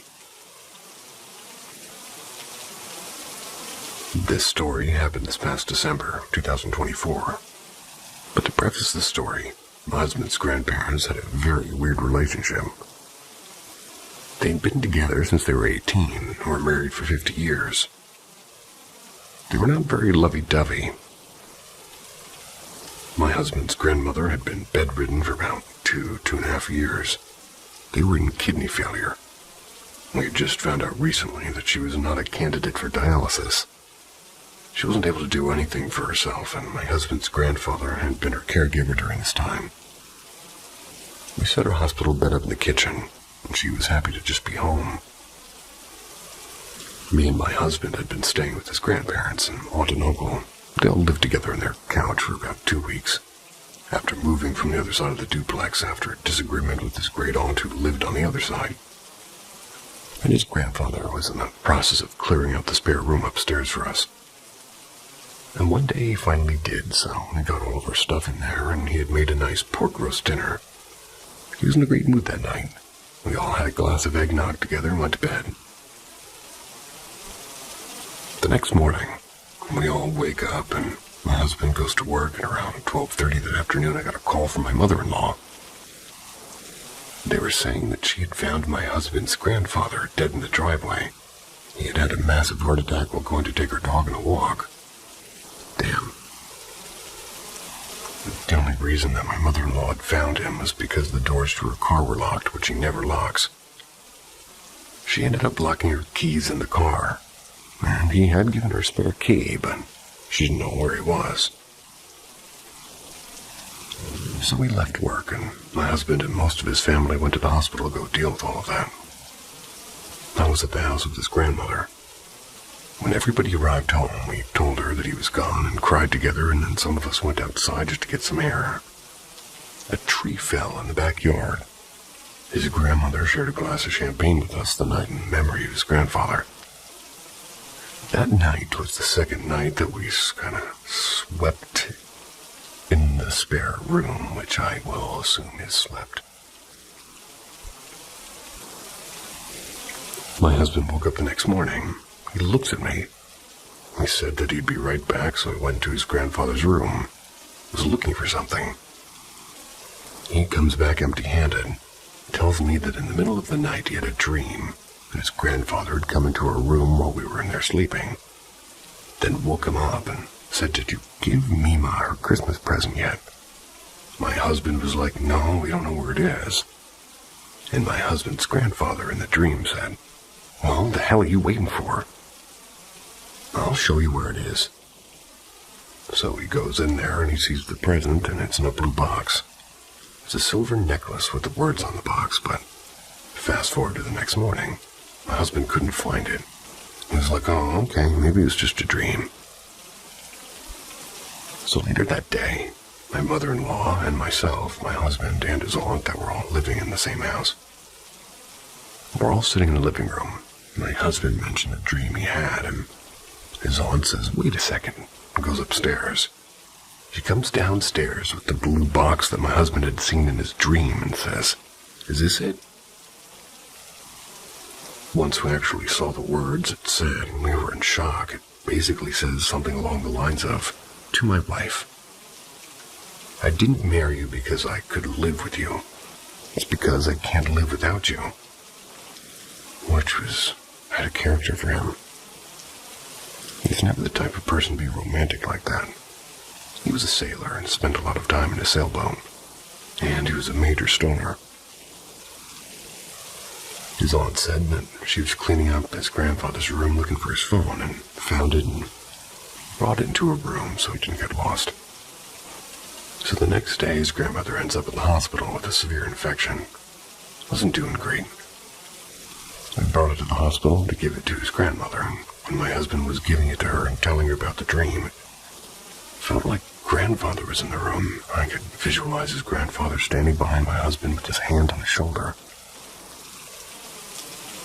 After that, we went home, and his aunt called us and said that his grandmother had said that she wanted to go into hospice and be with her husband. So for the next week and a half, we visited her, and she never spoke again. She slipped into an almost comatose-like state. She ended up passing away on Christmas Day, right after her youngest grandchild, 11, opened the present that she'd gotten him. The next day, my husband tells me that he had another dream. And in this dream, we were in the living room and his grandfather was there. But he looked younger, more put together, and I ran up and hugged his grandfather and told him that he missed him. After about a minute of him hugging him, he said that that's enough. I got things to do. So, after that, his grandmother comes walking down the stairs in fancy clothes. They said bye to everyone and left. He lost his grandfather on December 11th, 2024. His grandmother, December 25th, 2024. Exactly 2 weeks to the date.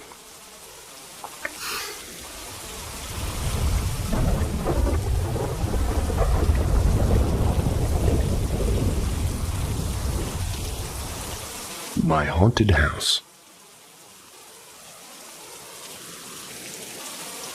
We bought this house 1 year ago today, July 8th.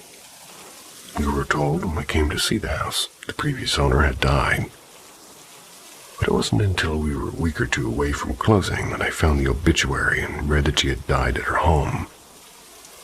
Immediately when we moved in, I started seeing things. My 18-year-old daughter said it was haunted from the moment she stepped in. She was not with us when we looked at it, and this was after we had bought it. It started with me seeing what I would say is a woman walking from the dining room to the living room as I went from the living room to the kitchen. It makes a big circle. The house is a tri-level, so the main floor, then stairs that go up to the bathroom and bedrooms. Separate stairs that go downstairs to the walkout basement.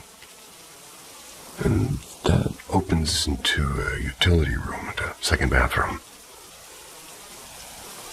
Also, for moving in, every time I'd go down the stairs from the bedroom, I'd see somebody standing at the other stairs. It's hard to describe this, but there is a window with no glass. It lets you see to the other stairs that go down. A friend has experienced this too, and I haven't happened in months, and nothing has changed. I kept all this to myself, but my husband, who's been a non-believer until recent years, and experiences that sort of changed that, started seeing things. He had a black shadow walk up to him in the bathroom. He thought somebody had came in until he saw it disappear, and it freaked him out. And he has seen shadows other times too. I've seen shadows walk by and move doors. The weirdest thing would be seeing what looked like a person reflected in the TV when it was black. It was like somebody bent over looking at the TV very closely, and then they stood straight up and stepped back. And I've seen my husband a few times, and it wasn't him. He woke up, got out of the bed, and he was asleep next to me. So I was trying not to wake him. Started downstairs and realized he was asleep on the couch. Went and checked, and the bed was empty. The newest thing was last night. I had just turned my phone off, and I was just settling to go to sleep. And I wear a sleep mask, so it was on. I felt an arm on my hip and slide across. Took my mask off, rolled over and checked my husband, who was asleep with both arms under his blanket. We had separate ones. I hadn't felt him move, and this is the first time it's touched me. Very weird. Before somebody asks, yes, I have cats, but my door stays shut. They're not allowed in my room. Sorry this is long. It's not even everything that's happened, but there's a big chunk of it. I should tell some of my other ghost stories sometime.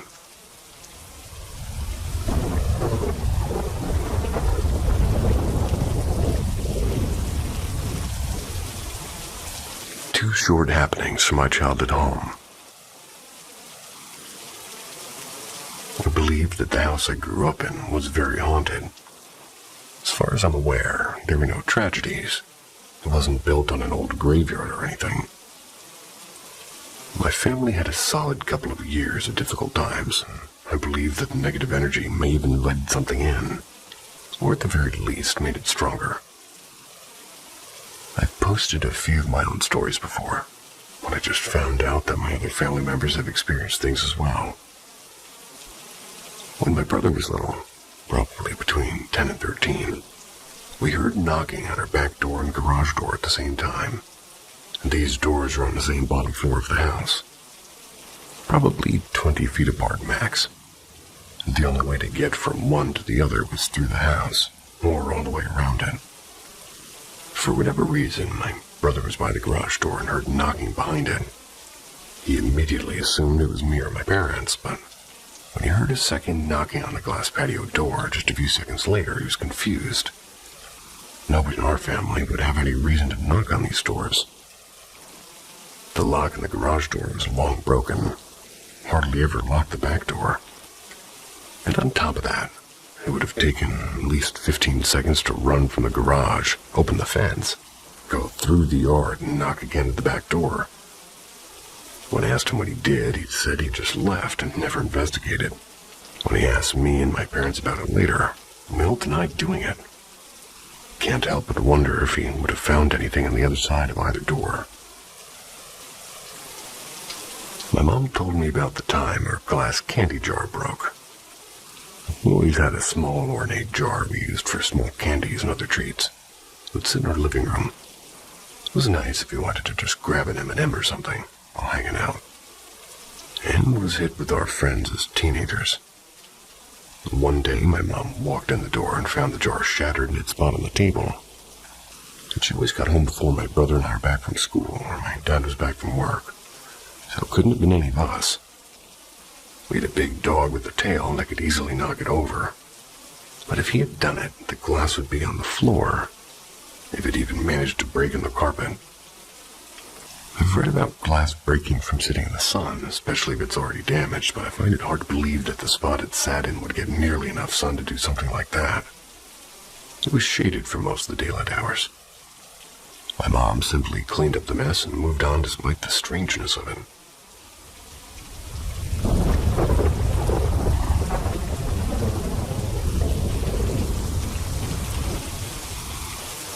I'm beginning to think all of these aren't just coincidences.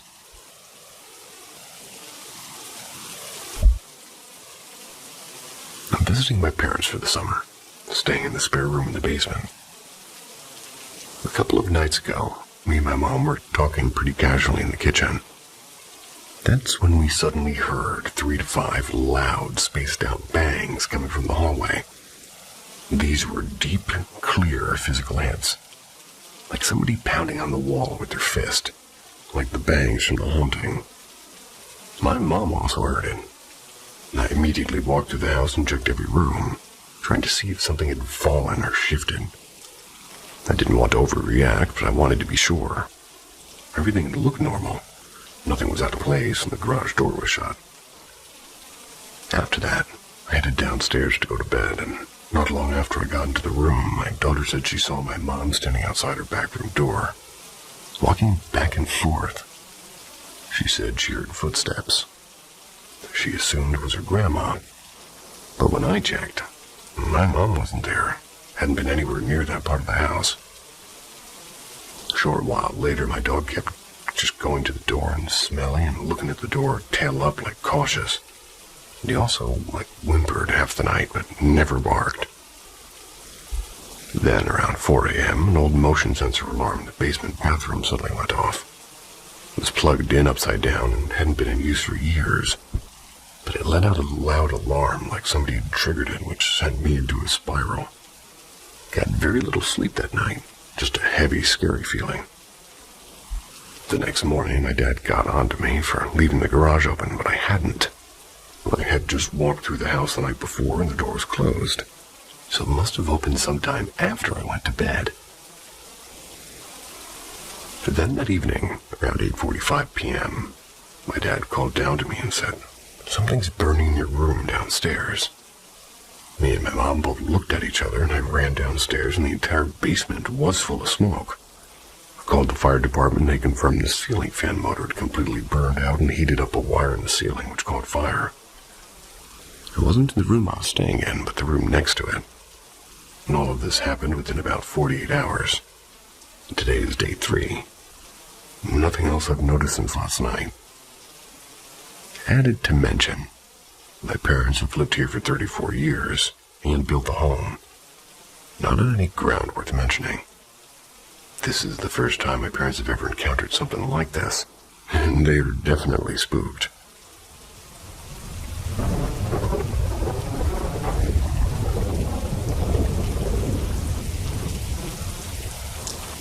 Star falling into my room. Please help me understand. When I was a little girl, maybe 7 or 8, I had this thing happen to me that I think about all the time now. I completely forgot it for years, like really forgot. Till recently, it just came out me while I was talking. Now I can't stop talking about it. It was real, and I know it happened. I was in bed with a tooth underneath my pillow, waiting for the tooth fairy. I always sleep in my stomach, but this time I'd flipped onto my back because I was waiting for my dad to come and tuck me in. I remember being really excited. I was not sleepy. I was wide awake watching the sliver of sky I could see from my window. Just a little strip between the storm blinds and the neighbor's house. Not a big view, just enough to see a single star. I was staring at that star, and then it started to fall. It began small, like it was way up in the sky, but it got bigger as it came closer, like a glowing orb. Not perfectly round, more like a pulsing, glowing, spiky or round shape that stretched larger as it got closer. And as it got bigger and came toward me, I heard this buzzing sound. Not loud, but definitely there, like a hum. Like something electrical but soft, and, well, very soft. The sound's not the important thing here. The sound was like almost to cover the sound of anything else in my reality as the light was getting closer. I was completely frozen. I couldn't move, not even blink. But I wasn't scared, I was just stuck, watching this happen. The star got bigger and bigger until it was huge, and it came through my window. It didn't break anything, it just entered, like it phased into the room. The light completely took over my vision, and I couldn't see my bed, the walls, or anything. Just pure white light. Total whiteout. It's like it entered me. And then suddenly I gasped and I sat up like my whole body jolted upright. And time had passed because the dollar was under my pillow, and the tooth was gone. My dad wasn't in the bathroom anymore like he had been when I first lay down. I'd seen the light under the door and heard him washing his hands, but now it was quiet and it was done, and I'd missed it. But to me, it felt like no time had passed at all, like the whole thing was maybe an instant. I grabbed the dollar and I ran to wake up my dad, telling him I saw the tooth fairy, because that's what I thought it was at the time. That was how my little kid brain tried to make sense of it, but he said, okay, and brushed it off. But I know I wasn't asleep. I was awake and excited and watching, and this wasn't a dream, it really happened. The only other time I've seen something shaped like that, this featureless glowing being or presence, was when I was 16. I had this dream where I floated into a different place. It was like sky above the sky below. I was just drifting inside of it, very surreal and dualistic.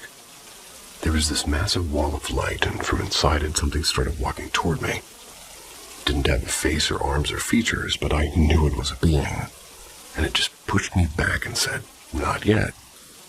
That was all. Then I was suddenly back in my body again. The shape of that thing, the way it moved forward and how I just couldn't resist it. That's exactly what this light star thing felt like as I entered my room. Not threatening, just undeniable. Like it was coming no matter what. I don't know what it was. I don't know why it happened to me. Didn't even remember it happened until very recently. I guess I tucked it away. Told maybe 1 or 2 people when it came back online about a year ago, and I'm so curious to understand what it meant for me as I'm learning to understand myself. So I just want to know, has anybody ever had something like this happen to them? A star falling from the sky, getting bigger and entering your room, filling it with light and then just being gone. No vision, no message, just that. Not astral projection, not sleep paralysis. I'm talking about a star falling into your room at night. Only the sticky green ones on the ceiling, for me.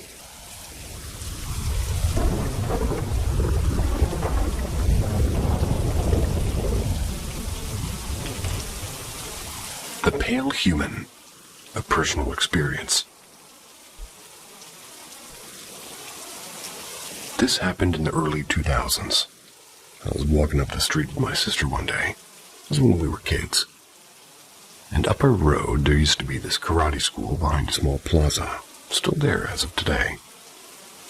When we were walking by it, we noticed this great and small cellar door that was between some flowers. It was planted in front. We both decided to open it up and see what was down there.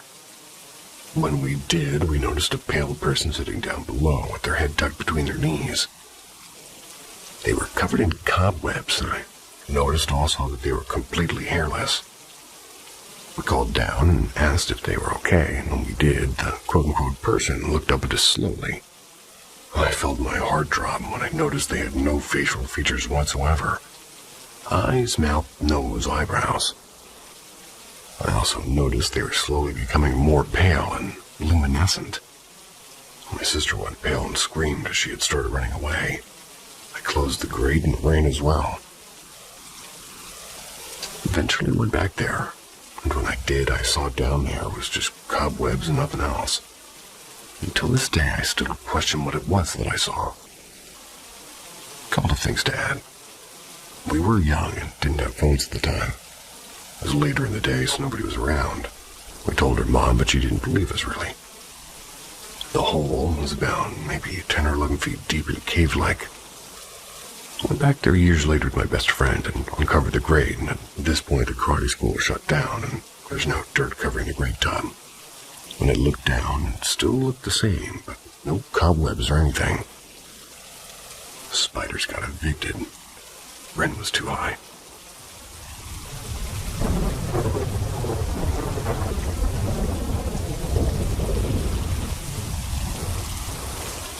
My ghost story. I still get chills thinking about what happened during my senior year of high school.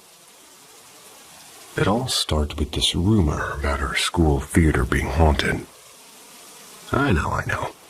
Haunted theater, a tale as old as time. But I swear, this is at least my experience. When I was going through the theater program, older students used to talk about a ghost circle.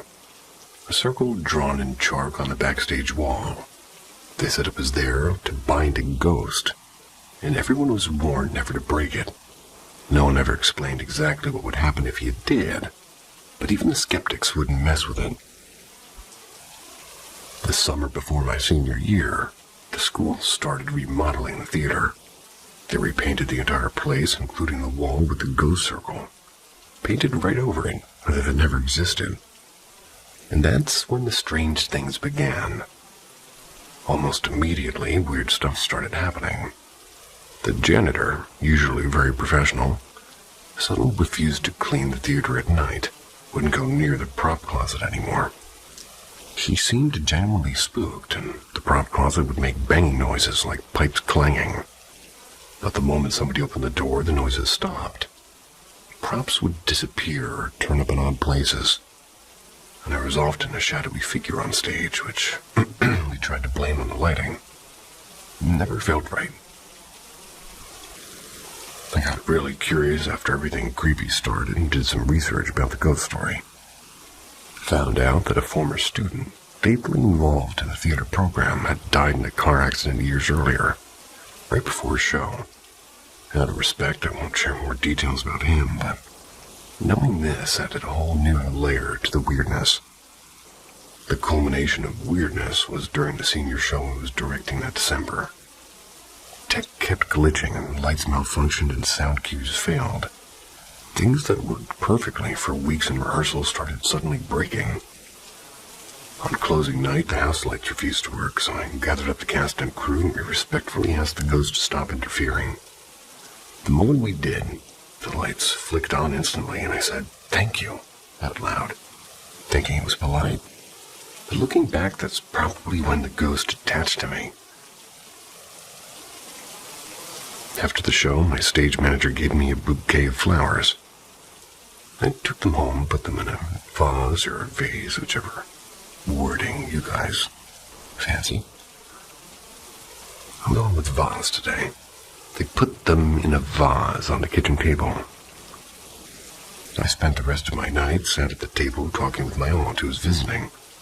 And after literal hours of chatting, 3 of the flowers suddenly slumped over at the same time.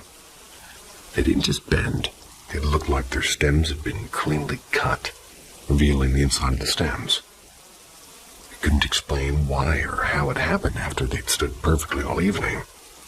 I didn't tell my aunt about the ghost then, even though it felt exactly like something we'd expect from the theater spirit. Weird things started happening at home.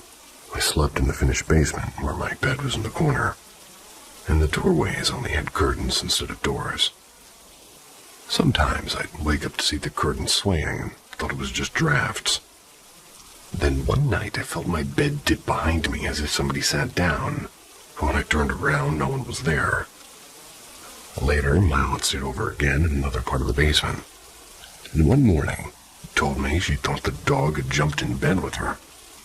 She felt something run up her body. But when she opened her eyes, the dog was...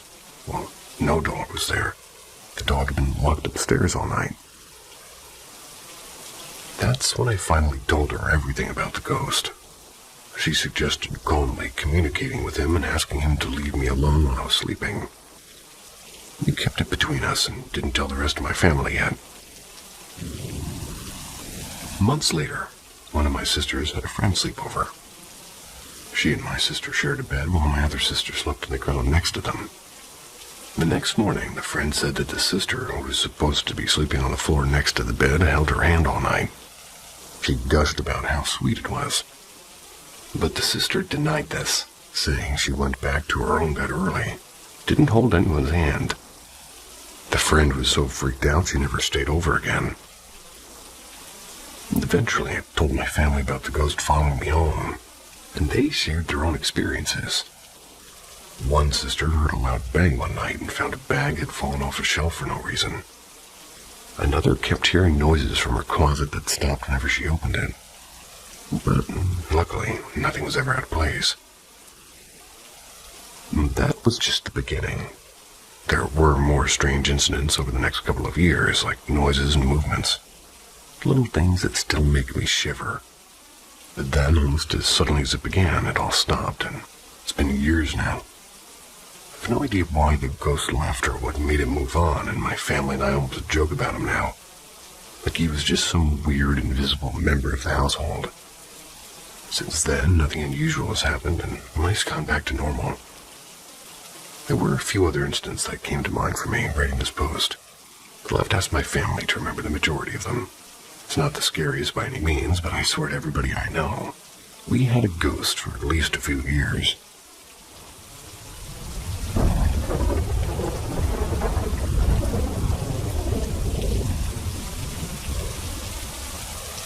Strange activity in my home.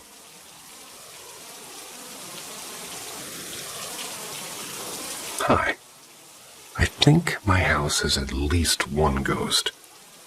It's very hard to tell, though, because we are a family of ADHDers and have a bunch of pets. I'm writing this on my phone, so please forgive the formatting.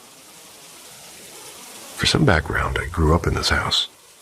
My parents bought it from a family who bought it new in 1976. Only lived here for about 4 years. My parents rented it out to one family for about 4 years in the 90s before I bought it from them and moved my new little family back in. The neighborhood is built on an old limestone quarry. I've lived here for most of my life, except for a few years in my teens. As a child, I always felt watched, and I'd sit in my window at night and felt something in the backyard in the dark just watching. It wasn't scary, just present.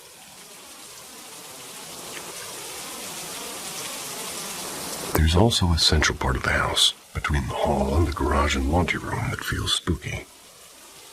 My sister corroborated the spooky feeling one time when she was visiting and told me about a time when she was doing laundry. She was overcome with the feeling of get out. In my previous marriage, we had a lot of my then-husband's family living here. At one time, there were 7 children under the age of 12. All of them were afraid of this area. Multiple adults have pointed out that it feels eerie there as well.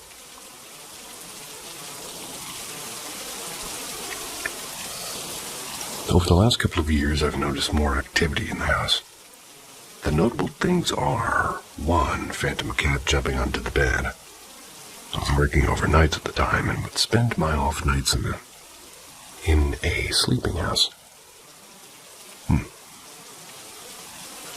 One night, I'm laying in bed with my now husband who was sleeping. I was browsing the internet when I felt a cat jump on the bed and walk between my husband and me, then laid down. We put the pets up at night and keep them out of the room while we sleep. I thought maybe we missed putting one of them, so I shone my flashlight over to where I thought it was. Nothing was there. I felt around and still nothing. I hopped up and did a head count of pets and everyone was accounted for. 2. Loud crashing of shelves to the ground with nothing out of place. For a couple of months, randomly, a loud crashing noise was coming from the office. And we have a bunch of shelves on the walls, and those shelves are full of crap. Collectibles and Legos and pictures and trinkets, and you get the point. So hearing one of those shelves come crashing down and stuff breaking and flying across our tile floor was alarming. But when we'd go to check on it, nothing would be out of place, and this happened at least 5 times. I was not the only one to hear it, and I wasn't the only one to go check. I have a video from my security camera of the noise, and the camera was pointed at the puppy crate. 3. A hanging plant was torn from its place. I had some small succulents hanging in my window in the kitchen. One was a little guy in a swing hanging from twine. The twine was fairly substantial. It was in good condition that day when I checked the moisture level of the soil. I wish I had taken a picture of the twine after this happened, but I wasn't thinking of documenting anything yet. But as I was saying, in the early hours of the morning, the twine was pulled apart at all 3 supporting points, and my plant went tumbling. The most striking thing about this is that my dogs didn't bark, and if I set something down too hard in my nightstand in the night, my dogs will go off. But not in here. It's like they were watching and the noise was expected. I have a recording of the noise, and the silence that follows, and I checked the video to see if there's a cat to blame, but no one seemed to be over there when it happened. 4. The sunglasses go missing. They're later found in a reusable baggie in the sink. And this is a weird one that I can't figure out. I was alone at home and getting ready to leave for an appointment. I have to have my sunglasses to dry because daylight hurts my eyes, and as I was leaving, I opened my purse and checked for and saw my glasses and put my phone in my purse. Then I decided I should use the bathroom before I left. I set my purse down and went to the bathroom. Then I grabbed my purse and went to the door while digging for my glasses. Not in there. Stumped, I retraced my steps and I couldn't find them. I searched for a few minutes but had to go. And when I got home again, I searched again and found nothing. And like I said, I have ADHD, so I'll often lose something I'm holding, but can usually find it. I keep looking and looking. I'm getting rather frustrated. I eventually pull my husband in to help look. Nothing. I give up for the evening and I go do the dishes, and in the sink inside of the reusable sandwich bag are my glasses. And this weirds me out enough to review my security camera footage because did I put them in there? No, I saw on the tape where I put the bag in the sink the night before. I saw me searching for the glasses, and then when my husband and I were talking about where they could be, I saw the bag open by itself. Like the ghost was trying to help or something. Well, I don't know. Seems so strange. These are the most recent and, well, most my attention-grabbing of incidents. There's always something weird happening, but 99% of the time I can attribute it immediately to my ADHD or bad.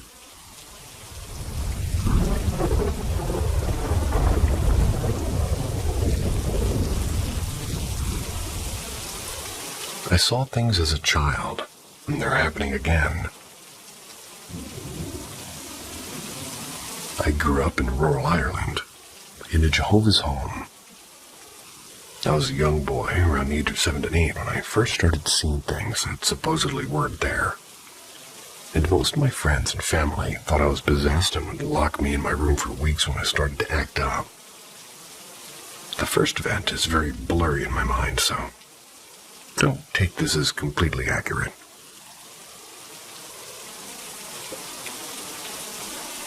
First spooky event was around midday. My mother was in the kitchen. My father went to Dublin with a few JW friends, which I'm assuming is Jehovah's Witnesses friends, to preach there. I was outside playing with my brother, probably soccer or tag, and he asked me to get a bottle of water for Mom, so I go in and my mother's lying on the ground with a puddle of blood around her. I screamed, kneeled down to her side, and hugged her. Her body.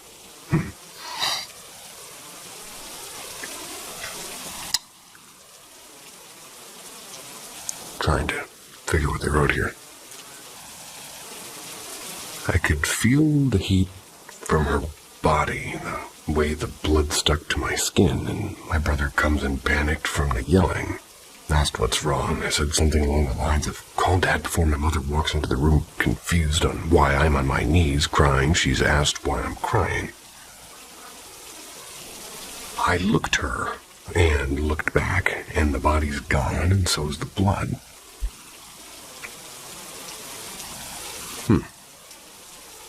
Second most fearful happening. I was about 11 or 12 then, and I had consistent hallucinations of one specific creature that called himself Bob. He was about 2.5 meters tall, had pale white skin with long arms that stopped at his knees.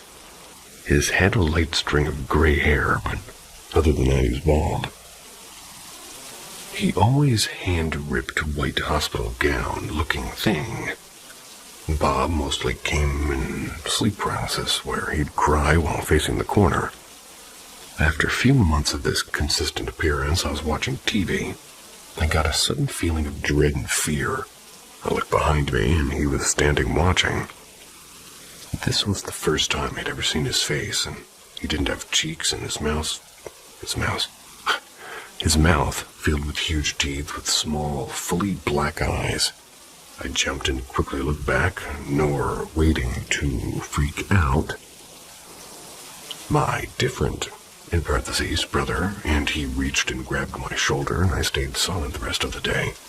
And that night I slept under my bed, which is where I would sleep when I got scared at night, and haven't seen Bob till today.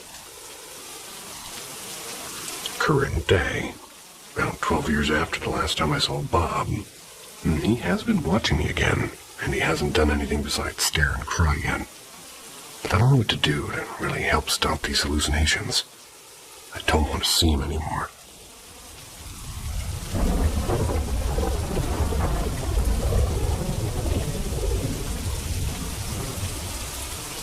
They weren't dreams.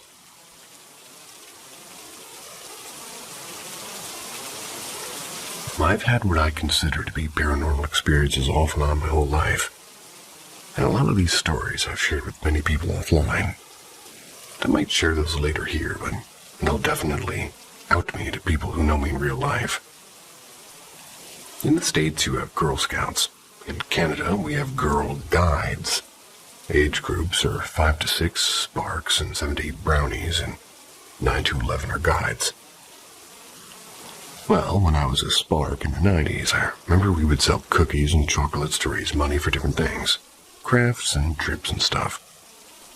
During one such campaign, I have this vivid memory of my mom and I going door to door in our little town selling cookies. And I grew up in a really small town. We were set in from the woods a little, and a lot of the properties were heavily treed. We were a couple of streets away from home when I noticed a path between 2 houses that seemed to lead to a small house I'd never noticed before. The cedars and bushes around it sort of concealed the structure, so I could see a chimney with smoke coming out. I asked my mom if we could go to that house. She She kind of looked at me funny and said that there wasn't a house there. Eventually, I convinced her to let me walk down the little path and see if anyone was there. If I wasn't 100% sure that I was awake, I'd think I was dreaming.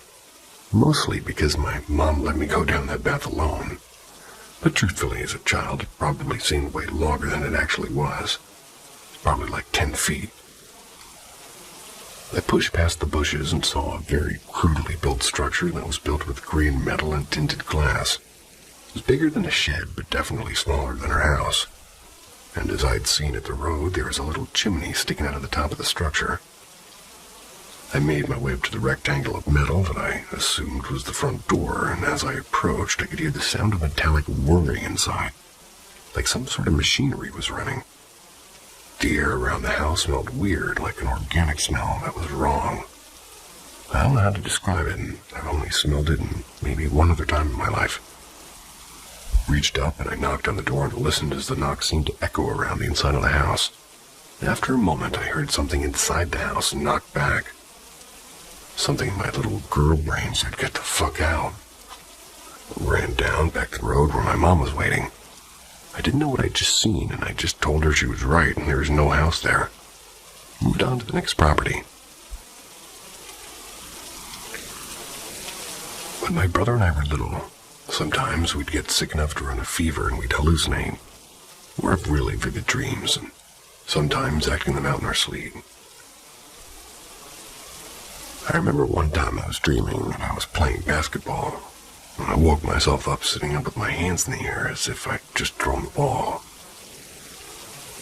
One night, feverish, trying to sleep, but it had gotten to the time of night when my parents had gone to bed. The lights were off and the house was painfully silent. I started to hear a man singing. I was suddenly calmed and felt like everything was going to be fine, but there was a subtle feeling of unease underneath it all. The man singing seemed to get clearer in my mind, and I realized I was sitting cross-legged on the floor in a circle with other children, and the man sat straight across from me. He was singing and strumming an acoustic guitar, and I could smell that weird smell again. Organic and wrong. There were candles in a circle around us, and from there I finally faded off to sleep, but I was so creeped out the next morning when I remembered it. I don't know why, other than the smell, but these two memories seem to be linked. And as I grew up, I seemed to misplace which roads the weird little house was, and never saw it on the path again. The man didn't remind me of anybody I've known or met, and it would be really easy to just say that these were only dreams, nothing more. But I don't know. They didn't feel like dreams. And if you're still hearing my voice, well, this, too, is not a dream. And if they leak in there, hope they're sweet ones. See ya.